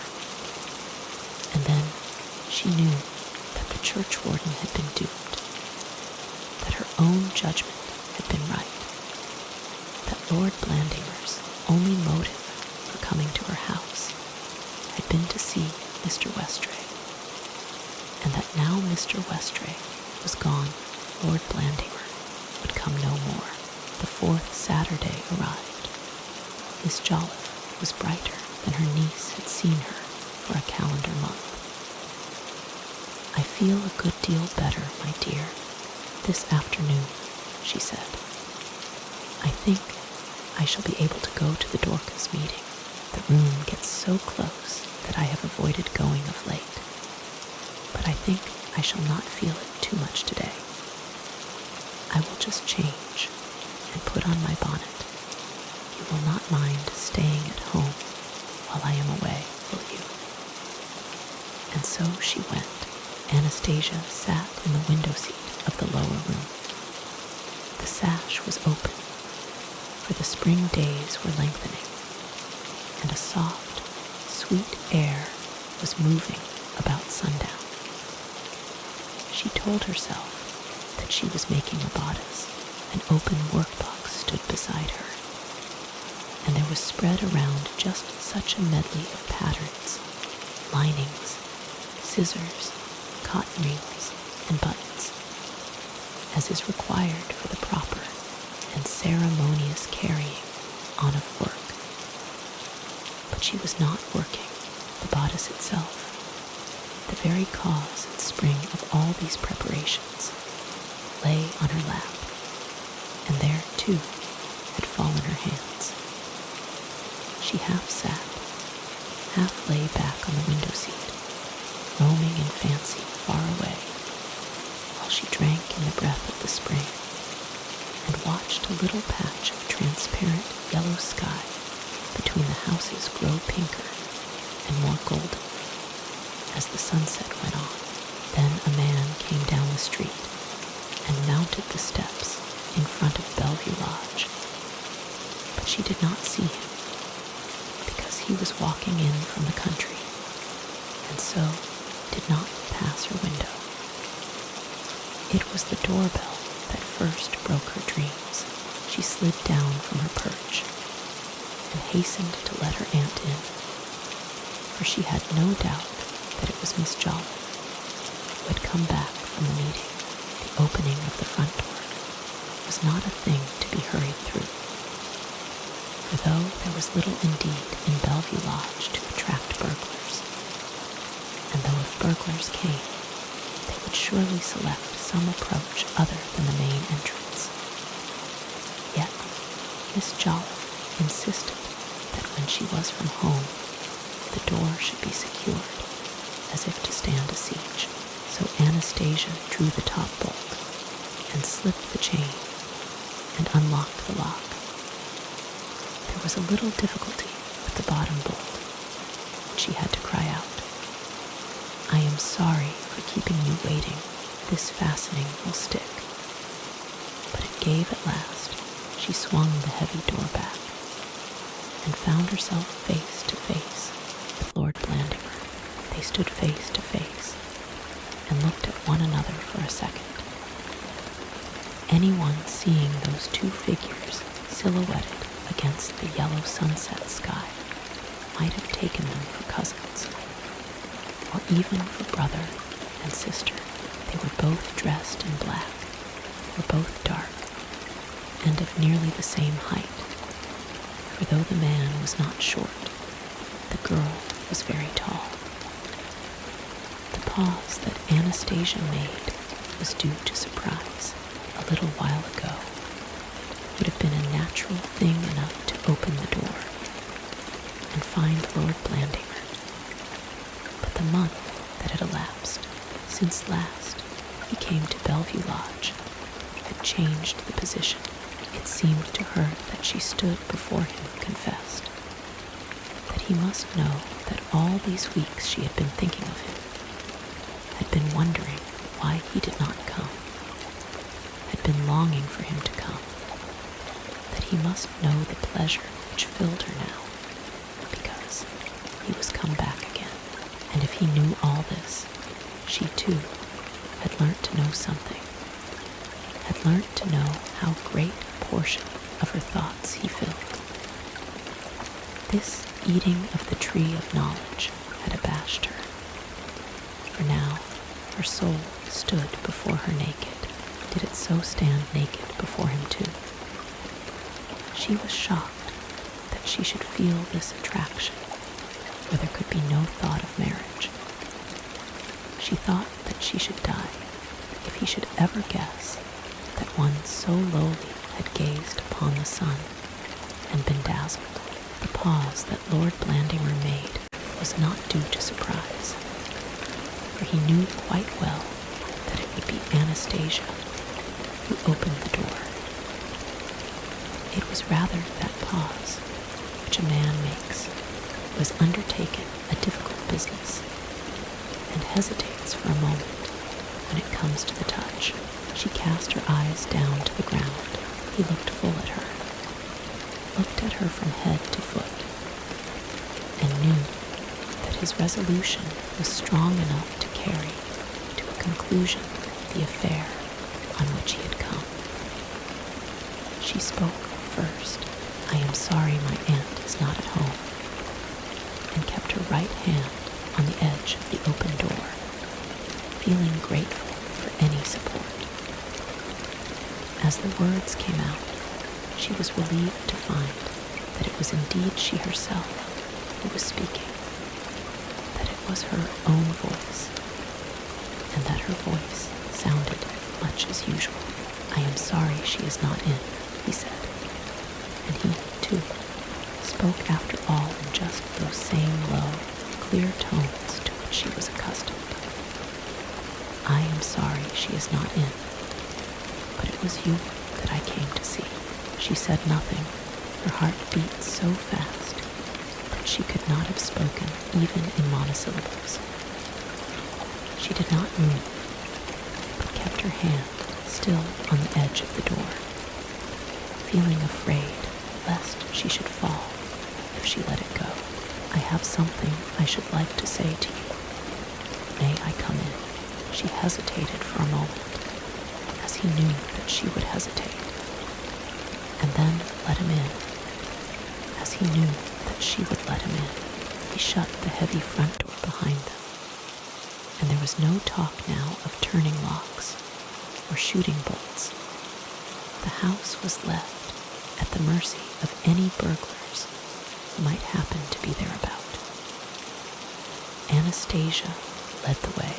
She did not take him into Mr. Charnel's old room, partly because she had left half-finished clothes lying there, and partly from the more romantic reflection that it was in Westray's room that they had met before. They walked through the hall and up the stairs, she going first and he following, and she was glad of the temporary respite which the long flights secured her. They entered the room, and again he shut the door behind them. There was no fire, and the window was open, but she felt as if she were in a fiery furnace. He saw her distress, but made as if he saw nothing, and pitied her for the agitation which he caused. For the past 6 months, Anastasia had concealed her feelings so very well that he had read them like a book. He had watched the development of the plot without pride or pleasure of success, without sardonic amusement, without remorse, with some dislike for a role which force of circumstances imposed on him, but with an unwavering resolve to walk the way which he had set before him. He knew the exact point which the action of the play had reached. He knew that Anastasia would grant whatever he asked of her. They were standing face to face again. To the girl, it all seemed a dream. She did not know whether she was waking or sleeping. She did not know whether she was in the body or out of the body. It was all a dream, but it was a delightful dream. There was no bitterness of reflection now, no anxiety, no regard for past or future, only utter absorption in the present moment. She was with the man who had possessed her thoughts for a month past. He had come back to her. She had not to consider whether she should ever see him again. He was with her now. She had not to think whether he was there for good or evil. She had lost all volition in the will of the man who stood before her. She was the slave of his ring, rejoicing in her slavery, and ready to do his bidding as all the other slaves of that ring. He was sorry for the feelings which he had aroused, sorry for the affection he had stirred, sorry for the very love of himself that he saw written in her face. He took her hand in his, and his touch filled her Her hand lay in his neither lifelessly, nor entirely passively, yet only lightly returning the light pressure of his fingers. To her, the situation was the supreme moment of a life.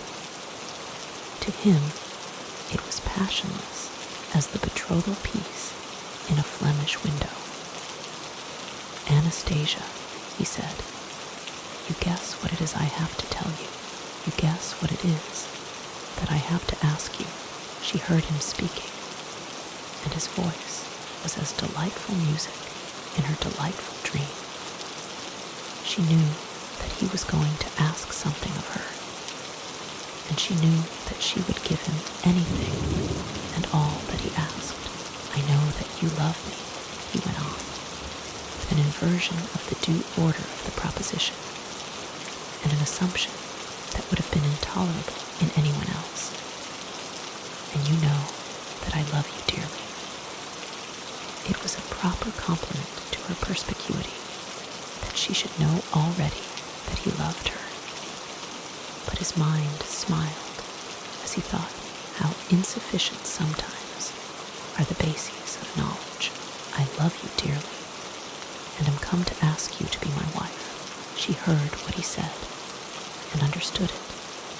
She had been prepared for his asking anything save this one thing that he had asked. The surprise of it overwhelmed her. The joy of it stunned her. She could neither speak nor move. He saw that she was powerless and speechless, and drew her closer to him.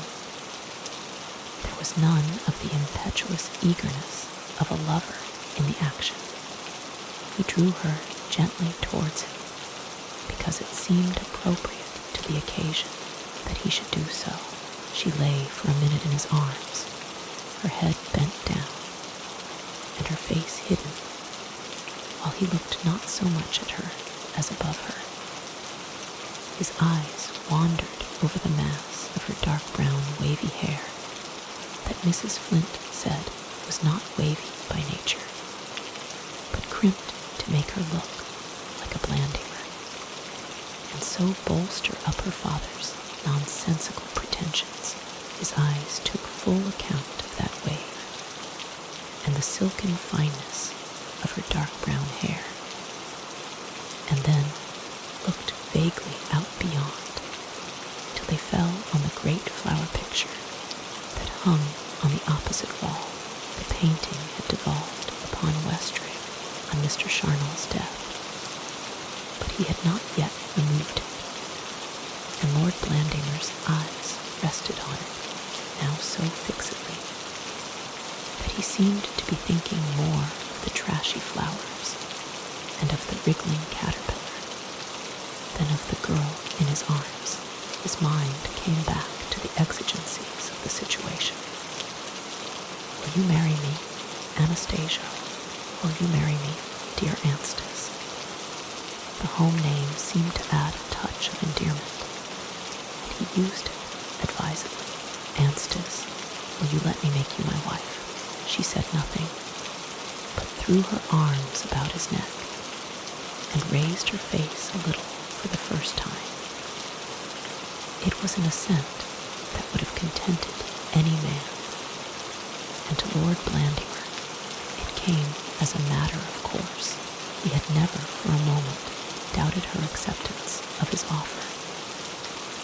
If she had raised her face to be kissed, her expectation was gratified. He kissed her indeed, but only lightly on the brow, as actor may kiss actress on the stage. If anyone had been there to see, they would have known from his eyes that his thoughts were far from his body, that they were busied with somebody or something that seemed to him of more importance than the particular action in which he was now engaged. But Anastasia saw nothing. She only knew that he had asked her to marry him, and that she was in his arms. He waited a moment, as if wondering how long the present position would continue, and what was the next step to take, but the girl was the first to relieve the tension. The wildest intoxication of the first surprise was passing off, and with returning capacity for reflection, a doubt had arisen that flung a shadow like a cloud upon her joy. She disengaged herself from his arms that strove in orthodox manner to retain her. "Don't," she said, "don't. We have been too rash. I know what you have asked me.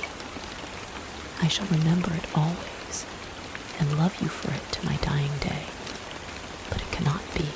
There are things you must know before you ask me. I do not think you would ask me if you knew all." For the first time, he seemed a little more in earnest, a little more like a man living life, a little less like a man rehearsing a part that he had got by heart. This was an unexpected piece of action, an episode that was not in his acting edition, that put him for the moment at a loss.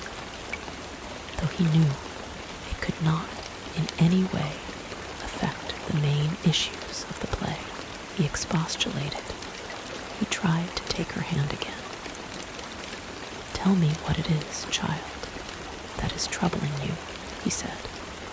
"There can be nothing under heaven that could make me wish to unsay what I have said. Nothing that could make us wish to undo what we have done. Nothing can rob me now of the knowledge that you love me. Tell me what it is." "I cannot tell you," she answered him. "It is something I cannot tell. Don't ask me. I will write it. Leave me now, please leave me. No one shall know that you have been here. No one must know what has passed between us." Miss Jolliffe came back from the Dorcas, reading a little downhearted and out of humor. Things had not gone so smoothly as usual. No one had inquired after her health, though she had missed 3 meetings in succession. People had received her little compliments and cheery small talk, but the driest of negatives or affirmatives, she had an uncomfortable feeling that she was being cold-shouldered. That high moralist, Mrs. Flint, edged her chair away from the poor lady of set purpose, and Miss Jolliffe found herself at last left isolated from all, except Mrs. Perlin, the builder's wife, who was far too fat and lethargic to be anything but ignorantly good-natured. Then, in a fit of pained abstraction, Miss Jolliffe had made such a bad calculation as entirely to spoil a flannel petticoat with a rheumatic belt and camphor pockets, which she had looked upon as something of a chef d'oeuvre. But when she got back to Bellevue Lodge, her vexation vanished, and was entirely absorbed in solicitude for her niece. Anstice was unwell. Anstice was quite ill, quite flushed, and complaining of headache. If Miss Jolliffe had feigned indisposition for 3 Saturdays as an excuse for not leaving the house, Anastasia had little need for simulation. On this, the 4th Saturday, she was, in effect, so dazed by the event which had happened, and so preoccupied by her own thoughts, that she could scarcely return coherent replies to her aunt's questions. Miss Jolliffe had rung and received no answer, had discovered that the front door was unlocked, and had at last found Anastasia sitting forlorn in Mr. Westray's room, with the window open. A chill was indicated, and Miss Jolliffe put her to bed at once. Bed is a first aid that even ambulance classes have not entirely taught us to dispense with. It is, moreover, exceedingly cheap, if indeed the poor man is rich enough to have a bed at all. Had Anastasia been Miss Bulteel, or even Mrs. Parkin, or lying and mischief-making Mrs. Flint, Dr. Nefer would have been summoned forthwith. But being only Anastasia, and having the vision of death before her eyes, she prevailed on her aunt to wait to see what the night brought forth, before sending for the doctor. Meanwhile, Dr. Bed, infinitely cleverest and infinitely safest of physicians, was called in, and with him was associated that excellent general practitioner Dr. Waite. Hot flannels, hot bottles, hot possets, and a bedroom fire were exhibited, and when at 9 o'clock Miss Jolliffe kissed her niece and retired for the night, she by no means despaired of the patient's speedy recovery from so sudden and unaccountable an attack. Anastasia was alone. What a relief to be alone again, though she felt that such a thought was treasonable and unkind to the warm old heart that had just left her, to that warm old heart which yearned so deeply to her, but with which she had not shared her story. She was alone, and she lay a little while in quiet content, looking at the fire through the iron bars at the foot of her bedstead. It was the first bedroom fire she had had for 2 years, and she enjoyed the luxury with a pleasure proportionate to its rarity. She was not sleepy, but grew gradually more composed, and was able to reflect on the letter which she had promised to write. It would be difficult, and she assured herself with much vigor that it must raise insurmountable obstacles, that they were obstacles which one in Lord Blandinger's position must admit to be quite insurmountable. Yes, in this letter she would write the colophon of so wondrous a romance, the epilogue of so amazing a tragedy. But it was her conscience that demanded the sacrifice, and she took the more pleasure in making it, because she felt at heart that the pound of flesh might never really, after all, be cut. How thoroughly do we enjoy these sacrifices to conscience, these followings of honor's code severe, when we know that none will be mean enough to take us at our word. To what easily gained heights of morality does it raise us to protest that we never could accept the gift that will eventually be forced into our reluctant hands, to insist that we regard as the shortest of loans the money which we never shall be called upon to repay. It was something of the same sort with Anastasia. She told herself that by her letter she would give the death blow to her love, and perhaps believed what she told, yet all the while kept hope hidden at the bottom of the box. Even as in the most real perils of a dream, we sometimes are supported by the sub-waking sense that we are dreaming. A little later Anastasia was sitting before her bedroom fire writing. It has a magic of its own, the bedroom fire. Not such a one as night by night warms hothouse bedrooms of the rich, but that which burns but once or twice a year. How the coals glow between the bars, how the red light shimmers on the black-lead bricks, how the posset steams upon the hob. Milk or tea, cocoa or coffee, poor commonplace liquids, are they not transmuted in the alembic of a bedroom fire, till they become nepenthe for a heartache, or a filter for romance? Ah, the romance of it! youth forestalls tomorrow's conquest. The middle life forgets that yesterday is past forever. And even querulous old age thinks it may still have its honor and its toil. An old blue cloak, which served the turn of dressing gown, had fallen apart in the exigencies of composition and showed underlying tracts of white nightgown. Below, the firelight fell on bare feet, resting on the edge of the brass fender, till the heat made her curl up her toes. And above, the firelight contoured certain generous curves. The roundness and the bloom of maidenhood was upon her. That bloom so transient, so irreplaceable, that renders any attempt to simulate it so profoundly ludicrous.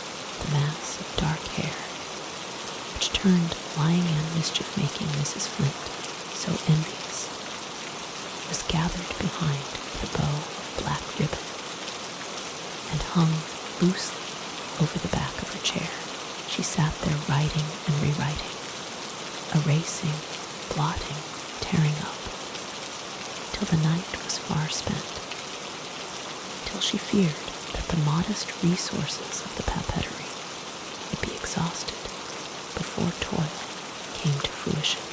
It was finished at last, and if it was a little formal or hyphal or stilted, is not a certain formality postulated on momentous occasions.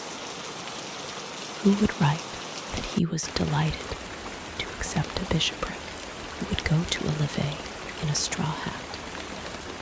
Dear Lord Blandimer, the letter ran, I do not know how I ought to write to you, for I have little experience of life to guide me. I thank you with all my heart for what you have told me. I am glad to think of it, and I always shall be. I believe there must be many strong reasons why you should not think of marrying me. Yet if there are, you must know them far better than I, and you have disregarded them. But there is one reason that you cannot know, for it is known to very few. I hope it is known only to some of our own relations. Perhaps I ought not to write of it at all, but I have no one to advise me. I mean what is right, and if I am doing wrong, you will forgive me, will you not? And burn this letter when you have read it. I have no right to the name I am called by. My cousins in the marketplace think we should use some other, but we do not even know what our real name would be. My grandmother married old Mr. Jolliffe. She had already a son 2 or 3 years old. This son was my father, and Mr. Jolliffe adopted him. But my grandmother had no right to any but her maiden name. We never knew what that was, though my father tried all his life to find it out, and thought he was very near finding out when he fell into his last illness. We think his head must have been affected, for he used to say strange things about his parentage. Perhaps the thought of this disgrace troubled him, as it has often troubled me, though I never thought it would trouble me so much as now. I have not told my aunt about what you have said to me, and no one else shall ever know it. But it will be the sweetest memory to me of all my life. A very sincere friend, Anastasia Jolliffe. It was finished at last. She had slain all her hopes. She had slain her love. He would never marry her. He would never come near her again.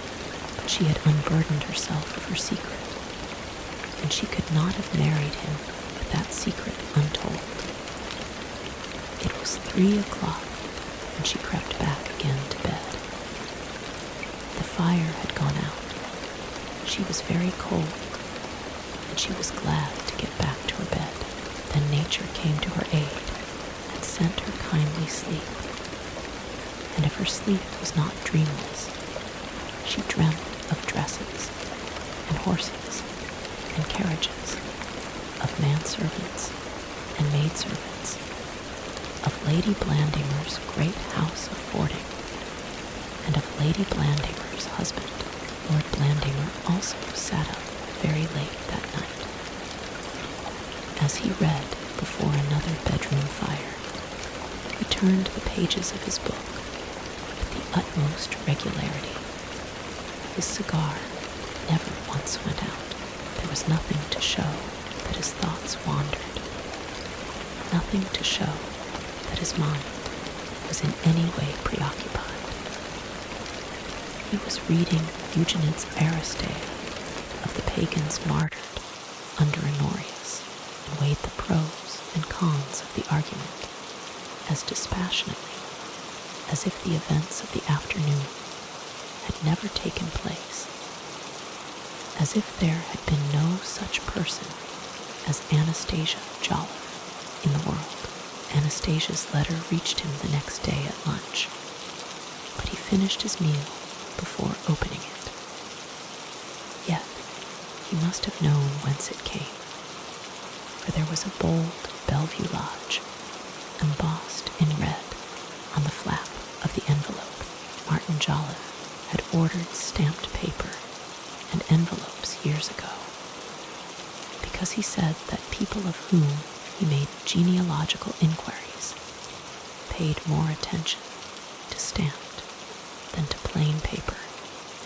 It was a credential of respectability. In Cullerne, this had been looked upon as a gross instance of his extravagance. Mrs. Baltiel and Canon Parkin alone could use headed paper with propriety, and even the rectory only printed and did not emboss. Martin had exhausted his supply years ago and never ordered a second batch, because the first was still unpaid for. But Anastasia kept by her half a dozen of these fateful envelopes. She had purloined them when she was a girl at school, and to her they were still a cherished remnant of gentility, that pallium under which so many of us would fain hide our rags. She had used one on this momentous occasion. It seemed a fitting cover for dispatches to forwarding, and might divert attention from the straw paper on which her letter was written. Lord Blandimer had seen the Bellevue Lodge, had divined the genesis of the embossed inscription, had unraveled all Anastasia's thoughts in using it, yet let the letter lie till he had finished lunch. When he read it afterwards, he criticized it as he might the composition of a stranger, as a document with which he had no very close concern. Yet he appreciated the effort which it must have cost the girl to write it, was touched by her words, and felt a certain grave compassion for her. But it was the strange juggle of circumstance, the Sophoclean irony of a position of which he alone held the key, that most impressed themselves upon his mood. He ordered his horse and took the road to Cullerne, but his agent met him before he had passed the first lodge, and asked some further instructions for the planting at the top of the park. So he turned and rode up to the great belt of beeches, which was then being planted, and was so long engaged there that dusk forced him to abandon his journey to the town.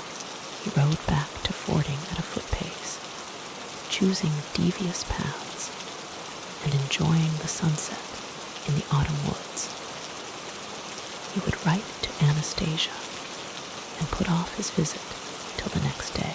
With him, there was no such wholesale destruction of writing paper as had attended pretended Anastasia's efforts on the previous night. One single sheet saw his letter begun and ended. A quarter of an hour sufficed for committing his sentiments very neatly to writing. He flung off his sentences, letter 1 Fe 5 Eta Delta Rota Mega Sigma, as easily as Odysseus tossed his heavy stone beyond all the marks of the Phaeacians.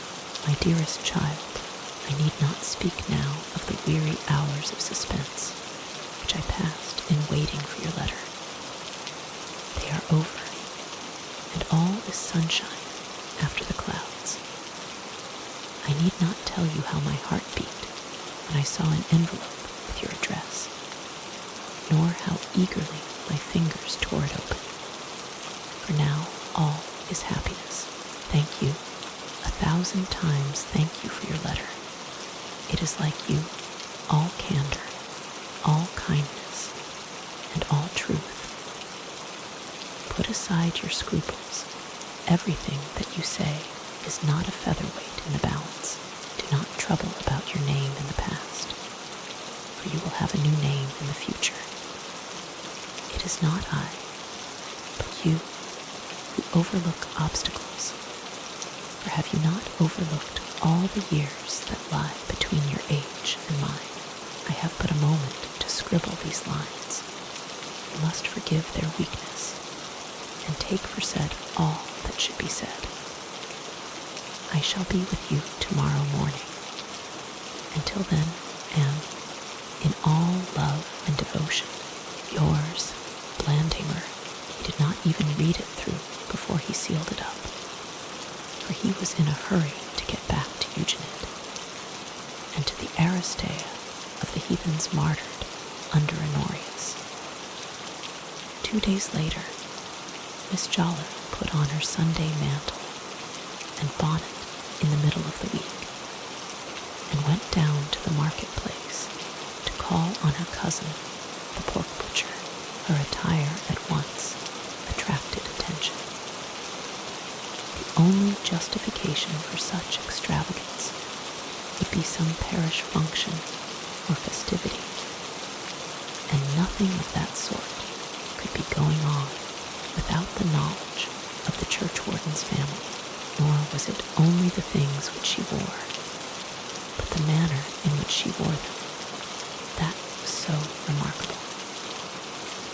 As she entered the parlor at the back of the shop, where the pork butcher's lady and daughters were sitting, they thought that they had never seen their cousin look so well dressed.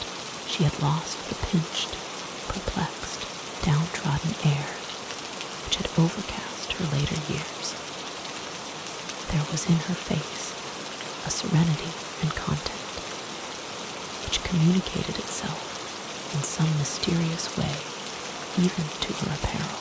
Cousin Euphemia looks quite respectable this morning, whispered the younger to the elder daughter, and they had to examine her closely before they convinced themselves that only a piece of mauve ribbon in her bonnet was new, and that the coat and dress were just the same as they had seen every Sunday for 2 years past.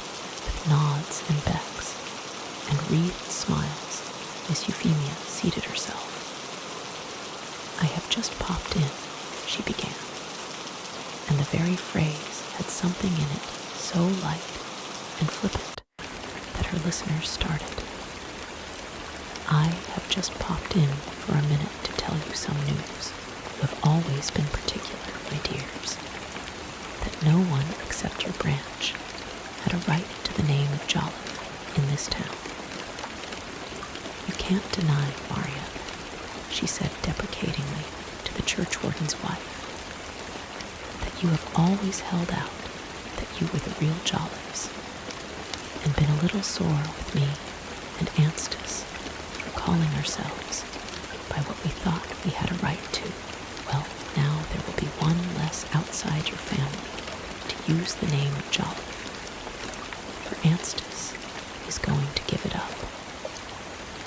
somebody has offered to find another name for her.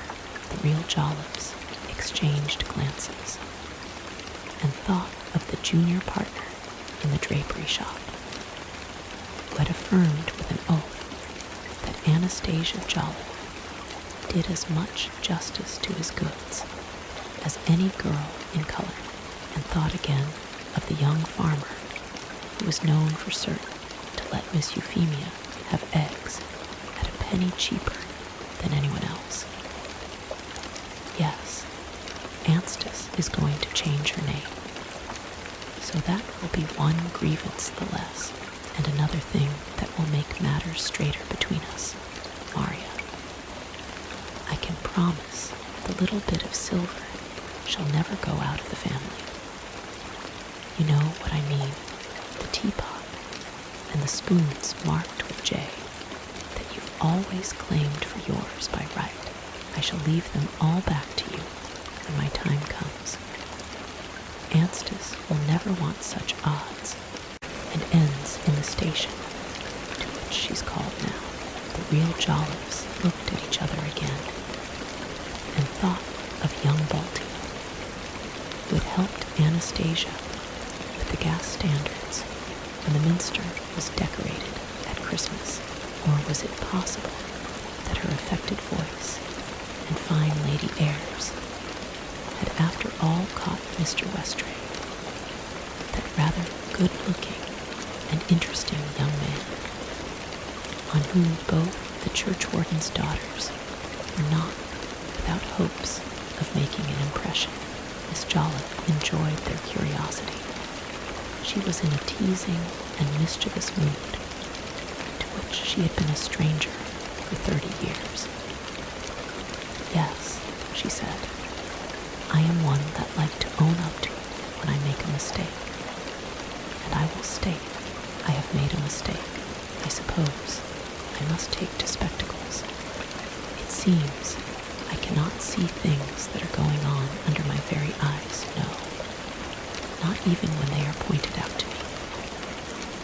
I've come round to tell you, Maria, one and all, that I was completely mistaken when I told the churchwarden that it was not on Anstis's account that Lord Blandinger has been visiting at Bellevue Lodge. It seems it was just for that he came, and the proof of it is he's going to marry her.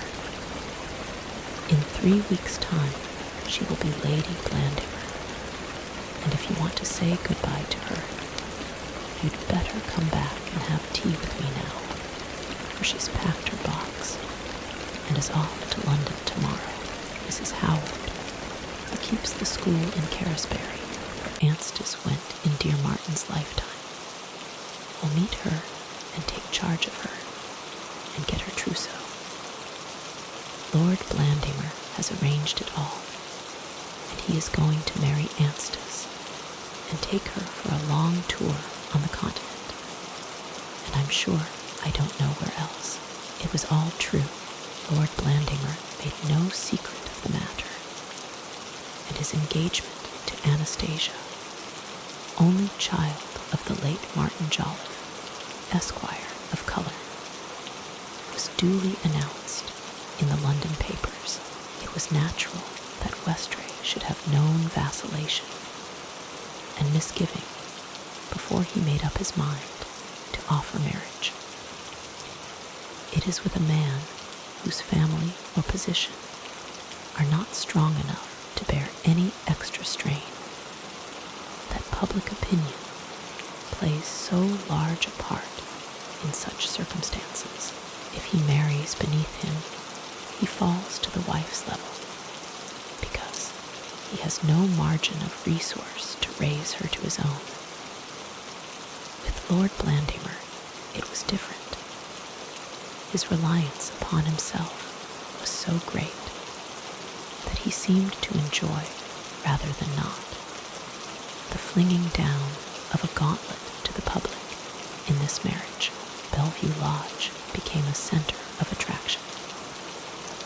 The ladies who had contemned a lodging-house keeper's daughter courted the betrothed of a peer. From themselves, they did not disguise the motive for this change. They did not even attempt to find an excuse in public. They simply executed their volte-face simultaneously and with most commendable regularity, and felt no more reluctance or shame in the process than a cat feels in following the man who carries its meat.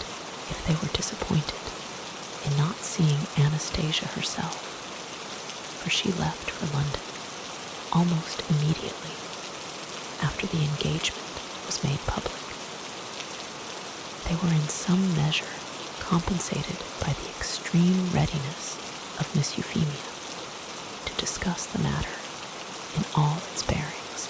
Each and every detail was conscientiously considered and enlarged upon, from the buttons on Lord Blandingmer's boots to the engagement ring on Anastasia's finger, and Miss Jolliffe was never tired of explaining that this last had an emerald, a very large emerald, my dear, surrounded by diamonds, green and white being the colors of his lordship's shield.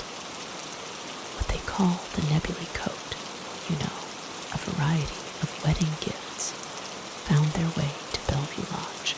Great events, such as marriages and deaths, certainly do call forth the sympathy of our neighbors in a wonderful way, Miss Jolliffe said, with all the seriousness of an innocent belief in the general goodness of mankind.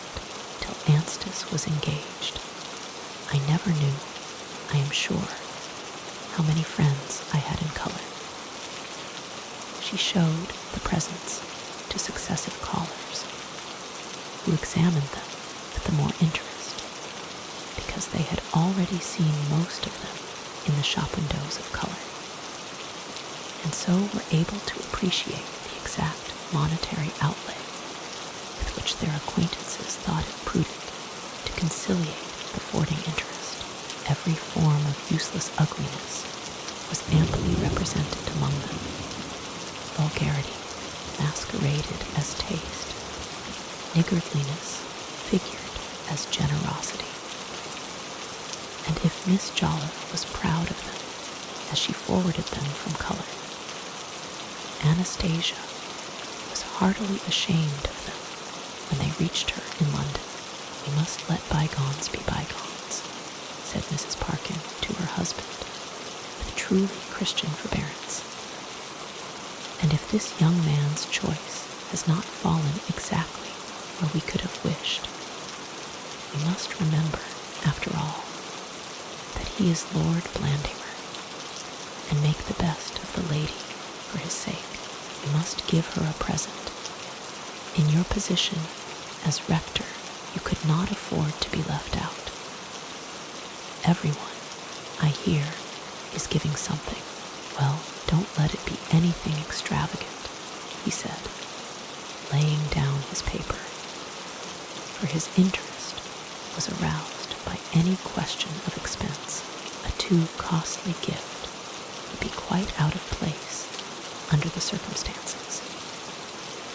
It should be rather an expression of goodwill to Lord Blandingmer than anything of much intrinsic value. Of course, you may trust me not to do anything foolish. I have my eye on just the thing. There is a beautiful set of 4 salt cellars with their spoons at Laverick's, in a case lined with puffed satin. They only cost 33 shillings, and look worth at least £3. The wedding was quiet, and there being no newspapers at that time to take such matters for their province, Cullerne curiosity had to be contented with the bare announcement. At St. Agatha's at Bow, Horatio Sebastian Fiennes, Lord Blandingmer, to Anastasia, only child of the late Martin Jolliffe of Cullerne Wharf. Mrs. Balty had been heard to say that she could not allow dear Lord Blandimer to be married without her being there. Canon Parkin and Mrs. Parkin felt that their presence also was required ex officio, and Clerk Janaway averred with some redundancies of expletive that he, too, must see them turned off. He hadn't been to London for 20 years. If 'twere to cost a sovereign, why, 'twas a poor heart that never made merry, and he would never live to see another Lord Blandimer married. Yet none of them went, for time and place were not revealed, but Miss Jolliffe was there, and on her return to Cullerne, she held several receptions at Bellevue Lodge, at which only the wedding and the events connected with it were discussed. She was vested for these functions in a new dress of coffee-colored silk, and what with the tea-urn hissing in Mr. Charnel's room, and muffins, toast, and sweet cakes, there were such goings-on in the house as had not been seen since the last coach rolled away from the old hand of God 30 years before. The company were very gracious and even affectionate, and Miss Jolliffe, in the exhilaration of the occasion, forgot all those cold shoulderings and askance looks which had grieved her at a certain Dorcas meeting only a few weeks before. At these reunions, many important particulars transpired. The wedding had been celebrated early in the morning at the special instance of the bride. Only Mrs. Howard and Miss Euphemia herself were present. Anstice had worn a traveling dress of dark green cloth, so that she might go straight from the church to the station. "And my dears," she said, with a glance of all-embracing benevolence. She looked a perfect young peeress, the kind and appreciative audience who had all been expecting and hoping for the past 6 weeks that some bolt might fall from the blue to rob Anastasia of her triumph, were so astonished at the wedding having finally taken place that they could not muster a sneer among them. Only lying and mischief-making Mrs. Flint found courage for a sniff, and muttered something to her next neighbor about there being such things as mock marriages. The honeymoon was much extended. Lord and Lady Blandimer went first to the Italian lakes, and thence, working their way home by Munich, Nuremberg, and the Rhine, traveled by such easy stages that autumn had set in and they reached Paris. There they wintered, and there in the spring was born a son and heir to all the Blandimer estates. The news caused much rejoicing in the domain, and when it was announced that the family were returning to Cullerne, it was decided to celebrate the event by ringing a peal from the tower of St. Sepulchre's. The proposal originated with Canon Parkin. "It is a graceful compliment," he said, "to the nobleman to whose munificence the restoration is so largely due. We must show him how much stronger we have made our old tower.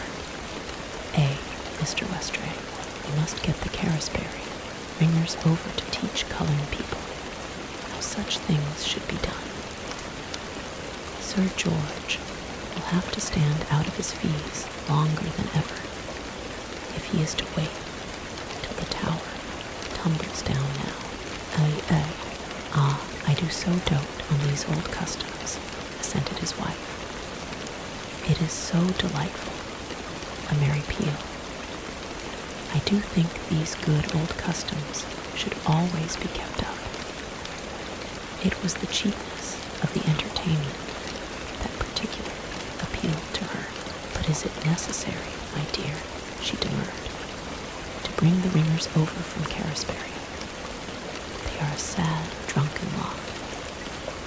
I am sure there must be plenty of young men in Cullerne who would delight to help ring the bells on such an occasion." But Westray would have none of it. It was true, he said, that the tie rods were fixed, and the tower that much the stronger. But he could countenance no ringing till the great southeast pier had been properly underpinned. His remonstrances found little favor. Lord Blandimer would think it so ungracious. Lady Blandimer, to be sure, counted for very little. It was ridiculous, in fact, to think of ringing the minster bells for a landlady's niece. But Lord Blandimer would certainly be offended. "I call that clerk of the works a vain young upstart," Mrs. Parkins said to her husband. "I cannot think how you keep your temper with such a popinjay. I hope you will not allow yourself to be put upon again. You are so sweet-tempered and forbearing that everyone takes advantage of you." So she stirred him up till he assured her with considerable boldness that he was not a man to be dictated to. The bells should be rung, and he would get Sir George's views to fortify his own.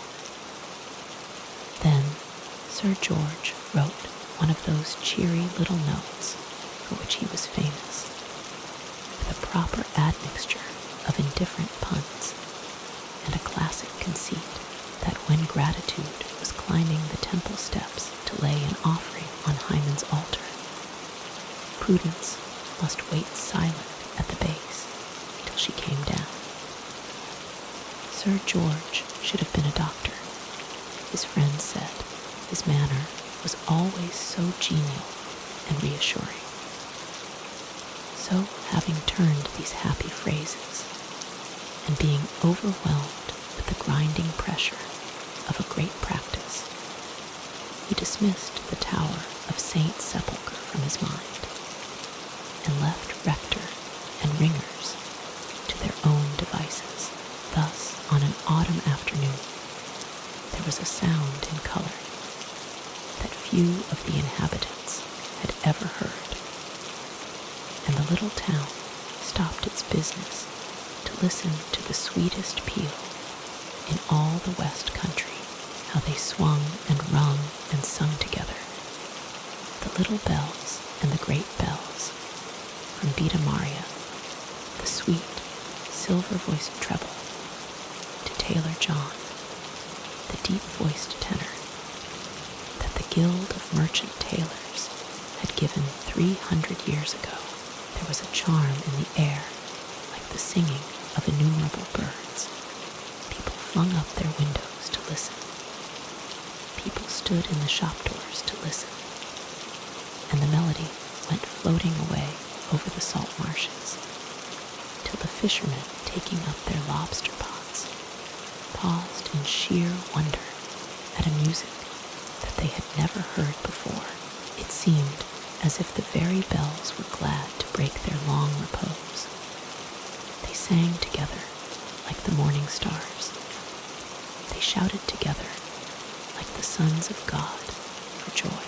They remembered the times that were gone, and how they had rung when Abbot Harpington was given his red hat, and rung again when Henry defended the faith by suppressing the abbey, and again when Mary defended the faith by restoring the Mass, and again when Queen Bess was given a pair of embroidered gloves as she passed through the marketplace on her way to fording. They remembered the long counterchange of life and death that had passed under the red roofs at their feet. They remembered innumerable births and marriages and funerals of old time. They sang together like the morning shouted together like the sons of God for joy. They shouted for joy. The Carisbury ringers came over after all, and Mrs. Parkin bore their advent with less misgiving, in the hope that directly Lord Blandimer heard of the honor that was done him, he would send a handsome donation for the ringers, as he had already sent to the workhouse, and the old folk and the schoolchildren of Cullerne, the ropes and the cage, and the pins and the wheels, had all been carefully overhauled. And when the day came, the ringers stood to their work like men, and rang a full peal of grandsire triples in 2 hours and 59 minutes. There was a little cask of Balti's brightest tenpenny that some magician's arm had conjured up through the well hole in the belfry floor, and Clerk Janaway, for all he was teetotaler, eyed the foaming pots wistfully as he passed them round after the work was done. Well, he said, there weren't no interrupted peal this time, were there?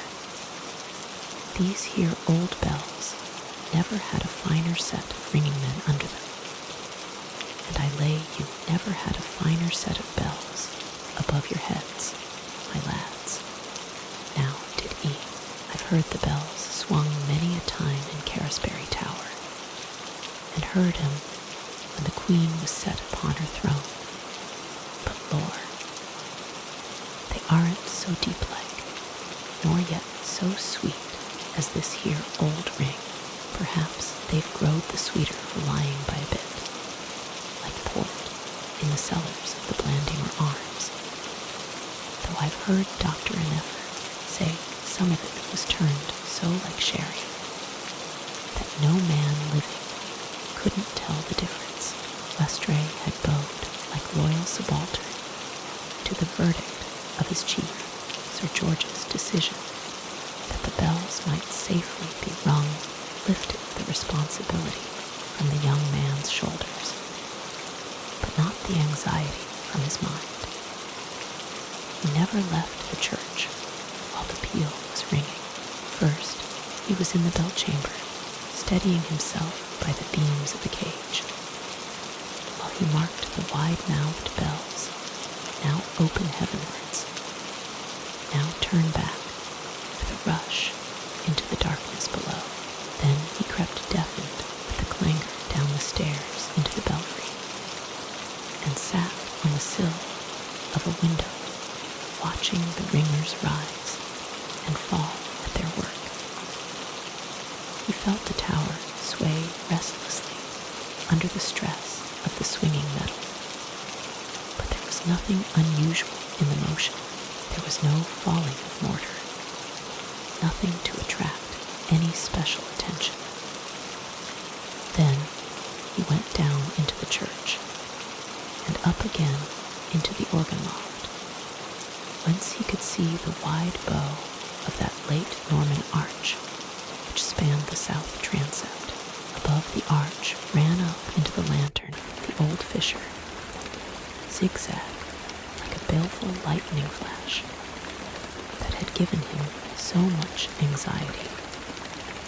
The day was overcast, and heavy masses of cloud drifting across the sky darkened the church, but where the shadows hung heaviest, under a stone gallery passage that ran round the inside of the lantern, could be traced one of those heavy tie rods with which the tower had recently been strengthened.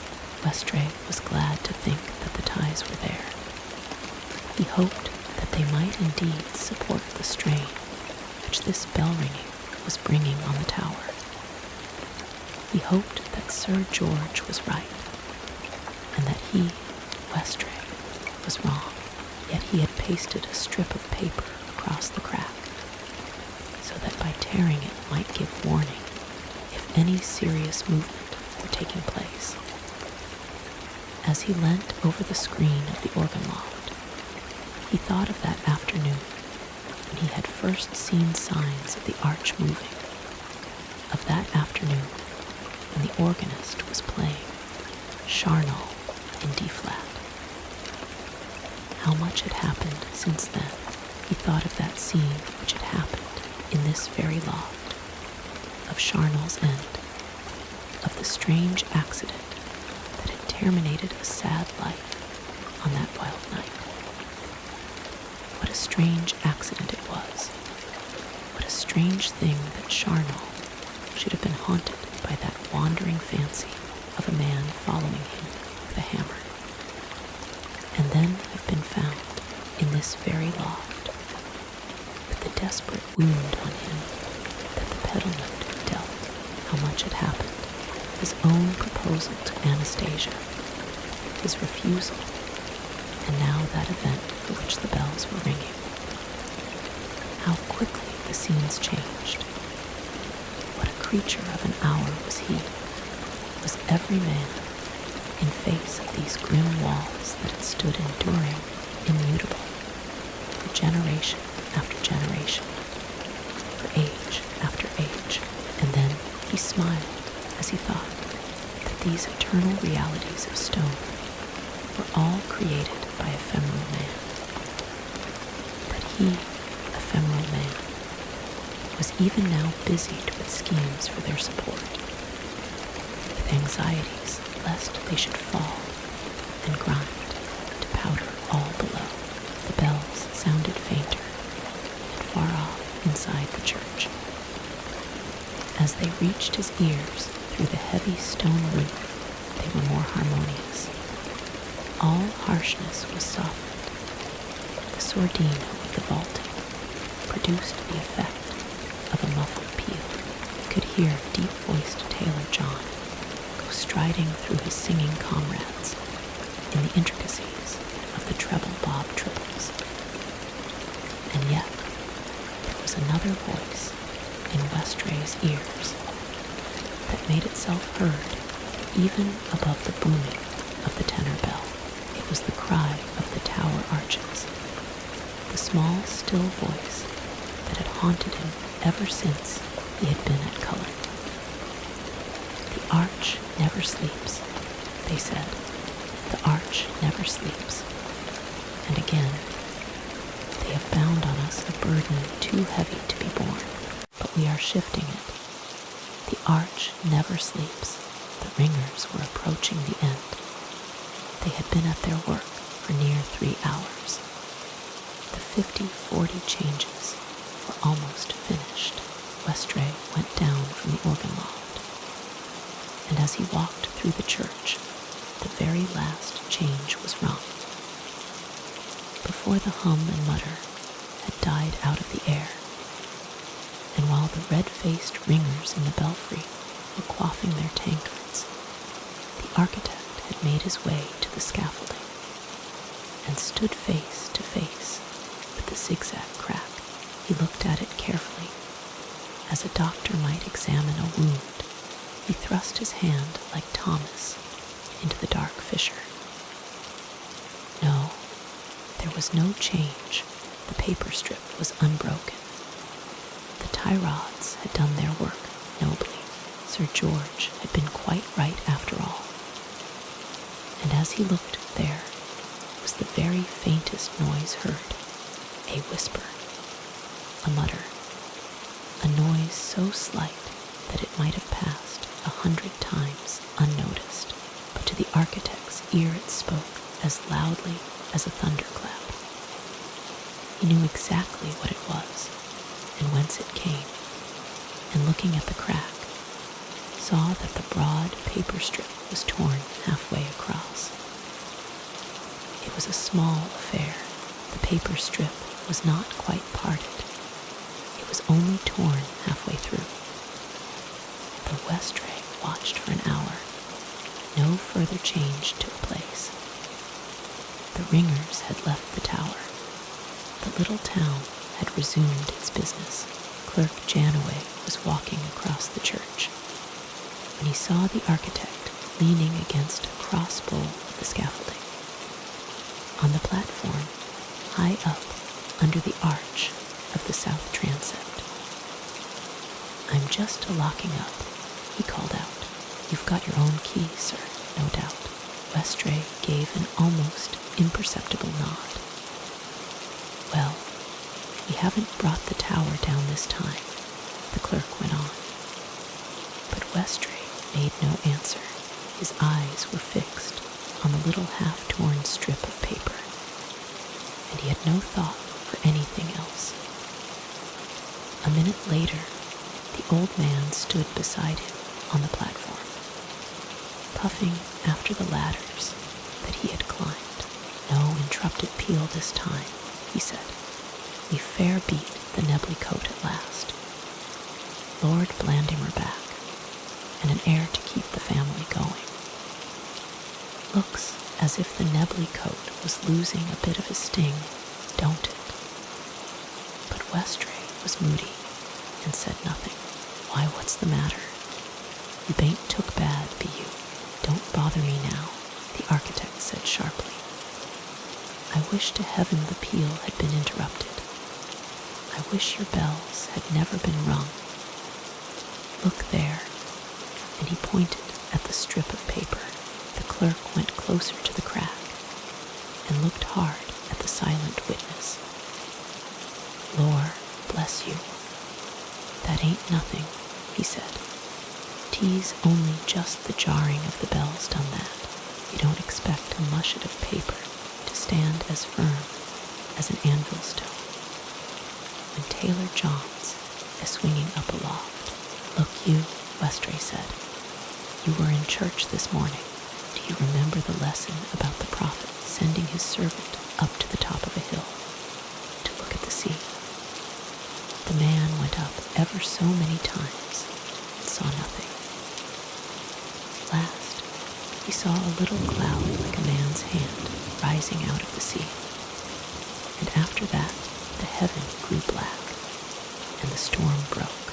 I'm not sure that bit of torn paper isn't the man's hand for this tower." "Don't bother yourself," rejoined the clerk. "The man's hand showed the rain was a-coming, and the rain was just what they wanted. I never can make out why folks twist the scripture round and make the man's hand into something bad. 'Twas a good thing, so take heart and get home to your victuals. You can't mend that bit of paper for all you're staring at it." Westray paid no attention to his remarks, and the old man wished him good night rather stiffly. "Well," he said, as he turned down the ladder, "I'm off. I've got to be in my garden afore dark, for they're going to seal the leek leaves tonight against the leek show next week. My grandson took first prize last year, and his old granddad had to put up with 11th, but I've got half a dozen leeks this season as'll beat any plant that's growed in Cullerne." By the next morning, the paper strip was entirely parted. Westray wrote to Sir George, but history only repeated itself, for his chief again made light of the matter, and gave the young man a strong hint that he was making mountains of molehills, that he was unduly nervous, that his place was to diligently carry out the instructions he had received. Another strip of paper was pasted across the crack and remained intact. It seemed as if the tower had come to rest again.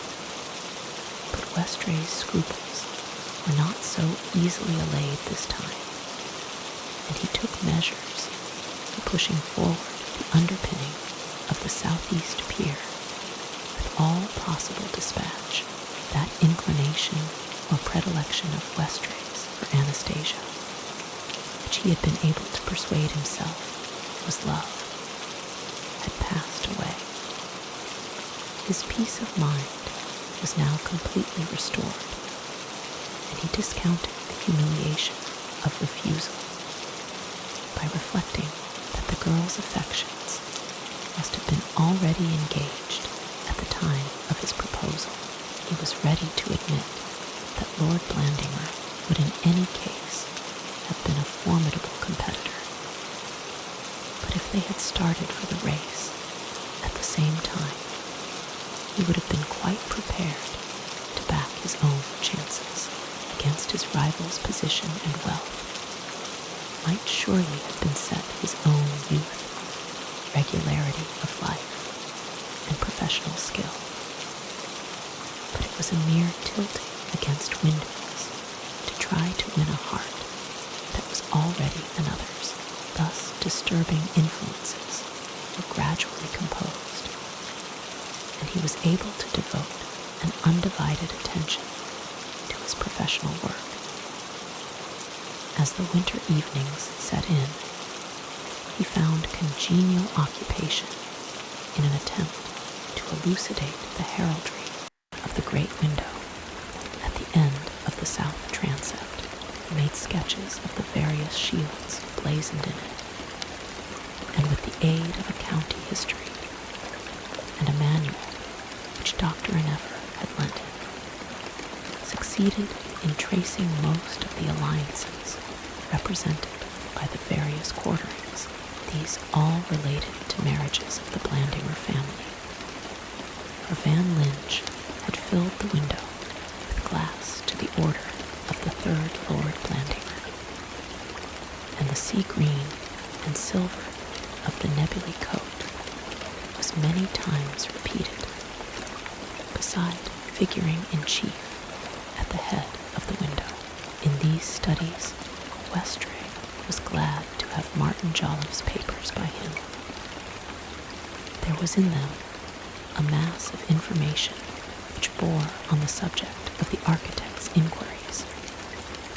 For Martin had taken the published genealogy of the Blandimer family and elaborated and corrected it by all kinds of investigation as to marriages and collaterals, the story of Martin's delusion, the idea of the doited greybeard, whom the boys called Old Nebuly, had been so firmly impressed on Westray's mind that when he first turned over the papers, he expected to find in them little more than the hallucinations of a madman.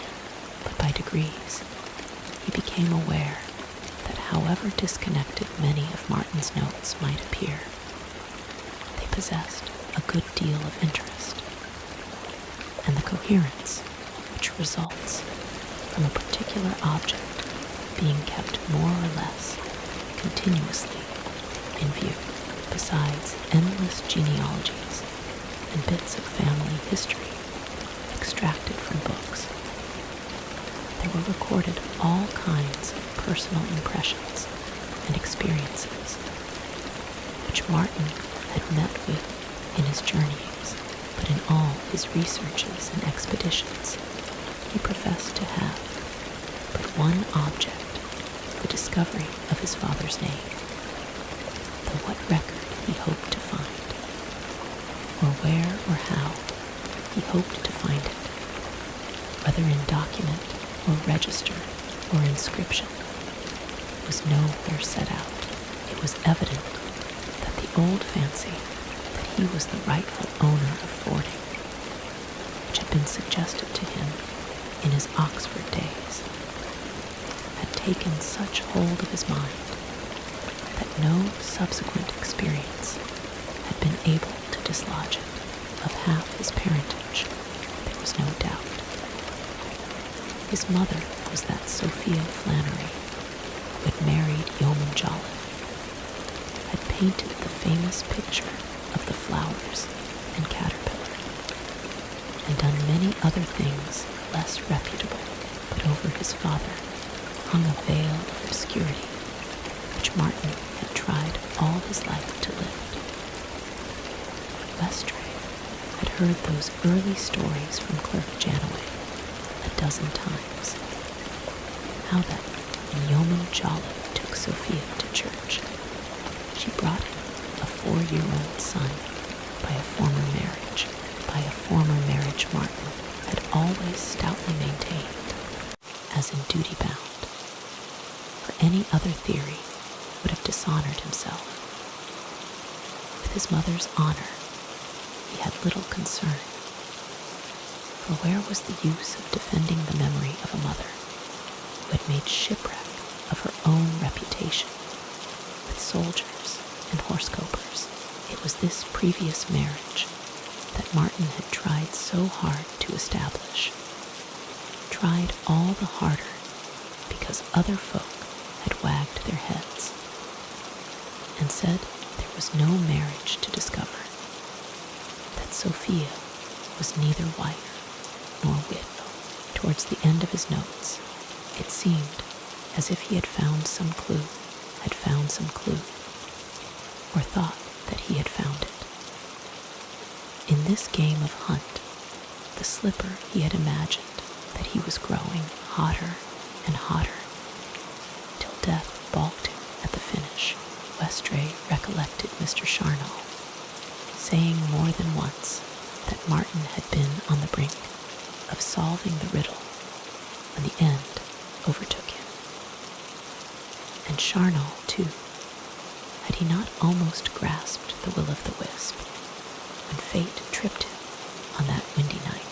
Many thoughts came to Westray's mind as he turned these papers. Many memories of others who had turned them before him.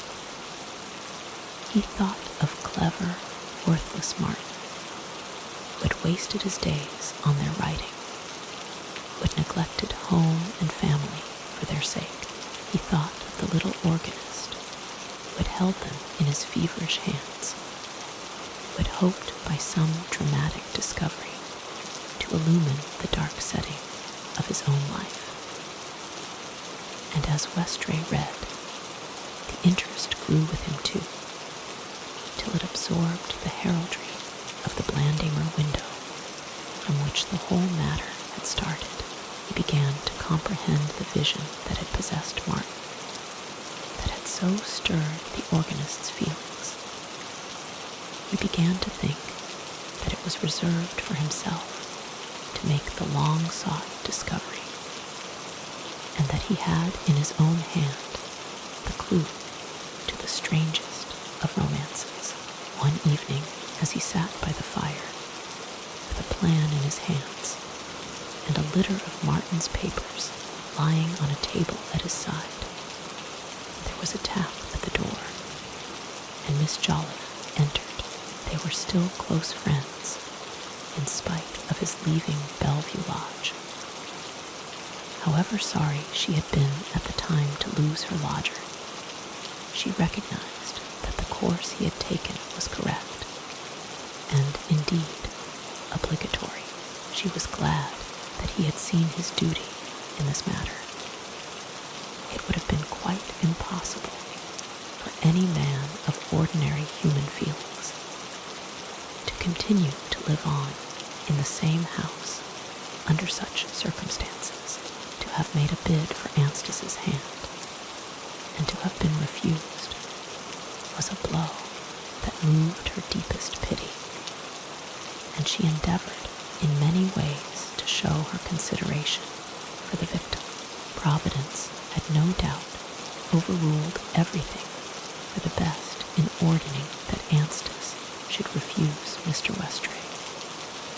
But Miss Jolliffe had favored his suit, and had been sorry at the time that it was not successful.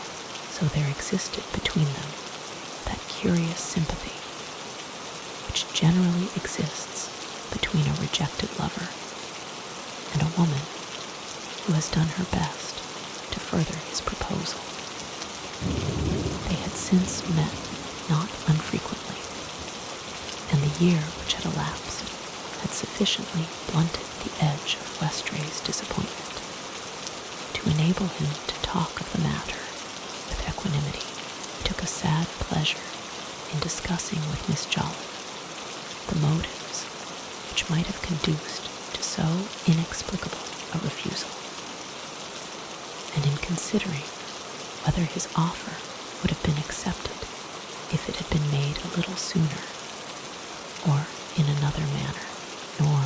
subject in any way distasteful to her, for she felt a reflected glory in the fact of her niece having first refused a thoroughly eligible proposal, and having afterwards accepted one transcendently better.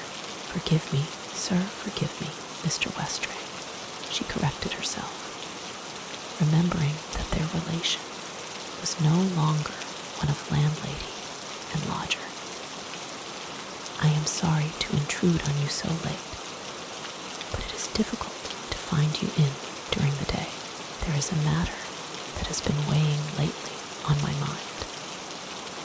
You have never taken away the picture of the flowers, which you and dear Mr. Charnel purchased of me. I have not hurried in the matter, feeling I should like to see you nicely settled in before it was moved. But now it is time all was set right, so I have brought it over tonight. If her dress was no longer threadbare, it was still of the neatest black, and if she had taken to wearing every day the moss agate brooch, which had formerly been reserved for Sundays, she was still the very same old, sweet-tempered, spontaneous Miss Jolliffe as in time past. Westray looked at her with something like affection. "Sit down," he said, offering her a chair. "Did you say you had brought the picture with you?" And he scanned her as if he expected to see it produced from her pocket. "Yes," she said, "my maid is bringing it upstairs." And there was just a suspicion of hesitation on the word maid. That showed that she was still unaccustomed to the luxury of being waited on. It was with great difficulty that she had been persuaded to accept such an allowance at Anastasia's hands as would enable her to live on at Bellevue Lodge and keep a single servant, and if it brought her infinite relief to find that Lord Blandimer had paid all Martin's bills within a week of his engagement. Such generosity filled her at the same time with a multitude of scruples. Lord Blandimer had wished her to live with them at Fording, but he was far too considerate and appreciative of the situation to insist on this proposal. When he saw that such a change would be uncongenial to her, so she remained at Cullerne and spent her time in receiving with dignity visits from the innumerable friends that she found she now possessed, and in the fullest enjoyment of church services, meetings, parish work, and other privileges. "It is very good of you, Miss Jolliffe," Westray said. "It is very kind of you to think of the picture. But," he went on, with a too vivid recollection of the painting, "I know how much you have always prized it, and I could not bear to take it away from Bellevue Lodge. You see, Mr. Charnel, who was part owner with me, is dead. I am only making you a present of half of it, so you must accept that from me as a little token of gratitude for all the kindness you have shown me. You have been very kind to me, you know," he said with a sigh, which was meant to recall Miss Jolliffe's friendliness and his own grief in the affair of the proposal. Miss Jolliffe was quick to take the cue, and her voice was full of sympathy. "Dear Mr. Westray, you know how glad I should have been if all could have happened as you wished. Yet we should try to recognize the ordering of Providence in these things, and bear sorrow with meekness. But about the picture, you must let me have my own way this once. There may come a time, and that before very long, when I shall be able to buy it back from you just as we arranged. And then I am sure you will let me have it, but for the present, it must be with you. And if anything should happen to me, I should wish you to keep it altogether. Westray had meant to insist on her retaining the picture. He would not for a second time submit to be haunted with the gaudy flowers and the green caterpillar. But while she spoke, there fell upon him one of those gusty changes of purpose to which he was peculiarly liable. There came into his mind that strange insistence with which Charnal had begged him at all hazards to retain possession of the picture. It seemed as if there might be some mysterious influence which had brought Miss Jolliffe with it just now, and that he might be playing false to his trust with Charnal if he sent it back again.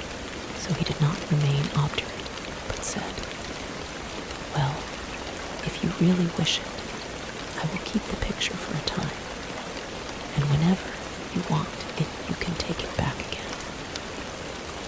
While he was speaking, there was a sound of stumbling on the stairs outside, and a bang, as if something heavy had been let drop. "It is that stupid girl again," Miss Jolliffe said. "She is always tumbling about. I am sure she has broken more china in the 6 months she has been with me than was broken before in 6 years. They went to the door, and as Westray opened it, great red-faced and smiling, Anne Jannaway walked in, bearing the glorious picture of the flowers and caterpillar. "What have you been doing now?" her mistress asked sharply. "Very sorry, Mum," said the maid, mingling some indignation with her apology. "This here girt paint tripped I up. I'm sure I hope I haven't hurt on." And she planted the picture on the floor against the table.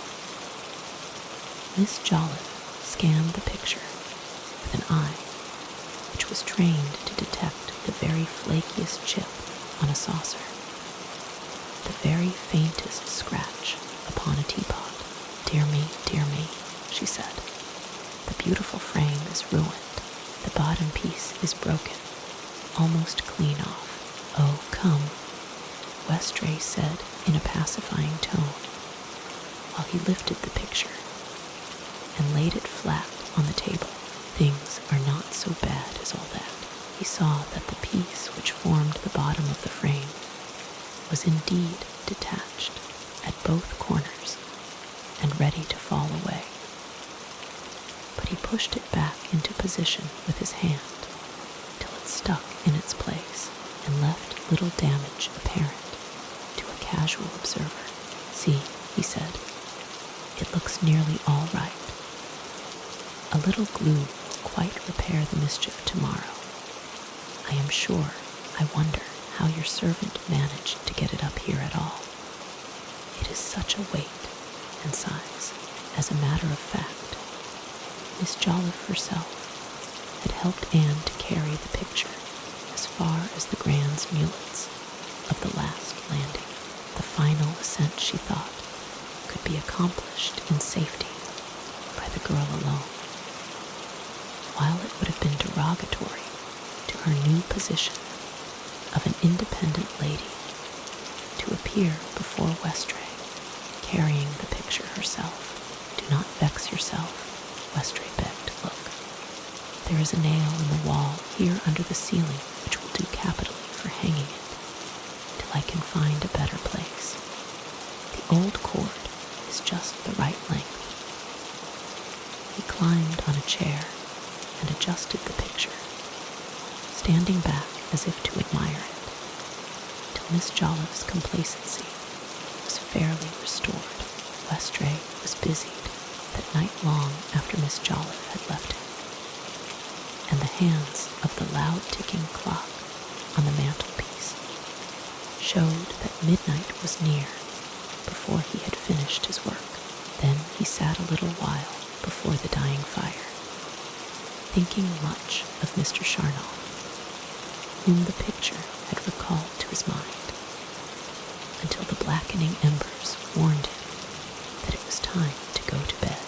He was rising from his chair when he heard behind him a noise as of something falling, and looking round, saw that the bottom of the picture frame, which he had temporarily pushed into position, had broken away again of its own weight, and was fallen on the floor. The frame was handsomely wrought with a peculiar interlacing fillet, as he had noticed many times before. It was curious that so poor a picture should have obtained a rich setting, and sometimes he thought that Sophia Flannery must have bought the frame at a sale, and had afterwards daubed the flower piece to fill it. The room had grown suddenly cold with the chill which dogs the heels of a dying fire on an early winter's night. An icy breath blew in under the door and made something flutter that lay on the floor close to the broken frame. Westray stooped to pick it up and found that he had in his hand a piece of folded paper. He felt a curious reluctance in handling it. Those fantastic scruples to which he was so often a prey assailed him. He asked himself, had he any right to examine this piece of paper? It might be a letter. He did not know whence it had come, nor whose it was, and he certainly did not wish to be guilty of opening someone else's letter, even went so far as to put it solemnly on the table, like a skipper on whose deck the phantom whaleboat of the Flying Dutchman has deposited a packet of mails. After a few minutes, however, he appreciated the absurdity of the situation, and with an effort unfolded the mysterious missive. It was a long, narrow piece of paper, yellowed with years, and lined with the creases of a generation, and had on it both printed and written characters. He recognized it instantly for a certificate of marriage, those marriage lines, on which so often hang both the law and the prophets.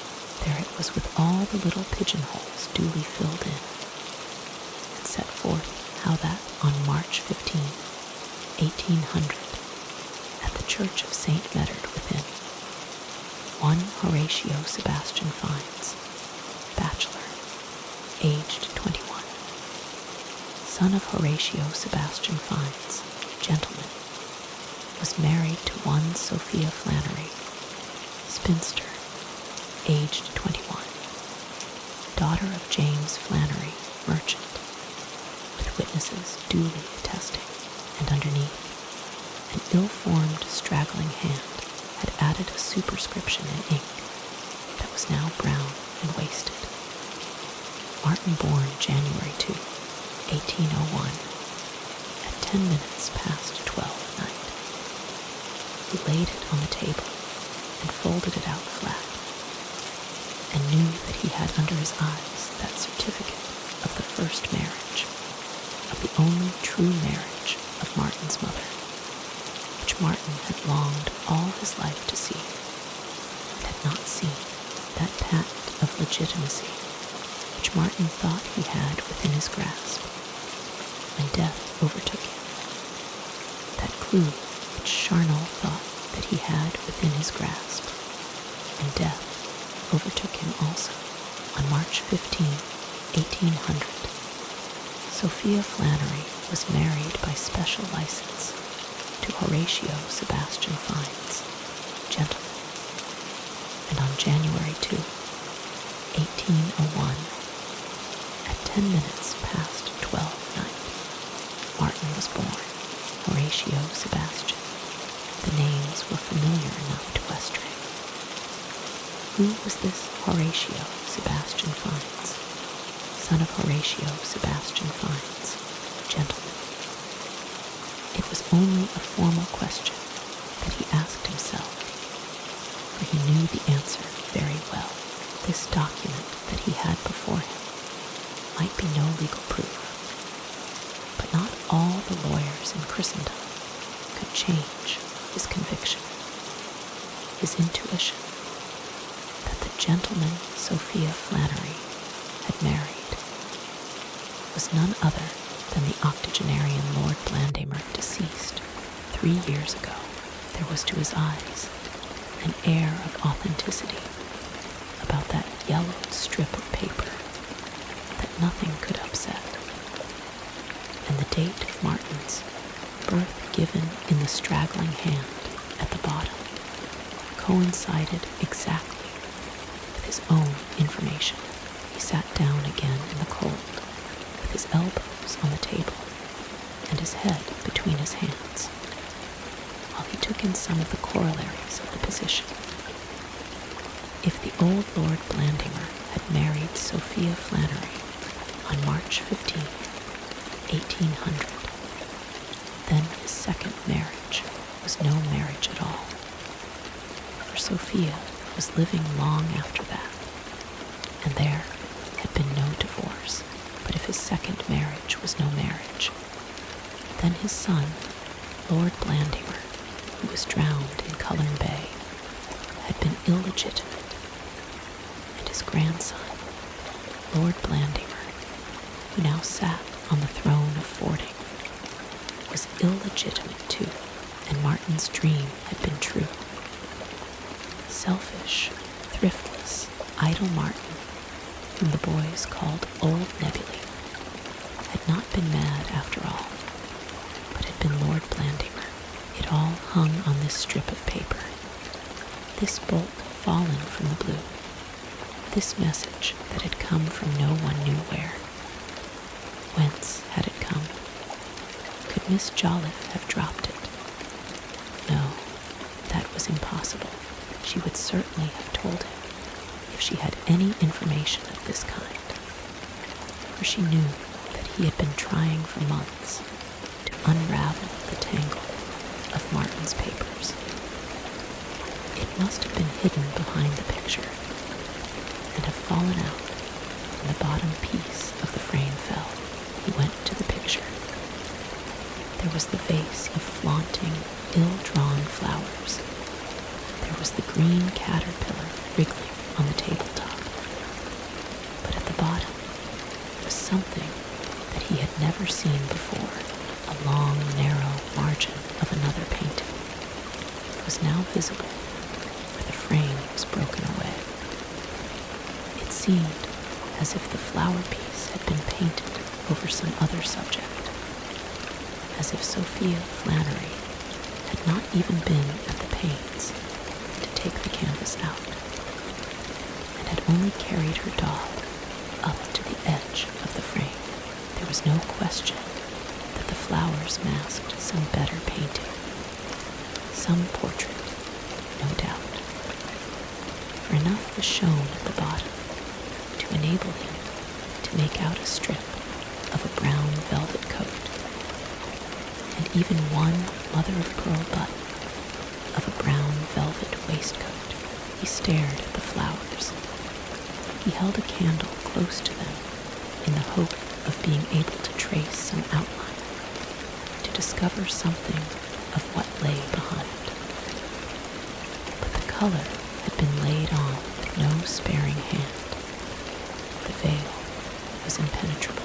Even the green caterpillar seemed to mock him, for as he looked at it closely, he saw that Sophia, in her wantonness, had put some minute touches of color, which gave its head 2 eyes and a grinning mouth. He sat down again at the table, where the certificate still lay open before him. That entry of Martin's birth must be in the handwriting of Sophia Flannery, of faithless, irresponsible Sophia Flannery, flaunting as her own flowers, mocking as the face of her own caterpillar. was a dead silence over all, the utter blank silence that falls upon a country town in the early morning hours. Only the loud ticking clock on the mantelpiece kept telling of time's passage, till the carillon of St. Sepulchre's woke the silence with new Sabbath. It was 3 o'clock, and the room was deadly cold. But that chill was nothing to the chill that was rising to his own heart. He knew it all now, he said to himself. He knew the secret of Anastasia's marriage, and of Charnel's death, and of Martin's death, the foreman of the masons at work in the underpinning of the southeast pier, came to see Westray at 9 o'clock the next morning. He was anxious that the architect should go down to the church at once, for the workmen, on reaching the tower shortly after daybreak, found traces of a fresh movement which had taken place during the night. But Westray was from home, having left Cullerne for London by the first train. About 10 of the same forenoon, the architect was in the shop of a small picture dealer in Westminster. The canvas of the flowers and caterpillar picture lay on the counter, for the man had just taken it out of the frame. "No," said the dealer, "there is no paper or any kind of lining in the frame, just a simple wood backing. You see, it is unusual to back at all, but it is done now and again." And he tapped the loose frame all round. "It is an expensive frame, well made, and with good gilding. I shouldn't be surprised if the painting underneath this daub turned out to be quite respectable. They would never put a frame like this on anything that wasn't pretty good. Do you think you can clean off the top part without damaging the painting underneath?" "Oh dear, yes," the man said. "I've had many harder jobs. You leave it with me for a couple of days, and we'll see what we can make of it." "Couldn't it be done quicker than that?" Westray said. "I'm in rather a hurry. It is difficult for me to get up to London, and I should rather like to be by when you begin to clean it." "Don't make yourself anxious," the other said. "You can leave it in my hands with perfect confidence. We're quite used to this business." Westray still looked unsatisfied. The dealer gave a glance round the shop. "Well," he said, "things don't seem very busy this morning if you're in such a hurry. I don't mind just trying a little bit of it now. We'll put it on the table in the back room. I can see if anyone comes into the shop. Begin where the face ought to be," Westray said. "Let us see whose portrait it is." "No, no," said the dealer. "We won't risk the face yet. Let us try something that doesn't matter much. We shall see how this stuff peels off. That'll give us a guide for the more important part. Here, I'll start with the tabletop and caterpillar. There's something queer about that caterpillar. Beside the face, some jokers fitted it up with. I'm rather shy about the caterpillar. Looks to me as if it was a bit of the real picture left showing through, though I don't very well see how a caterpillar would fit in the portrait." The dealer passed the nail of his forefinger lightly over the surface of the picture. It seems as if 'twas sunk. You can feel the edges of this heavy daubing rough all round it. It was as he pointed out. The green caterpillar certainly appeared to form some part of the underlying picture. The man took out a bottle and with a brush laid some solution on the painting. You must wait for it to dry. It will blister and frizzle up the surface. Then we can rub off the top gently with a cloth, and you'll see what you will see. The fellow who painted this tabletop didn't spare his colors, said the dealer half an hour later. And that's all the better for us. See, it comes off like a skin. And he worked away tenderly with a soft flannel. Well, I'm jiggered, he went on. If here isn't another caterpillar higher up. No, it ain't a caterpillar, but if it ain't a caterpillar, what is it? There was indeed another wavy green line, but Westray knew what it was directly he saw it. Be careful, he said. They aren't caterpillars at all, but just part of a coat of arms, a kind of bars. In an heraldic shield, you know, there will be another shorter green line lower down. It was as he said, and in a minute more, there shone out the silver field and the 3 sea-green bars of the Nebuly Coat.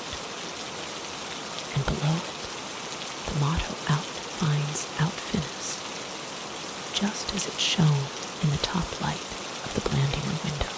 It was the middle bar that Sophia had turned into a caterpillar, and in pure wantonness left showing through, when for her own purposes she had painted out the rest of the picture. Westray's excitement was getting the better of him. He could not keep still. He stood first on one leg, and then on another, and drummed on the table with his fingers. The dealer put his hand on the architect's arm. For God's sake, keep quiet, he said. Don't excite yourself. You needn't think you have found a gold mine. It ain't a 10,000 guinea Van Dyke. You can't see enough yet to say what it is, but I'll bet my life you never get a 20-pound note for it. But for all Westray's impatience, the afternoon was well advanced before the head of the portrait was approached. There had been so few interruptions that the dealer felt called upon to extenuate the absence of custom by explaining more than once that it was a very dull season. He was evidently interested in his task, for he worked with a will till the light began to fail. Never mind, he said. I will get a lamp. Now we have got so far, we may as well go a bit further. It was a full-face picture. As they saw a few minutes afterwards, Westray held the lamp and felt a strange thrill go through him as he began to make out the youthful and unwrinkled brow. Surely he knew that high forehead. It was Anastasia's, and there was Anastasia's dark, wavy hair above it. Why, it's a woman after all, the dealer said. No, it isn't, of course. How could it be with a brown velvet coat and waistcoat? It's a young man with curly hair. Westray said nothing. He was too much excited, too much interested to say a word. For 2 eyes were peering at him through the mist. Then the mist lifted under the dealer's cloth, and the eyes gleamed with a startling brightness. They were light gray eyes, clear and piercing, that transfixed him and read the very thoughts that he was thinking. Anastasia had vanished. It was Lord Blandimer that looked at him out of the picture. They were Lord Blandinger's eyes, impenetrable and observant as today, but with the brightness of youth still in them, and the face, untarnished by middle age, showed that the picture had been painted some years ago. Westray put his elbows on the table and his head between his hands, while he gazed at the face which had thus pursued him. He could not escape from them. He could scarcely spare a glance, even for the Nebuly Coat that was blazoned in the corner. There were questions revolving in his mind for which he found as yet no answer. There was some mystery to which this portrait might be the clue. He was on the eve of some terrible explanation. He remembered all kinds of incidents that seemed connected with this picture, and yet could find no thread on which to string them. Of course, this head must have been painted when Lord Blandimer was young. But how could Sophia Flannery have ever seen it? The picture had only been the flowers, and the tabletop and caterpillar, all through Miss Euphemia's memory, and that covered 60 years. But Lord Blandimer was not more than 40, and as Westray looked at the face, he found little differences for which no change from youth to middle age could altogether account. Then he guessed that this was not the Lord Blandimer whom he knew, but an older one, that octogenarian who had died 3 years ago, that Horatio Sebastian Fiennes, gentleman, who had married Sophia Flannery. It ain't a real first-rater, the dealer said, but it ain't bad. I shouldn't be surprised if 'twas a Lawrence, and anyway, it's a sight better than the flowers. Beats me to know how anyone ever came to paint such stuff as them on top of this respectable young man. Westray was back in Cullerne the next evening in the press of many thoughts. He had forgotten to tell his landlady that he was coming, and he stood charing while a maid-of-all-work tried to light the recalcitrant fire. The sticks were few and damp. The newspaper below them was damp, and the damp coal weighed heavily down on top of all, till the thick yellow smoke shied at the chimney and came curling out under the worsted fringe of the mantelpiece into the chilly room. Westray took this discomfort the more impatiently, in that it was due to his own forgetfulness in having sent no word of his return. Why in the world isn't the fire lit? He said sharply. You must have known. I couldn't sit without a fire on a cold evening like this. And the wind sang dismally in the joints of the windows to emphasize the dreariness of the situation. It ain't nothing to do with me, answered the red-armed, coal-besmeared hoyden, looking up from her knees. It's the missus. He was put out with the coal bill last time, she says, and I ain't going to risk lighting up his fire with coal at 6pence a scuttle, and me not knowing whether he's coming back tonight. Well, you might see at any rate that the fire was properly laid, the architect said, as the lighting process gave evident indications of failing for the third time.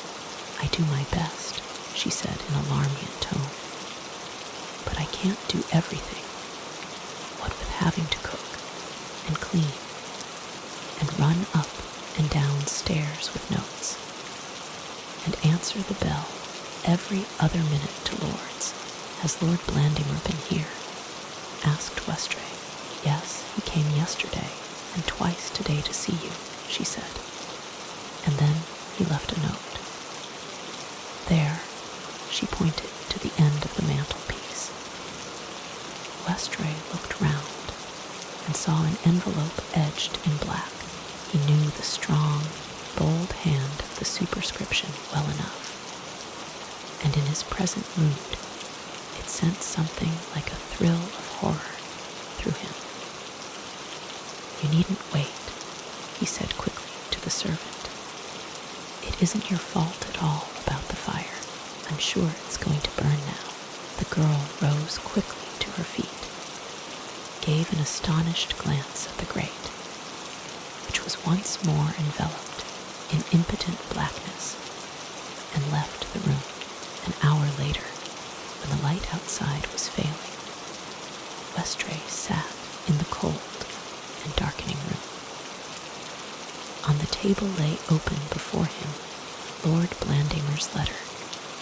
Dear Mr. Westray, I called to see you yesterday, but was unfortunate in finding you absent from home, and so write these lines.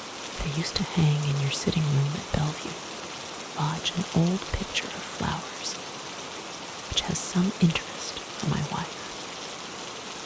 Her affection for it is based on early associations, and not, of course, on any merits of the painting itself. I thought that it belonged to Miss Jolliffe, but I find on inquiry from her that she sold it to you some little time ago, and that it is with you now. I do not suppose that you can attach any great value to it, and indeed, I suspect that you bought it of Miss Jolliffe as an act of charity. If this is so, I should be obliged if you would let me know if you are disposed to part with it again, as my wife would like to have it here.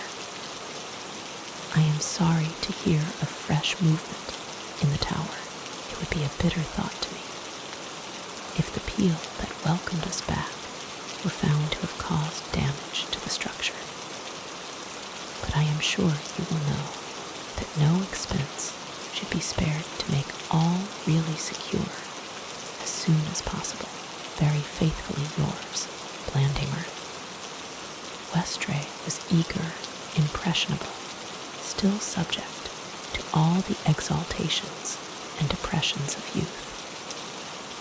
Thoughts crowded into his mind with bewildering rapidity. They trod so close upon each other's heels that there was no time to marshal them in order. Excitement had dizzied him.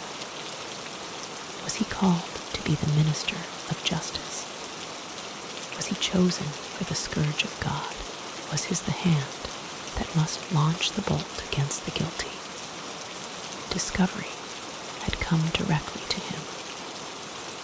What a piece of circumstantial evidence were these very lines that lay open on the table, dim and illegible in the darkness that filled the room, yet clear and damning to one who had the clue.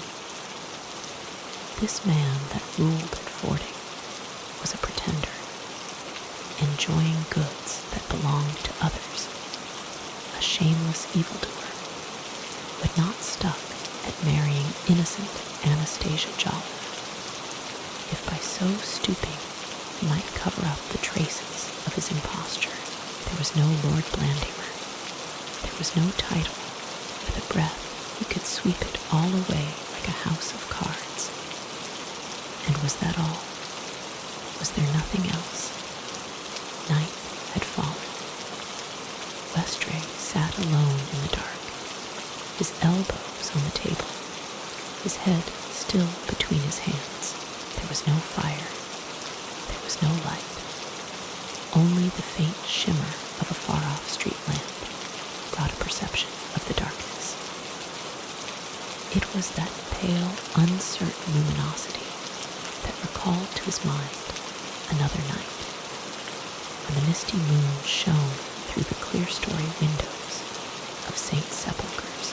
He seemed once more to be making his way up the ghostly nave, on past the pillars that stood like gigantic figures in white winding sheets, on under the great tower arches. Once more he was groping in the utter darkness of the newel stair.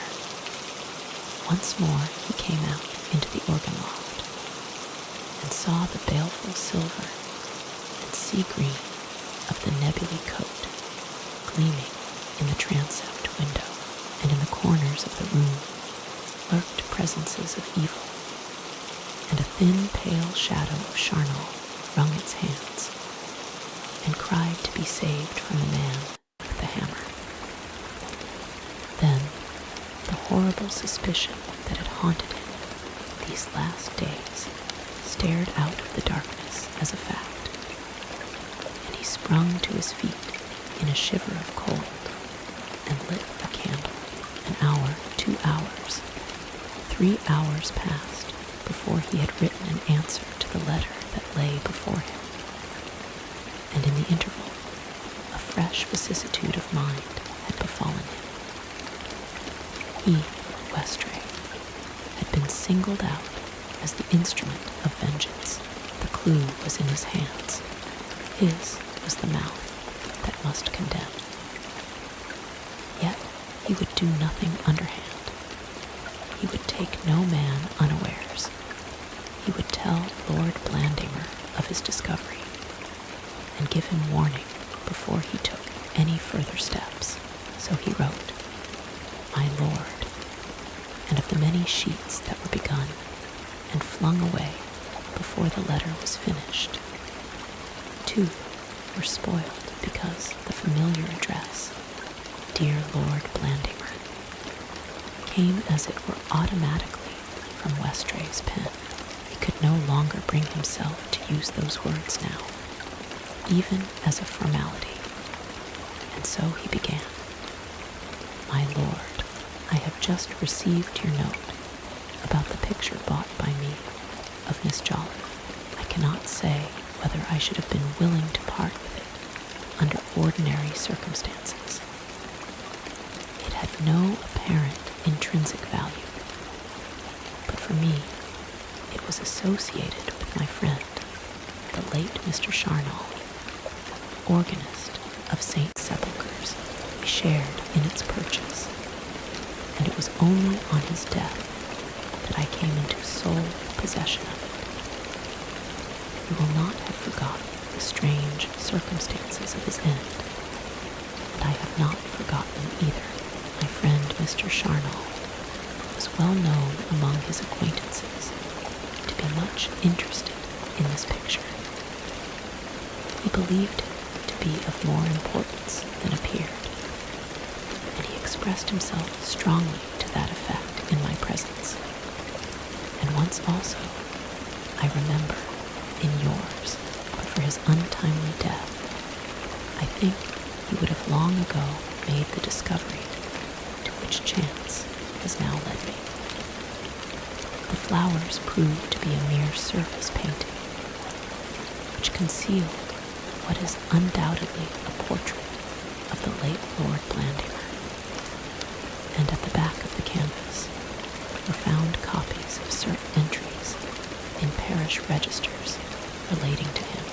I most earnestly wish that I could end here by making over these things to you, but they seem to me to throw so strange a light on certain past events that I must hold myself responsible for them, and can give them up to no private person. At the same time, I do not feel justified in refusing to let you see picture and papers, if you should wish to do so, and to judge yourself of their importance. I am at the above address, and shall be ready to make an appointment at any time before Monday next, after which date I shall feel compelled to take further steps in this matter." Westray's letter reached Lord Blandimer the next morning. It lay at the bottom of a little heap of correspondence on the breakfast table, like the last evil lot to leap out of the shaken urn, and Ephedrus, like that adulterer who at the finish tripped the conqueror of Troy. He read it at a glance, catching its import rather by intuition than by any slavish following of the written characters. If earth was darkness at the core, and dust and ashes all that is, there was no trace of it in his face. He talked gaily. He fulfilled the duties of a host with all his charm of manner, he sped 2 guests who were leaving that morning with all his usual courtesy. After that, he ordered his horse, and telling Lady Blandimer that he might not be back to lunch, he set out for one of those slow, solitary rides on the estate that often seemed congenial to his mood.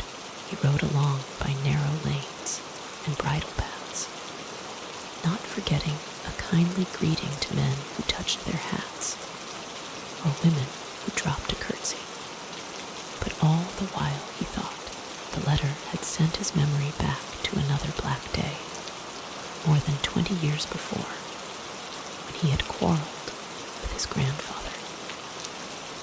It was in his 2nd year at Oxford, when as an undergraduate he first felt it his duty to set the whole world in order. He held strong views as to the mismanagement of the fording estates, and as a scholar and man of the world, had thought it weakness to shirk the expression of them. The timber was being neglected. There was no thinning and no planting. The old-fashioned farmhouses were being let fall into disrepair, and then replaced by parsimonious, eaveless buildings. The very grazing in the park was let, and fallow deer and red deer were jostled by sheep and common mongrel cows. The question of the cows had galled him, till he was driven to remonstrate strongly with his grandfather.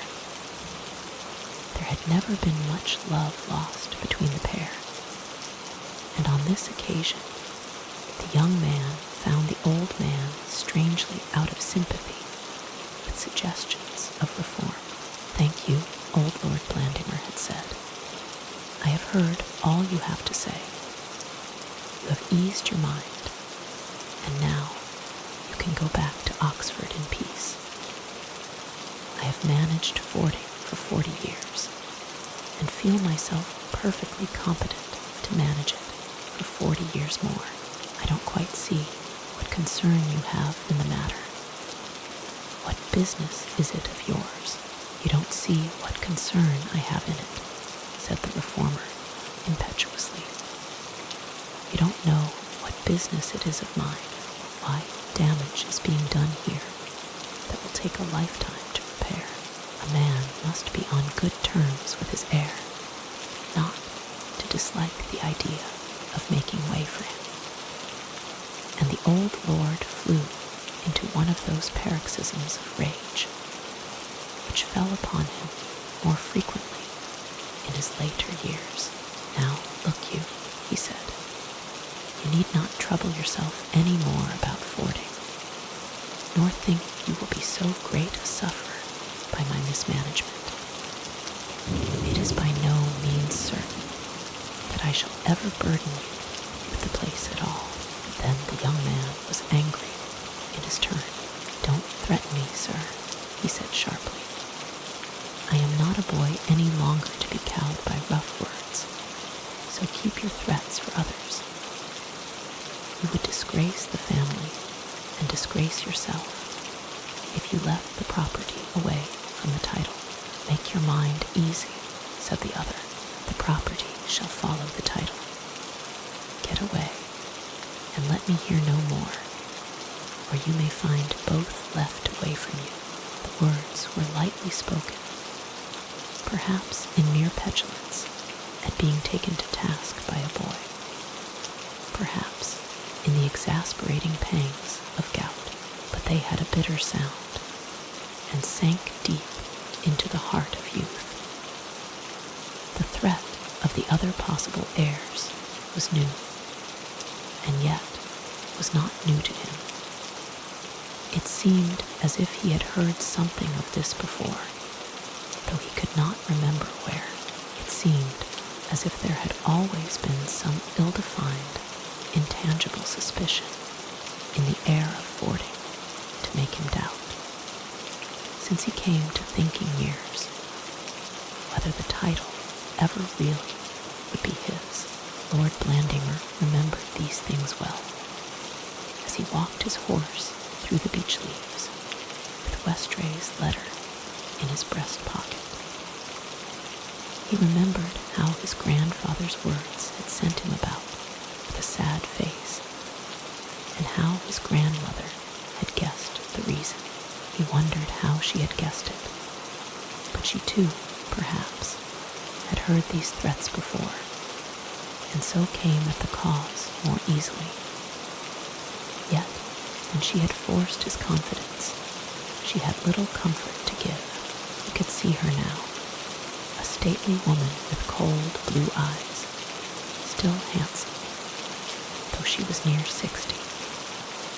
"Since we are speaking of this matter," she said with chilling composure, "let us speak openly. I will tell you everything I know, which is nothing. Your grandfather threatened me once, many years ago, as he has threatened you now, and we have never forgotten nor forgiven." She moved herself in her chair, and there came a little flush of red to her cheek. "It was about the time of your father's birth. We had quarreled before, but this was our first serious quarrel, and the last. Your father was different from me, you know, and from you he never quarreled, and he never knew this story. So far as I was concerned, I took the responsibility of silence, and it was wisest so."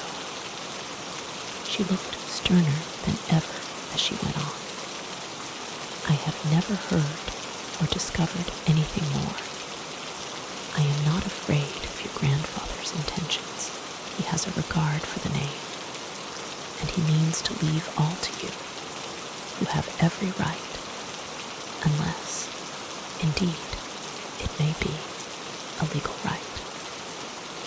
There is one more thing about which I was anxious long ago. You have heard about a portrait of your grandfather that was stolen from the gallery soon after your father's birth. Suspicion fell upon no one in particular.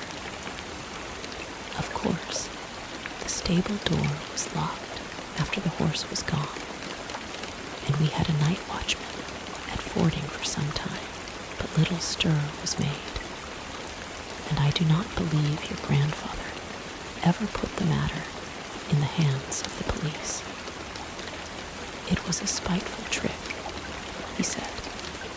He would not pay whoever had done it the compliment of taking any trouble to recover the portrait. The picture was of himself. He could have another painted any day. By whatever means that picture was removed, I have little doubt that your grandfather guessed what had become of it. Does it still exist? Was it stolen, or did he have it taken away to prevent its being stolen? We must remember that, though we are quite in the dark about these people, there is nothing to prevent their being shown over the house like any other strangers. Then she drew herself up and folded her hands in her lap, and he saw the great rings flashing on her white fingers. "That is all I know," she finished. "And now let us agree not to mention the subject again, unless one of us should discover anything more. The claim may have lapsed, or may have been compounded, or may never have existed. I think, anyhow, we may feel sure now that no move will be made in your grandfather's lifetime.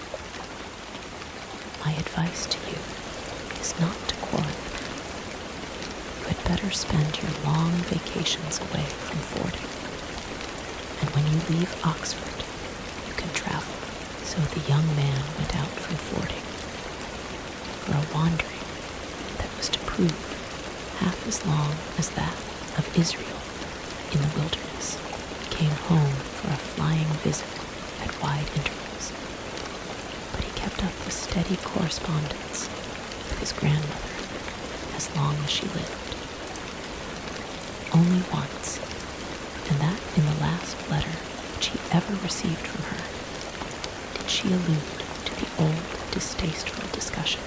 Up to this very day, she wrote, I have found out nothing. You may still hope that there is nothing to find out in all those long years. He consoled himself by the thought that he was bearing expatriation for the honor of the family, that he was absenting himself so that his grandfather might find the less temptation to drag the Nebuly Coat in the mire. To make a fetish of family was a tradition with Blandingers, and the heir, as he set out on his travels, with the romance of early youth about him, dedicated himself to the Nebuly Coat, with a vow to serve and preserve as faithfully as any ever taken by Templar. Last of all, the old lord passed away. He never carried out his threat of disinheritance, but died intestate, and thus the grandson came to his own. The new Lord Blandimer was no longer young when he returned. Years of wild travel had hardened his face and made his heart self-reliant, but he came back as romantic as he went away. For nature, if she once endows man or woman with romance, gives them so rich a store of it as shall last them, life through, unto the end, in sickness or health, in poverty or riches, through middle age and old age, through loss of hair and loss of teeth, under wrinkled face and gouty limbs, under crow's feet and double chins, under all the least romantic and most sordid malaisances of life. Romance endures to the end. Its price is altogether above rubies. It can never be taken away from those that have it, and those that have it not can never acquire it for money, nor by the most utter toil, no, nor ever arrive at the very faintest comprehension of it. The new lord had come back to fording full of splendid purpose. He was tired of wandering. He would marry. He would settle down and enjoy his own. He would seek the good of the people and make his great estates an example among landowners. And then, within 3 weeks, he had learned that there was a pretender to the throne, that in Cullerne there was a visionary who claimed to be the very Lord Blandimer. He had had this wretched man pointed out to him once in the street, a broken-down fellow who was trailing the cognizance of all the Blandingers in the mud, till the very boys called him Old Nebuly. Was he to fight for land and house and title, to fight for everything with a man like that? And yet it might come to fighting, for within a little time he knew that this was the heir who had been the intangible shadow of his grandmother's life and of his own, and that Martin might stumble any day upon the proof that was lacking. And then death set a term to Martin's hopes, and Lord Blandimer was free again. But not for long, for in a little while he heard of an old organist who had taken up Martin's role, a meddlesome busybody who fished in troubled waters for the trouble's sake. What had such a mean man as this to do with lands and titles and coats of arms? And yet this man was talking under his breath in Cullerne of crimes and clues and retribution near at hand.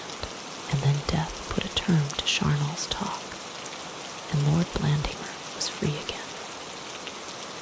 Free for a longer space, free this time finally forever, and he married, and marriage set the seal on his security, and the heir was born, and the Nebuly Coat was safe. But now a new confuter had risen to balk him. Was he fighting with dragon spawn, or fresh enemies to spring up from the vicinity did not suit his mood, and he truncated it? Was this young architect, whose very food and wages in Cullerne were being paid for by the money that he, Lord Blandimer, saw fit to spend upon the church, indeed to be the avenger? Was his own creature to turn and rend him? He smiled at the very irony of the thing, and then he brushed aside reflections on the past, and stifled even the beginnings of regret, if indeed any existed. He would look at the present. He would understand exactly how matters stood. Lord Blandimer came back to Fording at nightfall, and spent the hour before dinner in his library. He wrote some business letters which could not be postponed, but after dinner read aloud to his wife. He had a pleasant and well-trained voice, and amused Lady Blandimer by reading from the Ingoldsby Legends, a new series of which had recently appeared. Whilst he read, Anastasia worked at some hangings which had been left unfinished by the last Lady Blandimer. The old lord's wife had gone out very little, but passed her time for the most part with her gardens and with curious needlework. For years she had been copying some moth-eaten fragments of Stuart tapestry, and at her death left the work still uncompleted. The housekeeper had shown these half-finished things and explained what they were, and Anastasia had asked Lord Blandimer whether it would be agreeable to him that she should go on with them. The idea pleased him, and so she plodded away evening by evening, very carefully and slowly, thinking often of the lonely old lady whose hands had last been busied with the same task.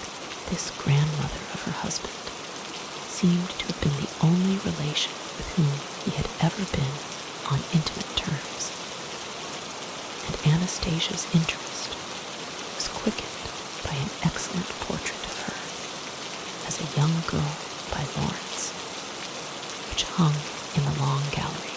Could the old lady have revisited for once the scene of her labors, she would have had no reason to be dissatisfied with her successor. Anastasia looked distinguished enough as she sat at her work frame, with the skeins of colored silks in her lap, and the dark brown hair waved on her high forehead, and a dress of a rich yellow velvet might have supported the illusion that a portrait of some bygone lady of the Blandimers had stepped down out of its frame. That evening, her instinct told her that something was amiss. In spite of all her husband's self-command, something very annoying must have happened among the grooms, gardeners, gamekeepers, or other dependents. He had been riding about to set the matter straight, and it was no doubt of a nature that he did not care to mention to her. Westray passed a day of painful restlessness. He had laid his hand to a repugnant business, and the burden of it was too heavy for him to bear. He felt the same gnawing anxiety that is experienced by one whom doctors have sentenced to a lethal operation. One man may bear himself more bravely in such circumstances than another, but by nature every man is a coward, and the knowledge that the hour is approaching and the surgeon's knife shall introduce him to a final struggle of life and death cannot be done away. So it was with Westray. He had undertaken a task for which he was not strong enough, and only high principle and a sense of moral responsibility kept him from panic and flight. He went to the church in the morning and endeavored to concentrate attention on his work, but the consciousness of what was before him would not be thrust aside. The foreman mason saw that his master's thoughts were wandering and noticed the drawn expression on his face. In the afternoon, his restlessness increased, and he wandered listlessly through the streets and narrow entries of the town, till he found himself near nightfall at that place, by the banks of the Cull, where the organist had halted on the last evening of his life. He stood leaning over the iron railing and looked at the soiled river, just as Mr. Charnal had looked. There were the dark green tresses of duckweed swaying to and fro in the shallow eddies. There was the sordid collection of broken and worthless objects that lay on the bottom, and he stared at them till the darkness covered them one by one, and only the whiteness of a broken dish still flickered under the water. Then he crept back to his room as if he were a felon, and though he went early to bed, sleep refused to visit him till the day began to break. With daylight, he fell into a troubled doze and dreamt that he was in a witness box before a crowded court. In the dock stood Lord Blandimer, dressed in full peer's robes and with a coronet on his head. The eyes of all were turned upon him, Westray, with fierce enmity and contempt. And it was he, Westray, that a stern-faced judge was sentencing as a traducer and lying informer. Then the people in the galleries stamped with their feet and howled against him in their rage. And waking with a start, he knew that it was the postman's sharp knock on the street door that had broken his slumber. The letter which he dreaded lay on the table when he came down. He felt an intense reluctance in opening it. He almost wondered that the handwriting was still the same. It was as if he had expected that the characters should be tremulous, or the ink itself blood-red. Lord Blandimer acknowledged Mr. Westray's letter with thanks. He should certainly like to see the picture and the family papers of which Mr. Westray spoke. Would Mr. Westray do him the favor of bringing the picture to Fording? He apologized for putting him to so much trouble. But there was another picture in the gallery at Fording, with which it might be interesting to compare the one recently discovered. He would send a carriage to meet any train. Mr. Westray would no doubt find it more convenient to spend the night at Fording. There was no expression of surprise, curiosity, indignation, or alarm. Nothing, in fact, except the utmost courtesy, a little more distant perhaps than usual, but not markedly so. Westray had been unable to conjecture what would be the nature of Lord Blandimer's answer. He had thought of many possibilities, of the impostor's flight, of lavish offers of hush money, of passionate appeals for mercy, of scornful and indignant denial. But in all his imaginings, he had never imagined this. Ever since he had sent his own letter, he had been doubtful of its wisdom, and yet he had not been able to think of any other course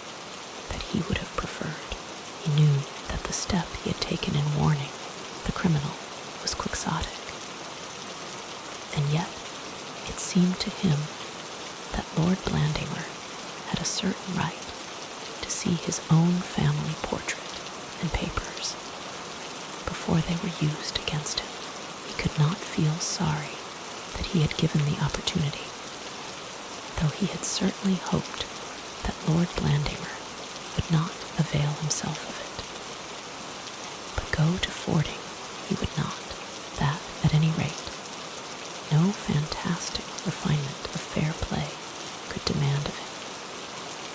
He knew his mind at least on this point. He would answer at once, and he got out a sheet of paper for his refusal. It was easy to write the number of his house, and the street, and color, and the formal "my lord," which he used again for the address. But what then? What reason was he to give for his refusal? He could allege no business appointment or other serious engagement as an obstacle, for he himself had said that he was free for a week, and had offered Lord Blandimer to make an appointment on any day. He himself had offered an interview. To draw back now would be mean and paltry in the extreme. It was true that the more he thought of this meeting, the more he shrank from it. But it could not be evaded now. It was, after all, only the easiest part of the task that he had set before him, only a prelusion to the tragedy that he would have to play to a finish. Lord Blandimer deserved, no doubt, all the evil that was to fall on him, but in the meanwhile he, Westray, was incapable of refusing this small favor, asked by a man who was entirely at his mercy. Then he wrote with a shrinking heart, but with yet another fixed purpose, that he would bring the picture to Fording the next day. He preferred not to be met at the station. He would arrive some time during the afternoon, but could only stay an hour at the most, as he had business which would take him on to London the same evening. It was a fine autumn day on the morrow, and when the morning mists had cleared away, the sun came out with surprising warning and dried the dew on the lawns of many gardened color. Towards midday, Westray set forth from his lodgings to go to the station, carrying under his arm the picture, lightly packed in lath, and having in his pocket those papers which had fallen out from the frame. He chose a route through back streets and walked quickly, but as he passed Quandrels, the local maker of guns and fishing rods, a thought struck him. He stopped and entered the shop. "Good morning," he said to the gunsmith, who stood behind the counter. "Have you any pistols? I want one small enough to carry in the pocket, but yet something more powerful than a toy." Mr. Quandrel took off his spectacles. "Ah," he said, tapping the counter with them meditatively. "Let me see. Mr. Westray, is it not, the architect of the Minster?" "Yes," Westray answered. "I require a pistol for some experiments. It should carry a fairly heavy bullet." "Oh, just so," the man said, with an air of some relief, as Westray's coolness convinced him that he was not contemplating suicide. "Just so. I see, some experiments. Well, in that case, I suppose you would not require any special facilities for loading again quickly. Otherwise, I should have recommended one of these." And he took up a weapon from the counter. "They are newfangled things from America. Revolving pistols, they call them.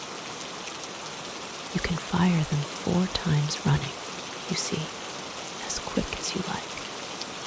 And he snapped the piece to show how well it worked. Westray handled the pistol and looked at the barrels.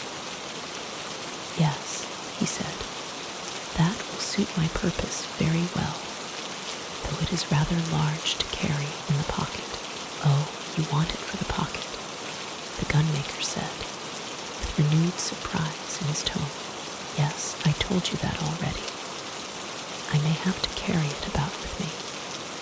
Still, I think this will do. Could you kindly load it for me now? You are sure it's quite safe?" said the gunmaker. "I ought to ask you that," Westray rejoined with a smile. "Do you mean it may go off accidentally in my pocket?" "Oh no, it's safe enough that way," said the gunmaker.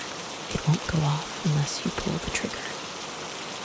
And he loaded the 4 barrels, measuring out the powder, and shot carefully, and ramming in the wads.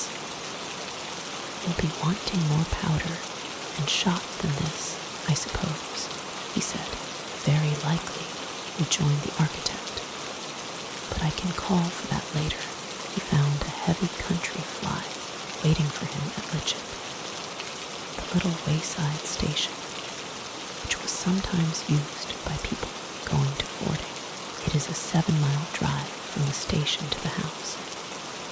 But he was so occupied in his own reflections that he was conscious of nothing till the carriage pulled up at the entrance of the park.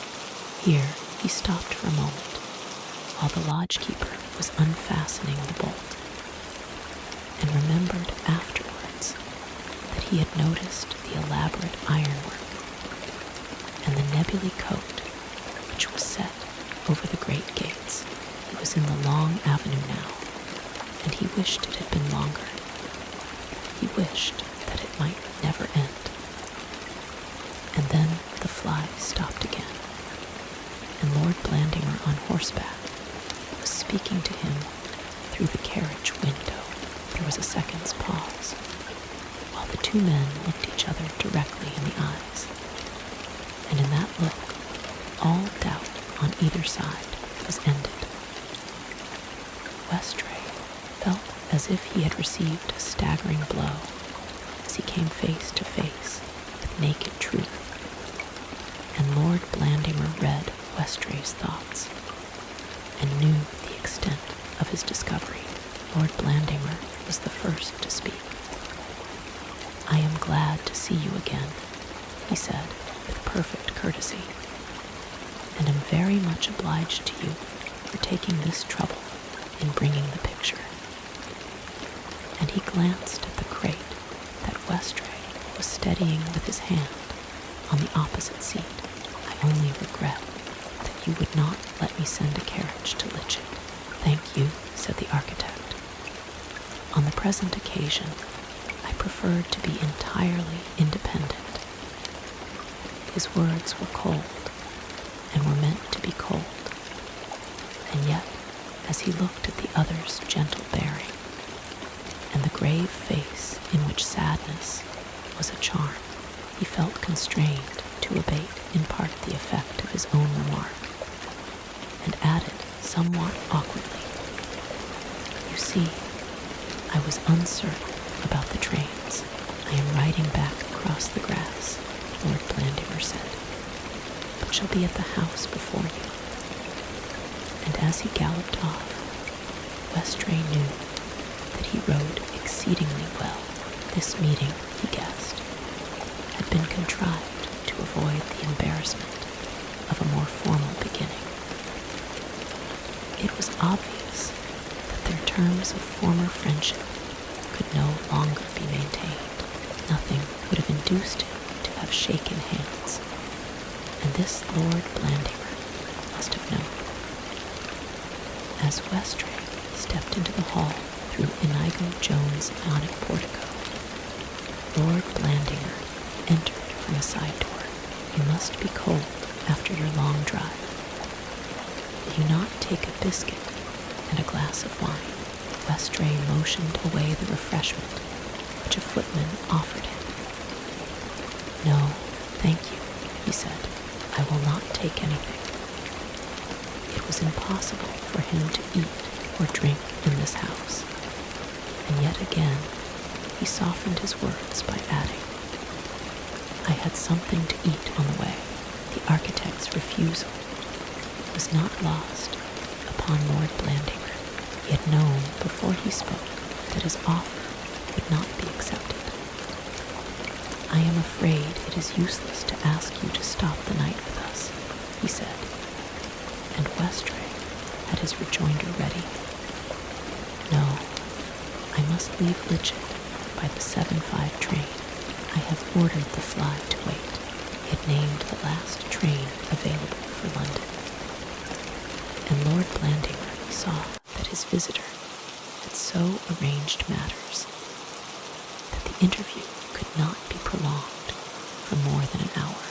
Of course, you could catch the night mail at Cullerne Road, he said. It is a very long drive, but I sometimes go that way to London myself.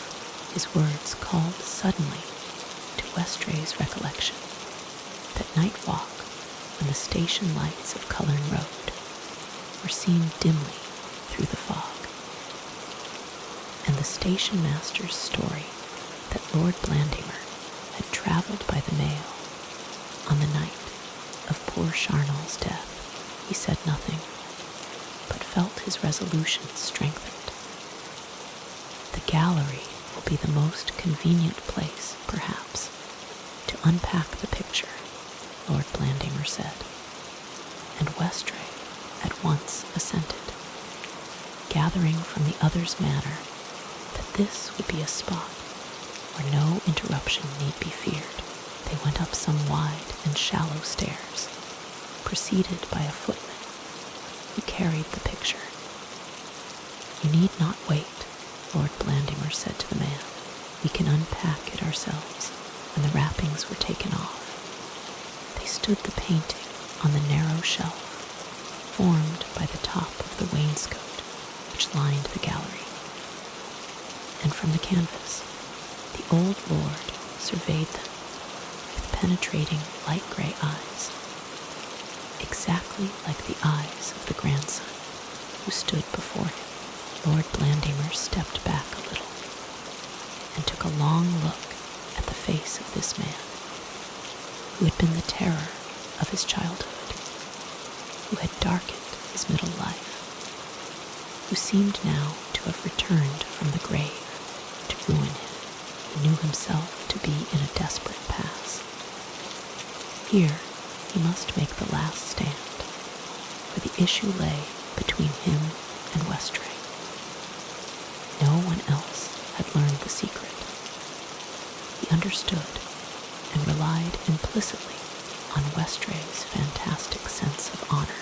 Westray had written that he would take no steps till the ensuing Monday, and Lord Blandimer was sure that no one would be told before that day, and that no one had been told yet.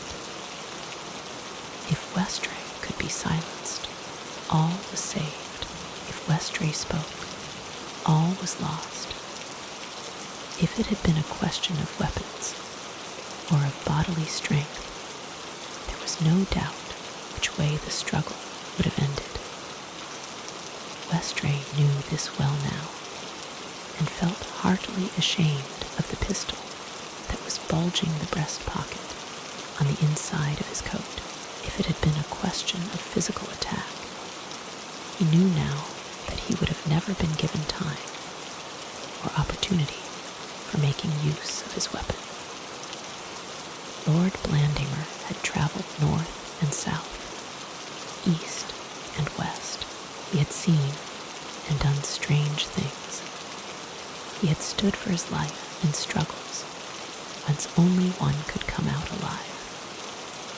But here was no question of flesh and blood. He had to face principles, those very principles on which he relied for respite. He had to face that integrity of Westray which made persuasion or bribery alike impossible. He had never seen this picture before, and he looked at it intently for some minutes, but his attention was all the while concentrated on the man who stood beside him. This was his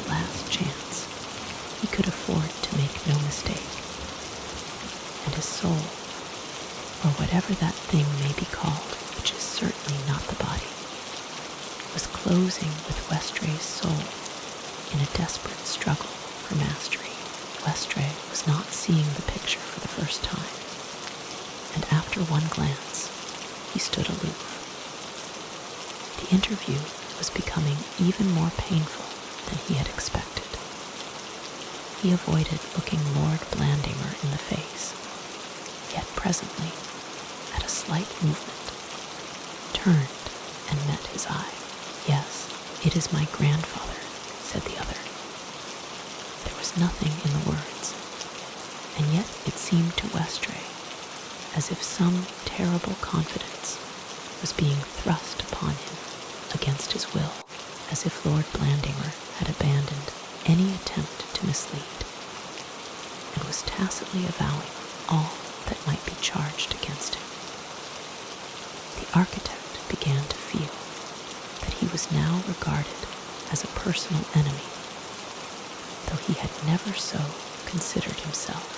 It was true that picture and papers had fallen into his hands, but he knew that a sense of duty was the only motive of any action that he might be taking. "You promised, I think, to show me some papers," Lord Blandimer said.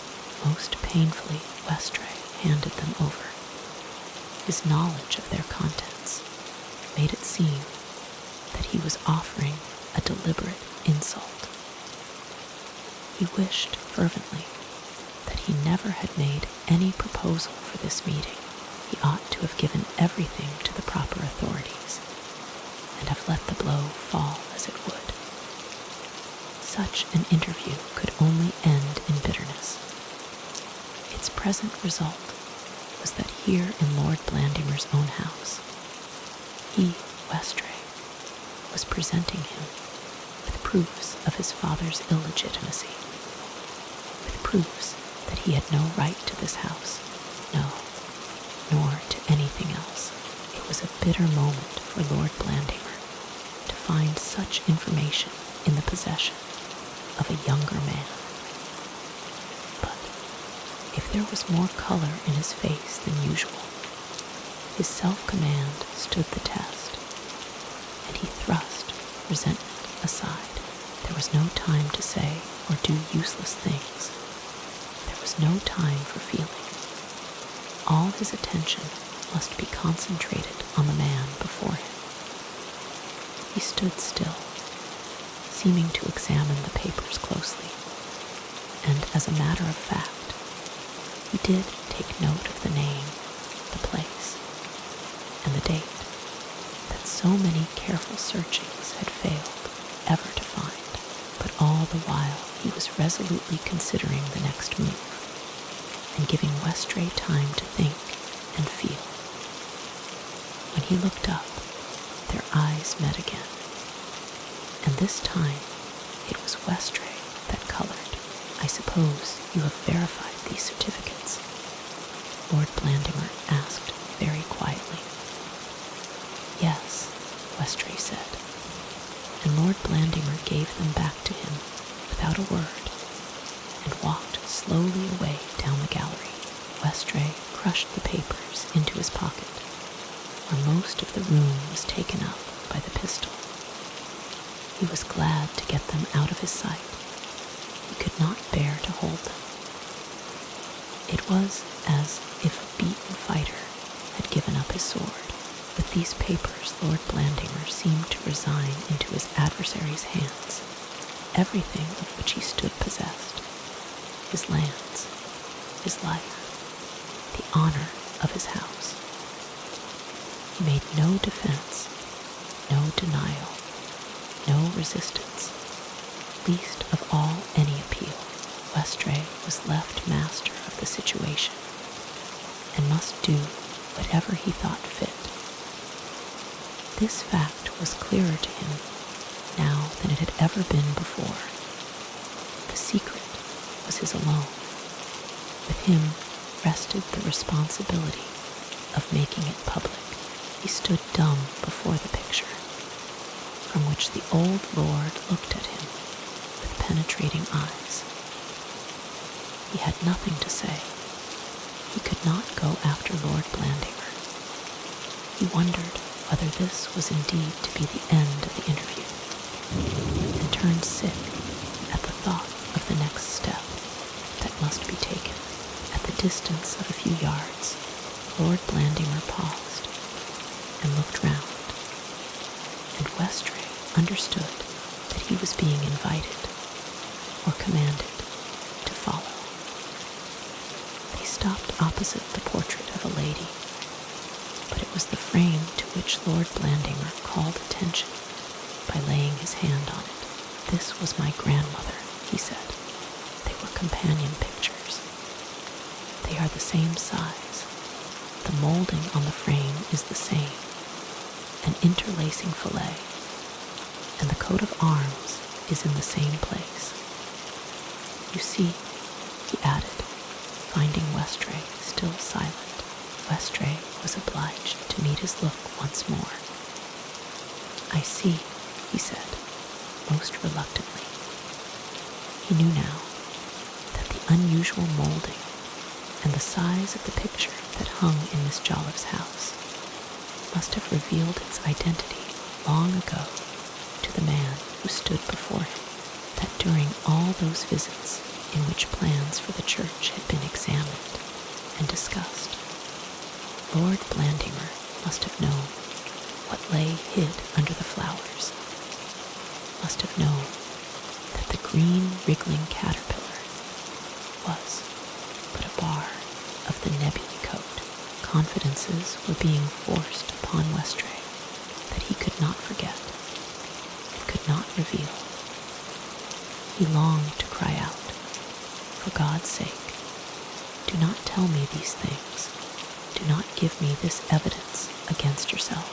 There was another short pause, and then Lord Blandimer turned. He seemed to expect Westray to turn with him, and they walked back over the soft carpet down the gallery in a silence that might be heard. The air was thick with doom. Westray felt as if he were stifling. He had lost mental control. His thoughts were swallowed up in a terrible chaos. Only one reflection stood out, the sense of undivided responsibility. It was not as if he were adding a link, as in duty bound, to a long chain of other evidence. The whole matter was at rest. To set it in motion again would be his sole act, his act alone. There was a refrain ringing in his ears, a verse that he had heard read a few Sundays before in Cullerne Church. "Am I God to kill and make alive? Am I God to kill and make alive?"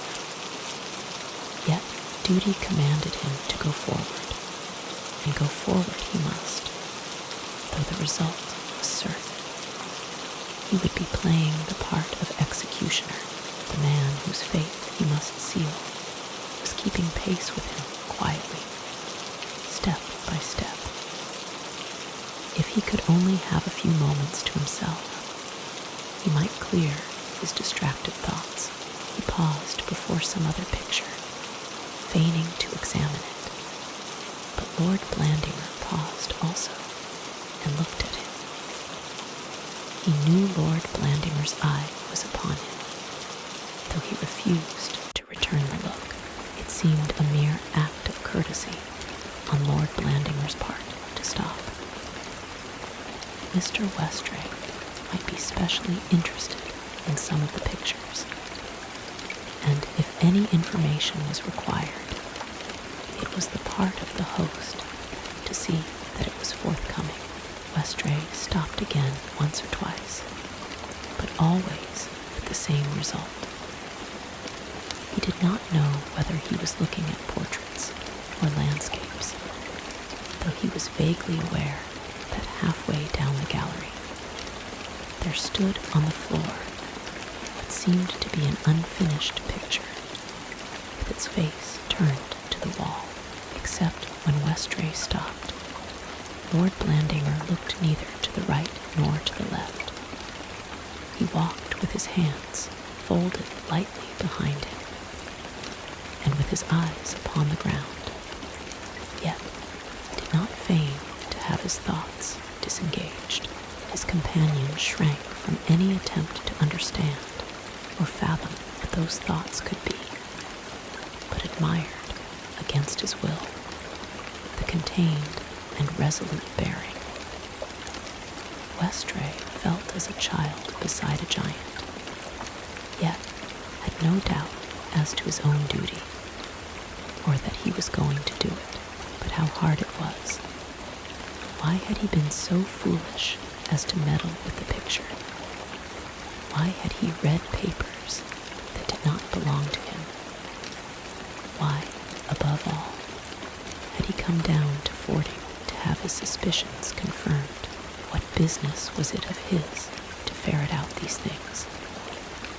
He felt all the unutterable aversion of an upright mind, playing the part of a detective. All the sovereign contempt, even for such petty meanness, as allows one person to examine the handwriting or postmark of letters addressed to another. Yet he knew this thing, and he alone. He could not do away with this horrible knowledge. The end of the gallery was reached. They turned with one accord and paced slowly, silently back, and the time was slipping away fast. It was impossible for Westray to consider anything now, but he had taken his decision before he came to Fording. He must go through with it. There was no escape for him any more than for Lord Blandimer. He would keep his word. On Monday, the day he had mentioned, he would speak, and once begun, the matter would pass out of his hands. But how was he to tell this to the man who was walking beside him and silently waiting for his sentence? He could not leave him in suspense. To do so would be cowardice and cruelty. He must make his intention clear, but how? In what form of words? There was no time to think. Already they were repassing that canvas which stood with its face to the wall. The suspense, the impenetrable silence, was telling upon Westray. He tried again to rearrange his thoughts, but they were centered only on Lord Blandimer. How calm he seemed, with his hands folded behind him, and never a finger twitching. What did he mean to do? To fly, or kill himself, or stand his ground, and take his trial on a last chance? It would be a celebrated trial. Hateful and inevitable details occurred to Westray's imagination. The crowded, curious court, as he saw it in his dream, with Lord Blandimer in the dock, and this last thought sickened him. His own place would be in the witness box. Incidents that he wished to forget would be recalled, discussed, dwelt on. He would have to search his memory for them, narrate them, swear to them. But this was not all. He would have to give an account of this very afternoon's work. It could not be hushed up. Every servant in the house would know how he had come to Fording with a picture. He heard himself cross-examined as to this very remarkable interview. What account was he to give of it? What a betrayal of confidence it would be to give any account. Yet he must, and his evidence would be given under the eyes of Lord Blandimer in the dock. Lord Blandimer would be in the dock watching him. It was unbearable, impossible. Rather than this, he would fly himself. He would use the pistol that bulged his pocket against his own life. Lord Blandimer had noted Westray's nervous movements his glances to right and left, as though seeking some way of escape. He saw the clenched hands and the look of distress as they paced to and fro. He knew that each pause before a picture was an attempt to shake him off, but he would not be shaken off. Westray was feeling the grip and must not have a moment's breathing space. He could tell exactly how the minutes were passing. He knew what to listen for and could catch the distant sound of the stable clock striking the quarters. They were back at the end of the gallery. There was no time to pace it again. Westray must go now if he was to catch his train. They stopped opposite the old lord's portrait. The silence wrapped Westray round, as the white fog had wrapped him round that night on his way to Cullerne Road. He wanted to speak, but his brain was confused. His throat was dry. He dreaded the sound of his own voice. Lord Blandimer took out his watch. "I have no wish to hurry you, Mr. Westray," he said, "but your train leaves Litchett in little over an hour. It will take you nearly that time to drive to the station. May I help you to repack this picture?" His voice was clear, level, and courteous, as on the day when Westray had first met him at Bellevue Lodge. The silence was broken, and Westray found himself speaking quickly in answer. "You invited me to stay here for the night. I have changed my mind and will accept your offer if I may." He hesitated for a moment and then went on. "I shall be thankful if you will keep the picture and these documents. I see now that I have no business with them." He took the crumpled papers from his pocket and held them out without looking up. Then silence fell on them again, and Westray's heart stood still till after a second that seemed an eternity. Lord Blandimer took the papers with a short, "I thank you," and walked a little way further to the end of the gallery. The architect leant against the side of a window opposite which he found himself, and looking out without seeing anything, presently heard Lord Blandimer tell a servant that Mr. Westray had stopped the night, and that wine was to be brought them in the gallery. In a few minutes, the man came back with a decanter on a salver, and Lord Blandimer filled glasses for Westray and himself. He felt probably that both needed something of the kind, but to the other more was implied. Westray remembered that an hour ago he had refused to eat or drink under this roof. An hour his mood had changed in that short time. How he had flung duty and principle to the winds. Surely this glass of red wine was a very sacrament of the devil, which made him a partner of iniquity. As he raised the glass to his lips, a slanting sunbeam shot through the window and made the wine glow red as blood. The drinkers paused, glass in hand, and glancing up saw the red sun setting behind the trees in the park. Then the old lord's picture caught the evening light. The green bars of the Nebuly Coat danced before Westray's eyes, till they seemed to live, to be again 3 wriggling caterpillars, and the penetrating gray eyes looked out from the canvas as if they were watching the enactment of this final scene. Lord Blandimer pledged him in a bumper, and Westray answered without hesitation, for he had given his allegiance, and would have drunk poison in token that there was to be no turning back now. An engagement kept Lady Blandimer from from home that evening. Lord Blandimer had intended to accompany her, but afterwards told her that Mr. Westray was coming on important business, and so she went alone. Only Lord Blandimer and Westray sat down to dinner, and some subtle change of manner made the architect conscious that for the first time since their acquaintance, his host was treating him as a real equal.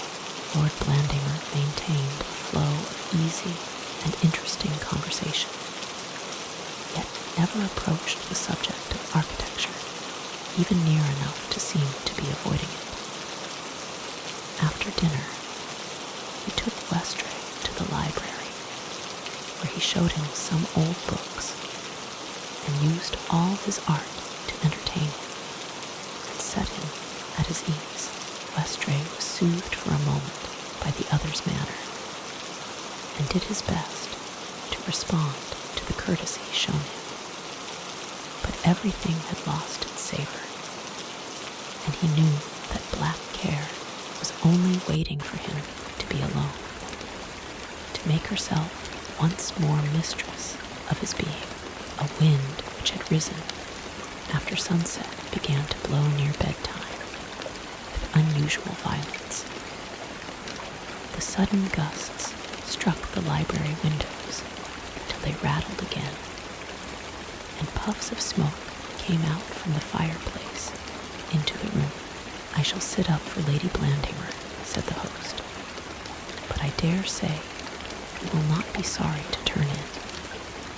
And Westray, looking at his watch, saw that it wanted but 10 minutes of midnight. In the hall and on the staircase, as they went up, the wind blowing with cold rushes made itself felt still more strongly. "It is a wild night," Lord Blandimer said, as he stopped for a moment before a barometer, "but I suspect that there is yet worse to come. The glass has fallen in an extraordinary way. I hope you have left all snug at the tower at Cullerne. This wind will not spare any weak places. I don't think it should do any mischief at St. Sepulchre's," Westray answered, half unconsciously. It seemed as though he could not concentrate his thought even upon his work. His bedroom was large and chilly in spite of a bright fire. He locked the door, and drawing an easy chair before the hearth, sat a long while in thought. It was the first time in his life that he had with deliberation acted against his convictions, and there followed the reaction and remorse inseparable from such conditions. Is there any depression so deep as this? Is there any night so dark as this first eclipse of the soul? This first conscious stilling of the instinct for right? He had conspired to obscure truth. He had made himself partaker in another man's wrongdoing, and as the result, he had lost his moral foothold, his self-respect, his self-reliance. It was true that even if he could, he would not have changed his decision now. Yet the weight of a guilty secret that he must keep all his life long pressed heavily upon him. Something must be done to lighten this weight. He must take some action that would ease the galling of his thoughts. He was in that broken mood for which the Middle Ages offered the cloister as a remedy. He felt the urgent need of sacrifice and abnegation to purge him, and then he knew the sacrifice that he must make. He must give up his work at Cullerne. He was thankful to find that there was still enough of conscience left to him to tell him this. He could not any longer be occupied on work for which the money was being found by this man.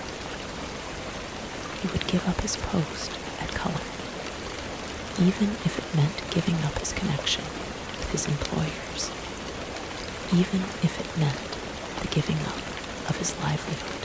He felt as if England itself were not large enough to hold him and Lord Blandinger. He must never more see the associate of his guilt.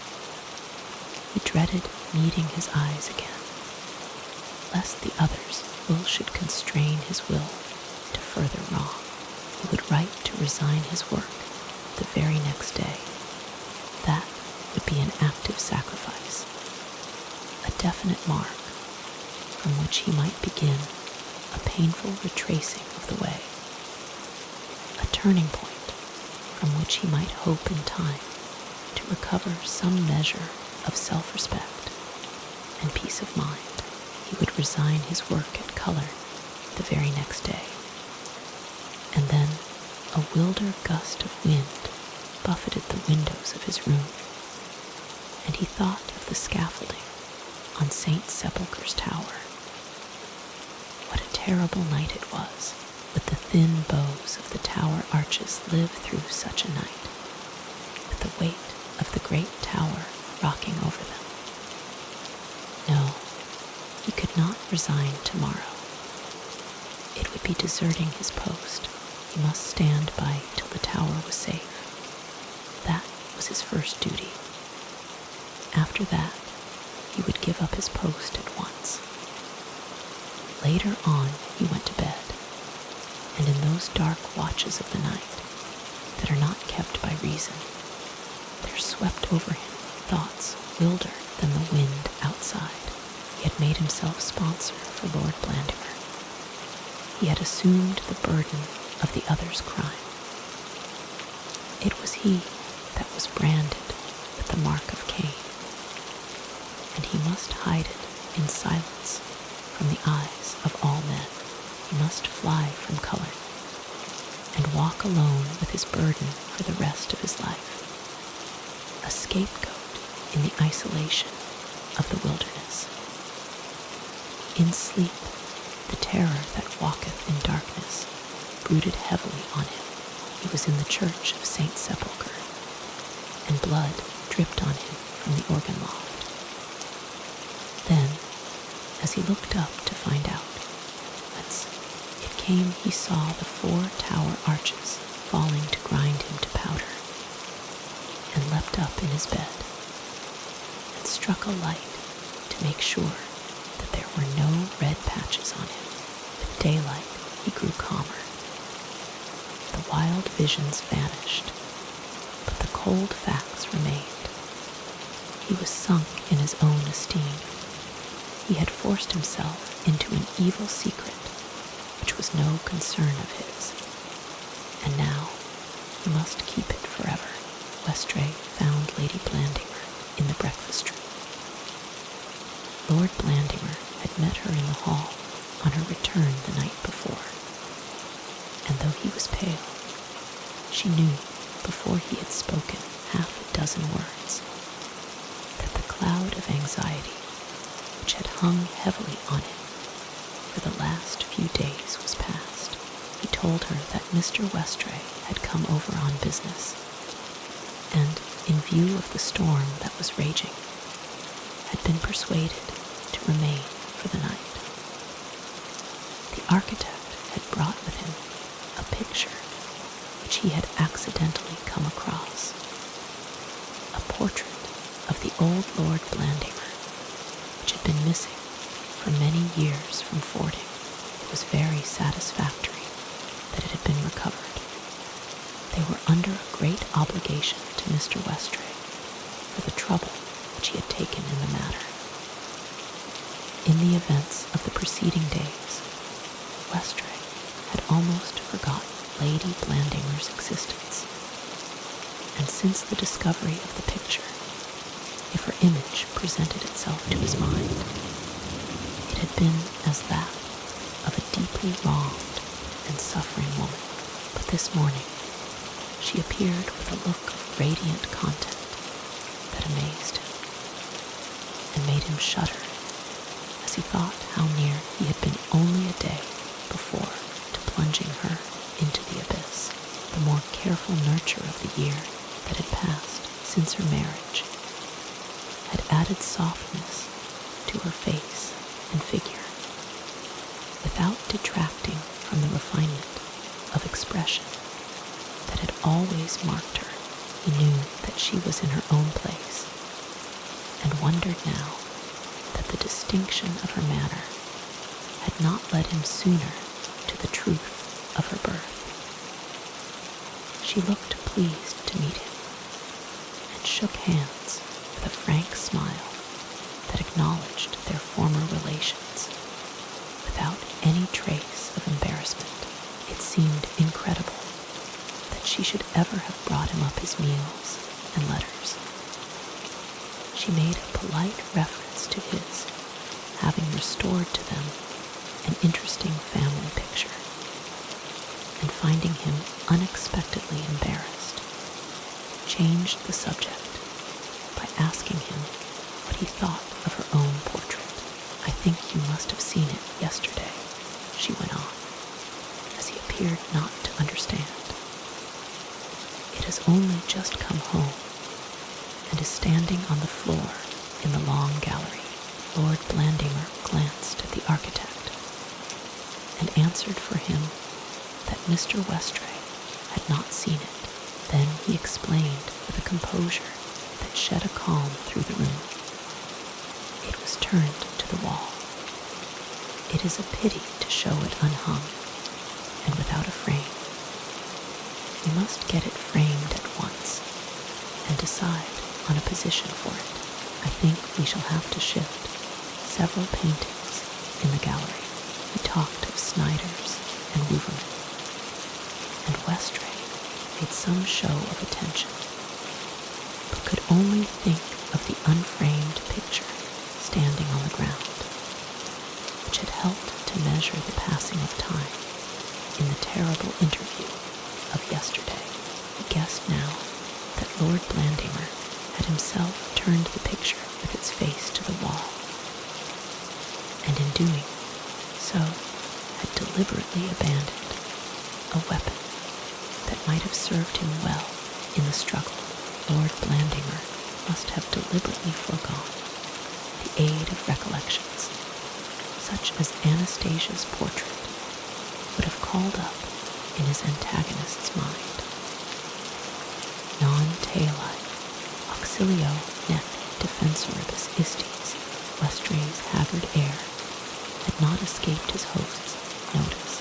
The architect looked as if he had spent the night in a haunted room, and Lord Blandymer was not surprised, knowing that the other's scruples had died hard, and were not likely to lie quiet in their graves.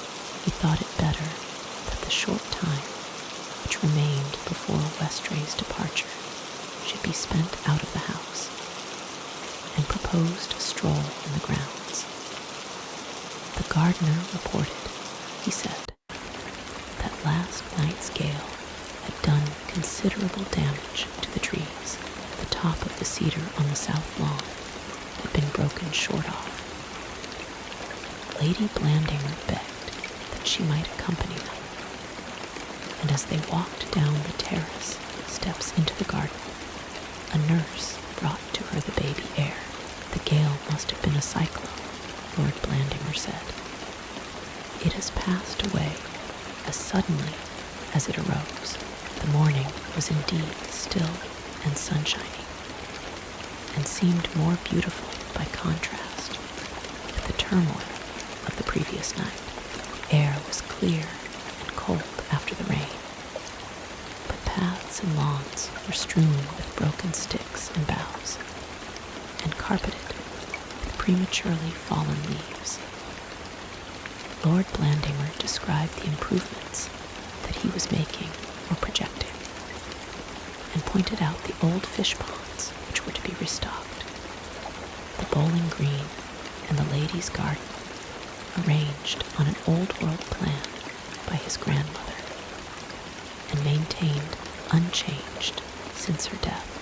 had received an immense service from Westray, and he would not accept it ungraciously or make little of it. In taking the architect round the place, in showing this place that his ancestors had possessed for so many generations, in talking of his plans for a future that had only so recently become assured, he was in a manner conveying his thanks, and Westray knew it.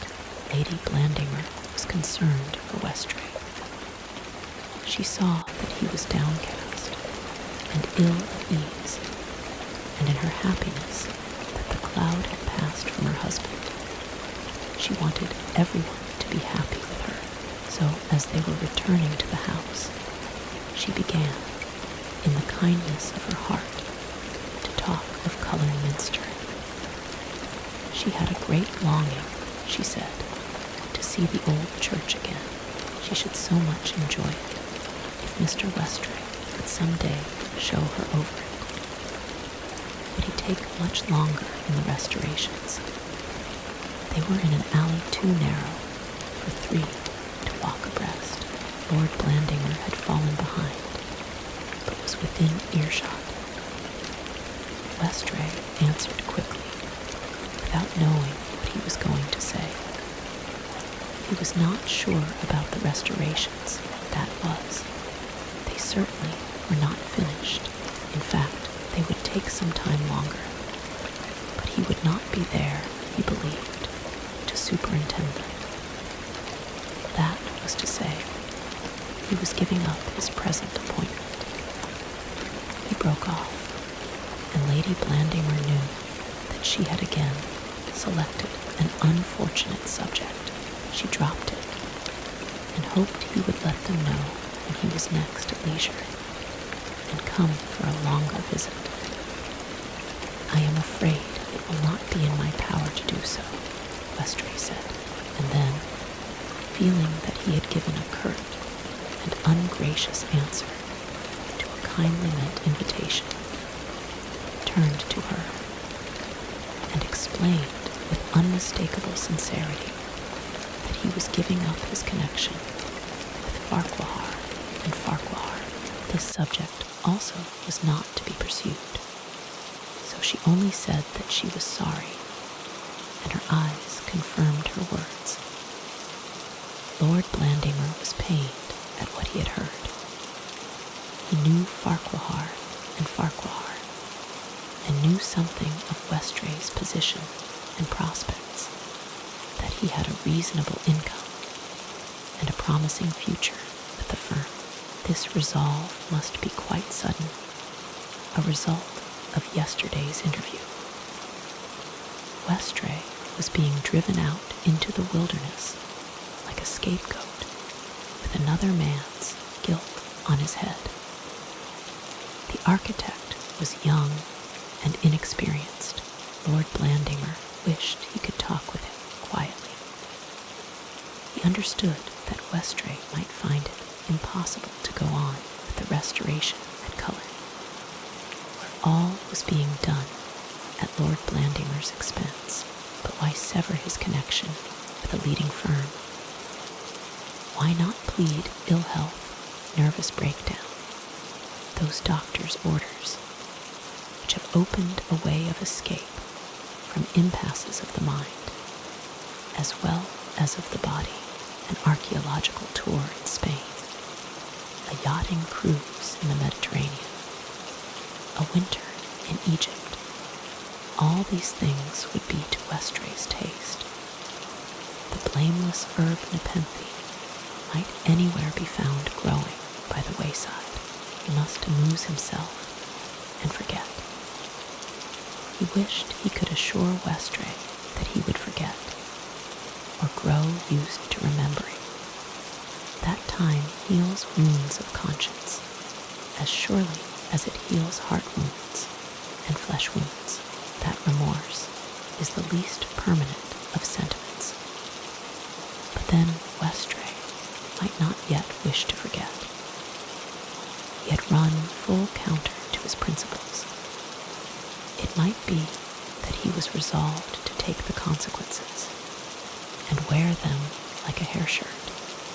as the only means of recovering his self-esteem.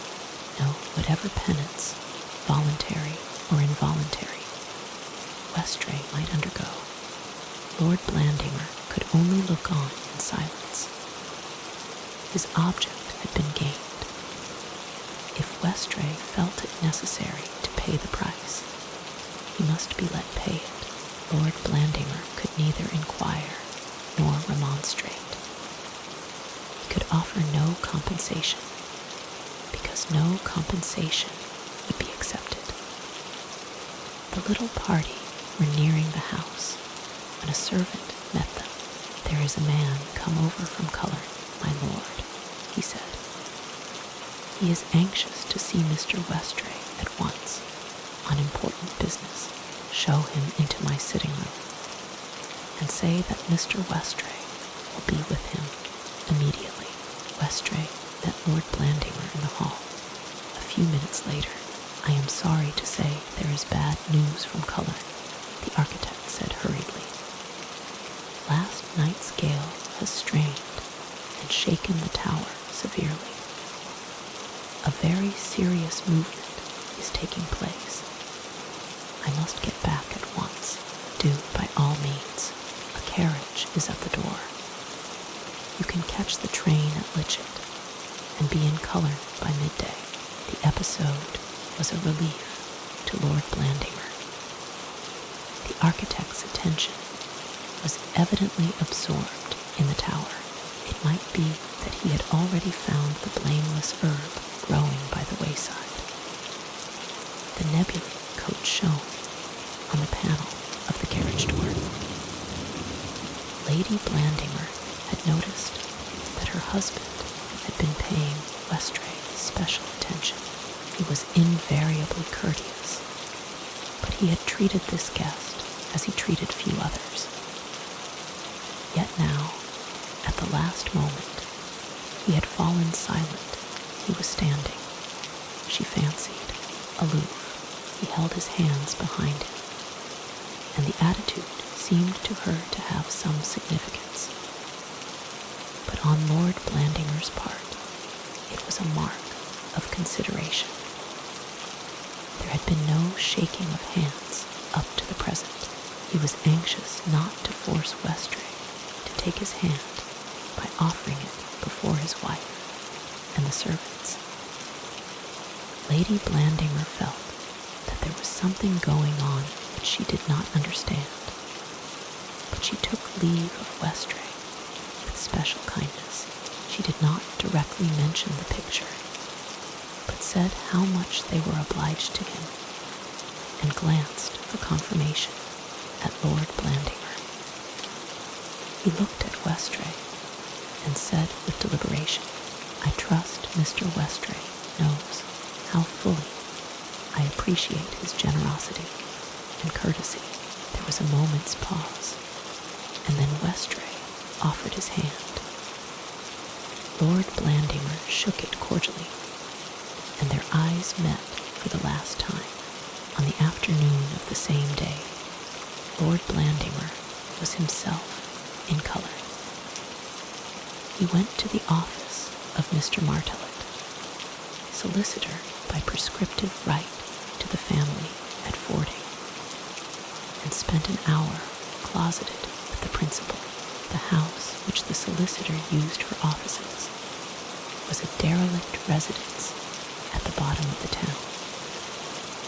It still had in front of it an extinguisher for links, and a lamp bracket over the door of wasted iron scrollwork. It was a dingy place, but Mr. Martellett had a famous county connection, and rumor said that more important family business was done here even than in Carisbury itself. Lord Blandimer sat behind the dusty windows. "I think I quite understand the nature of the codicil," the solicitor said. "I will have a draft forwarded to your lordship tomorrow." No, it is short enough. "Let us finish with it now," said his client. "There is no time like the present. It can be witnessed here. Your head clerk is discreet, is he not? Mr. Simpkin has been with me 30 years, the solicitor said deprecatingly, and I have had no reason to doubt his discretion. Hitherto, the sun was low, and Lord Blandymer left Mr. Martelet's office. He walked down the winding street that led to the marketplace, with his long shadow going before him on the pavement. Above the houses in the near distance stood up the great tower of St. Sepulchre's, pink red in the sunset rays. What a dying place was Cullerne. How empty were the streets.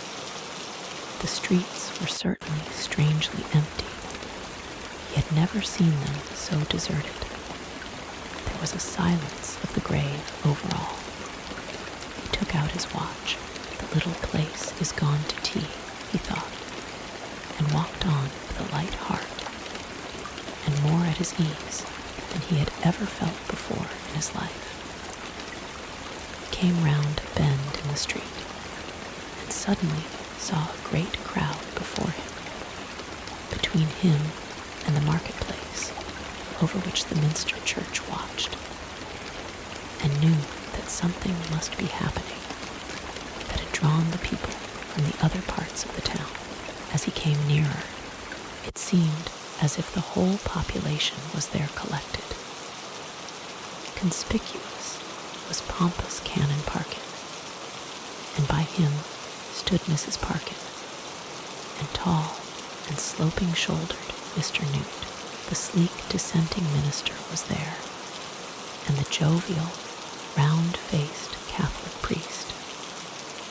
There stood Jolliffe, the pork butcher, in shirt-sleeves and white apron in the middle of the road, and there stood Jolliffe's wife and daughters, piled up on the steps of the shop, and craning their necks towards the marketplace. The postmaster and his clerk and 2 letter carriers had come out from the post office. All the young ladies and young gentlemen from Rose and Story's establishment were herded in front of their great glittering shop window, and among them shone the fair curls of Mr. Story, the junior partner. Himself, a little lower down, was a group of masons and men employed on the restorations, and near them Clerk Janaway leant on his stick. Many of these people Lord Blandymer knew well by sight, and there was beside a great throng of common folk, but none took any notice of him. There was something very strange about the crowd.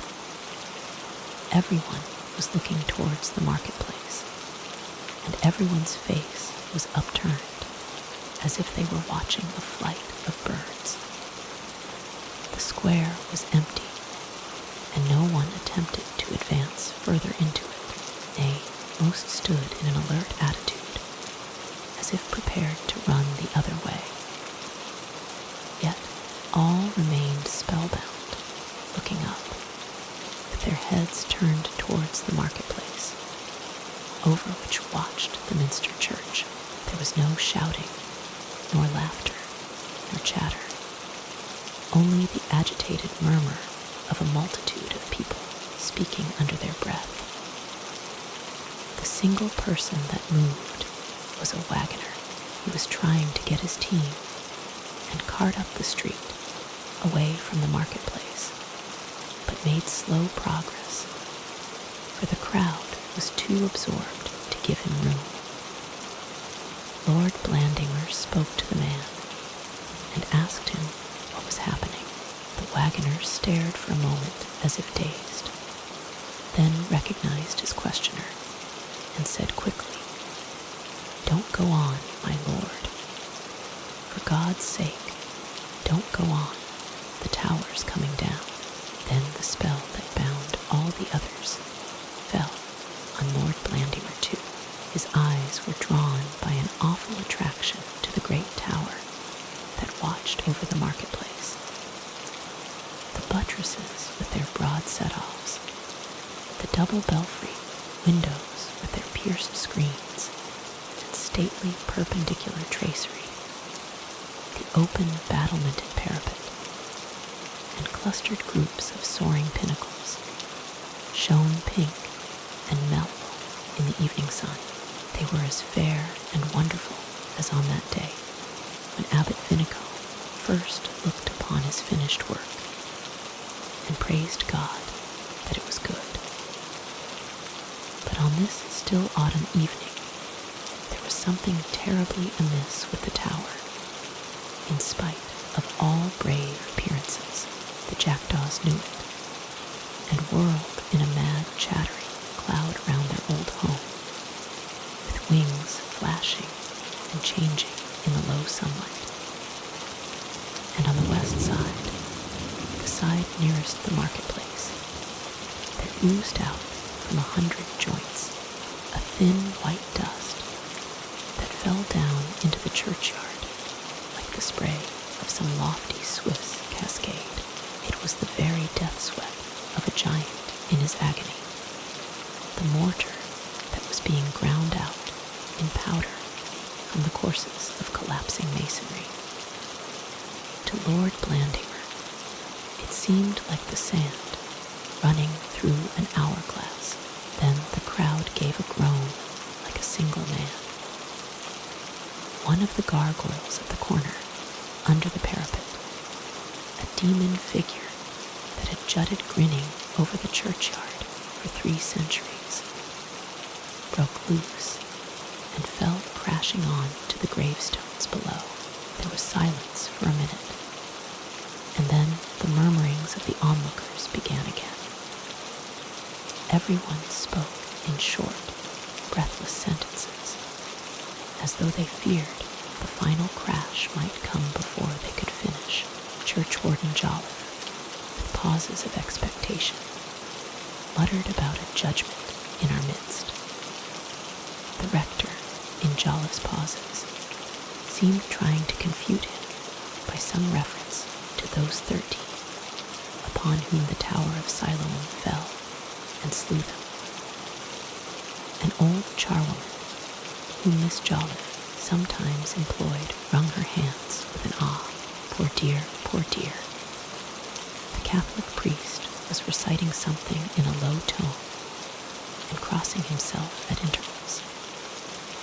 Lord Blandimer, who stood near, caught a word or two of the commendatory prayer for the dying, the Proficiere, and Liliata Rutilantium. That showed how Abbot Vinicombe's tower lived in the hearts of those that abode under its shadow, and all the while the white dust kept pouring out of the side of the wounded fabric. The sands of the hourglass were running down apace. The foreman of the masons saw Lord Blandimer and made his way to him. "Last night's gale did it, my lord," he said. "We knew 'twas touch and go when we came this morning. Mr. Westray's been up the tower since midday to see if there was anything that could be done. But 20 minutes ago he came sharp into the belfry and called to us, 'Get out of it, lads, get out quick for your lives. It's all over now. It's widening out at bottom. You can see how the base walls moved and forced up the graves on the north side.'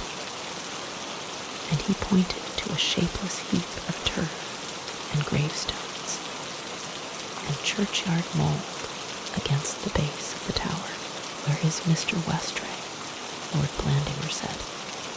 'Ask him to speak to me for a minute.' He looked round about for the architect.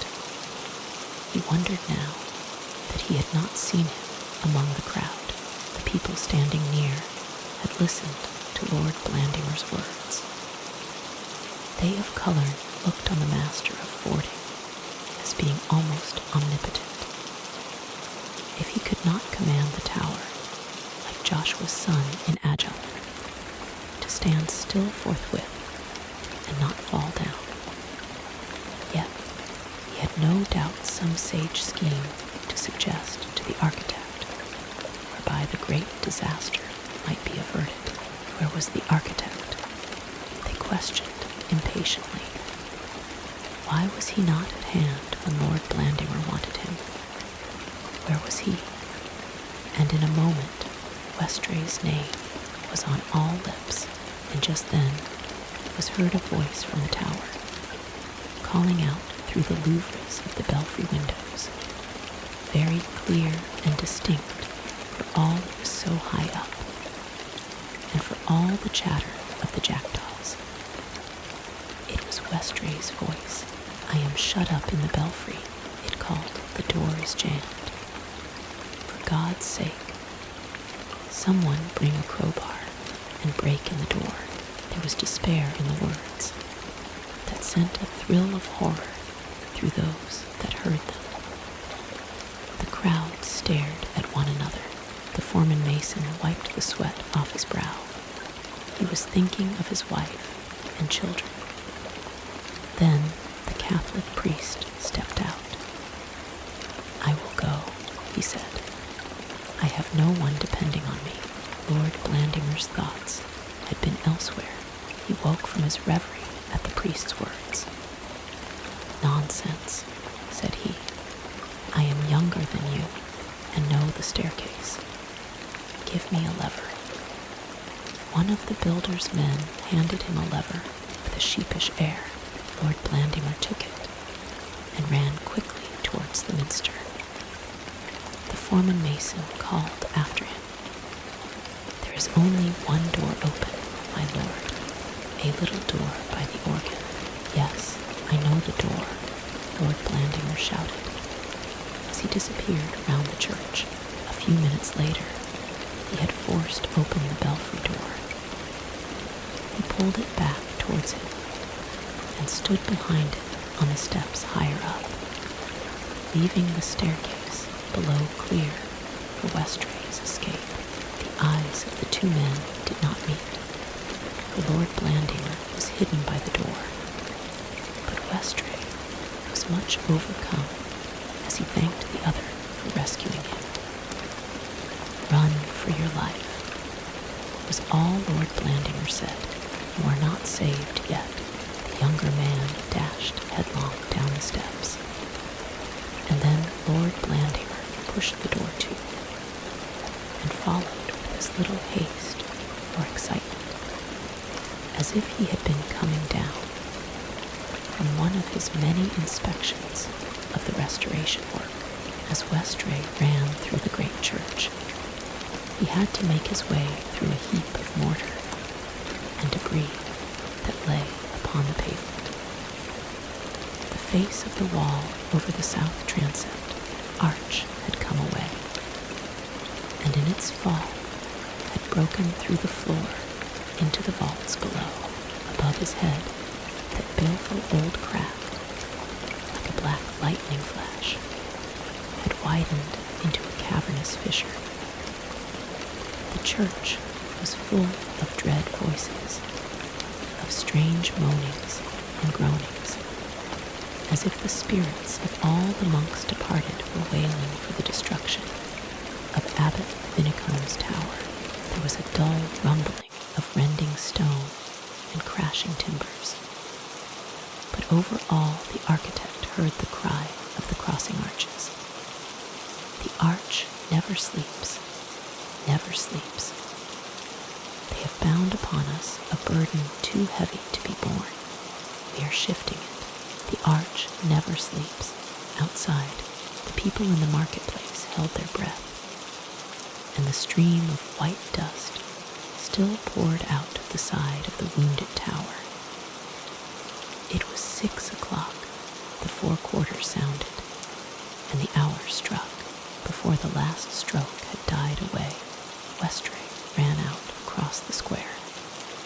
But the people waited to cheer until Lord Blandimer should be safe too. The chimes began Bermondsey as clearly and cheerfully as on 1,000 other bright and sunny evenings, and then the melody was broken. There was a jangle of sound, a deep groan from Tailor John, and a shrill cry from Beta Maria, a roar as of cannon, a shock as of an earthquake, and a cloud of white dust hid from the spectators the ruin of the fallen tower. Epilogue. On the same evening, Lieutenant Nefer, R.N., sailed down channel in the corvette Solbay, bound for the China station. He was engaged to the second Miss Balti, and turned his glass on the old town where his lady dwelt as he passed by. It was then he logged that Cullerne Tower was not to be seen, though the air was clear, and the ship but 6 miles from shore. He rubbed his glass and called some other officers to verify the absence of the ancient sea mark, but all they could make out was a white cloud. That might be smoke or dust or mist hanging over the town. It must be mist, they said. Some unusual atmospheric condition must have rendered the tower invisible. It was not for many months afterwards that Lieutenant Nefer heard of the catastrophe, and when he came up channel again on his return 4 years later, there was the old sea mark clear once more, whiter a little, but still the same old tower. It had been rebuilt at the sole charge of Lady Blandimer, and in the basement of it was a brass plate to the memory of Horatio Sebastian Fiennes, Lord Blandimer, who had lost his own life in that place whilst engaged in the rescue of others. The rebuilding was entrusted to Mr. Edward Westray, whom Lord Blandimer, by codicil, dictated only a few hours before his death, had left co-trustee with Lady Blandimer and guardian of the infant heir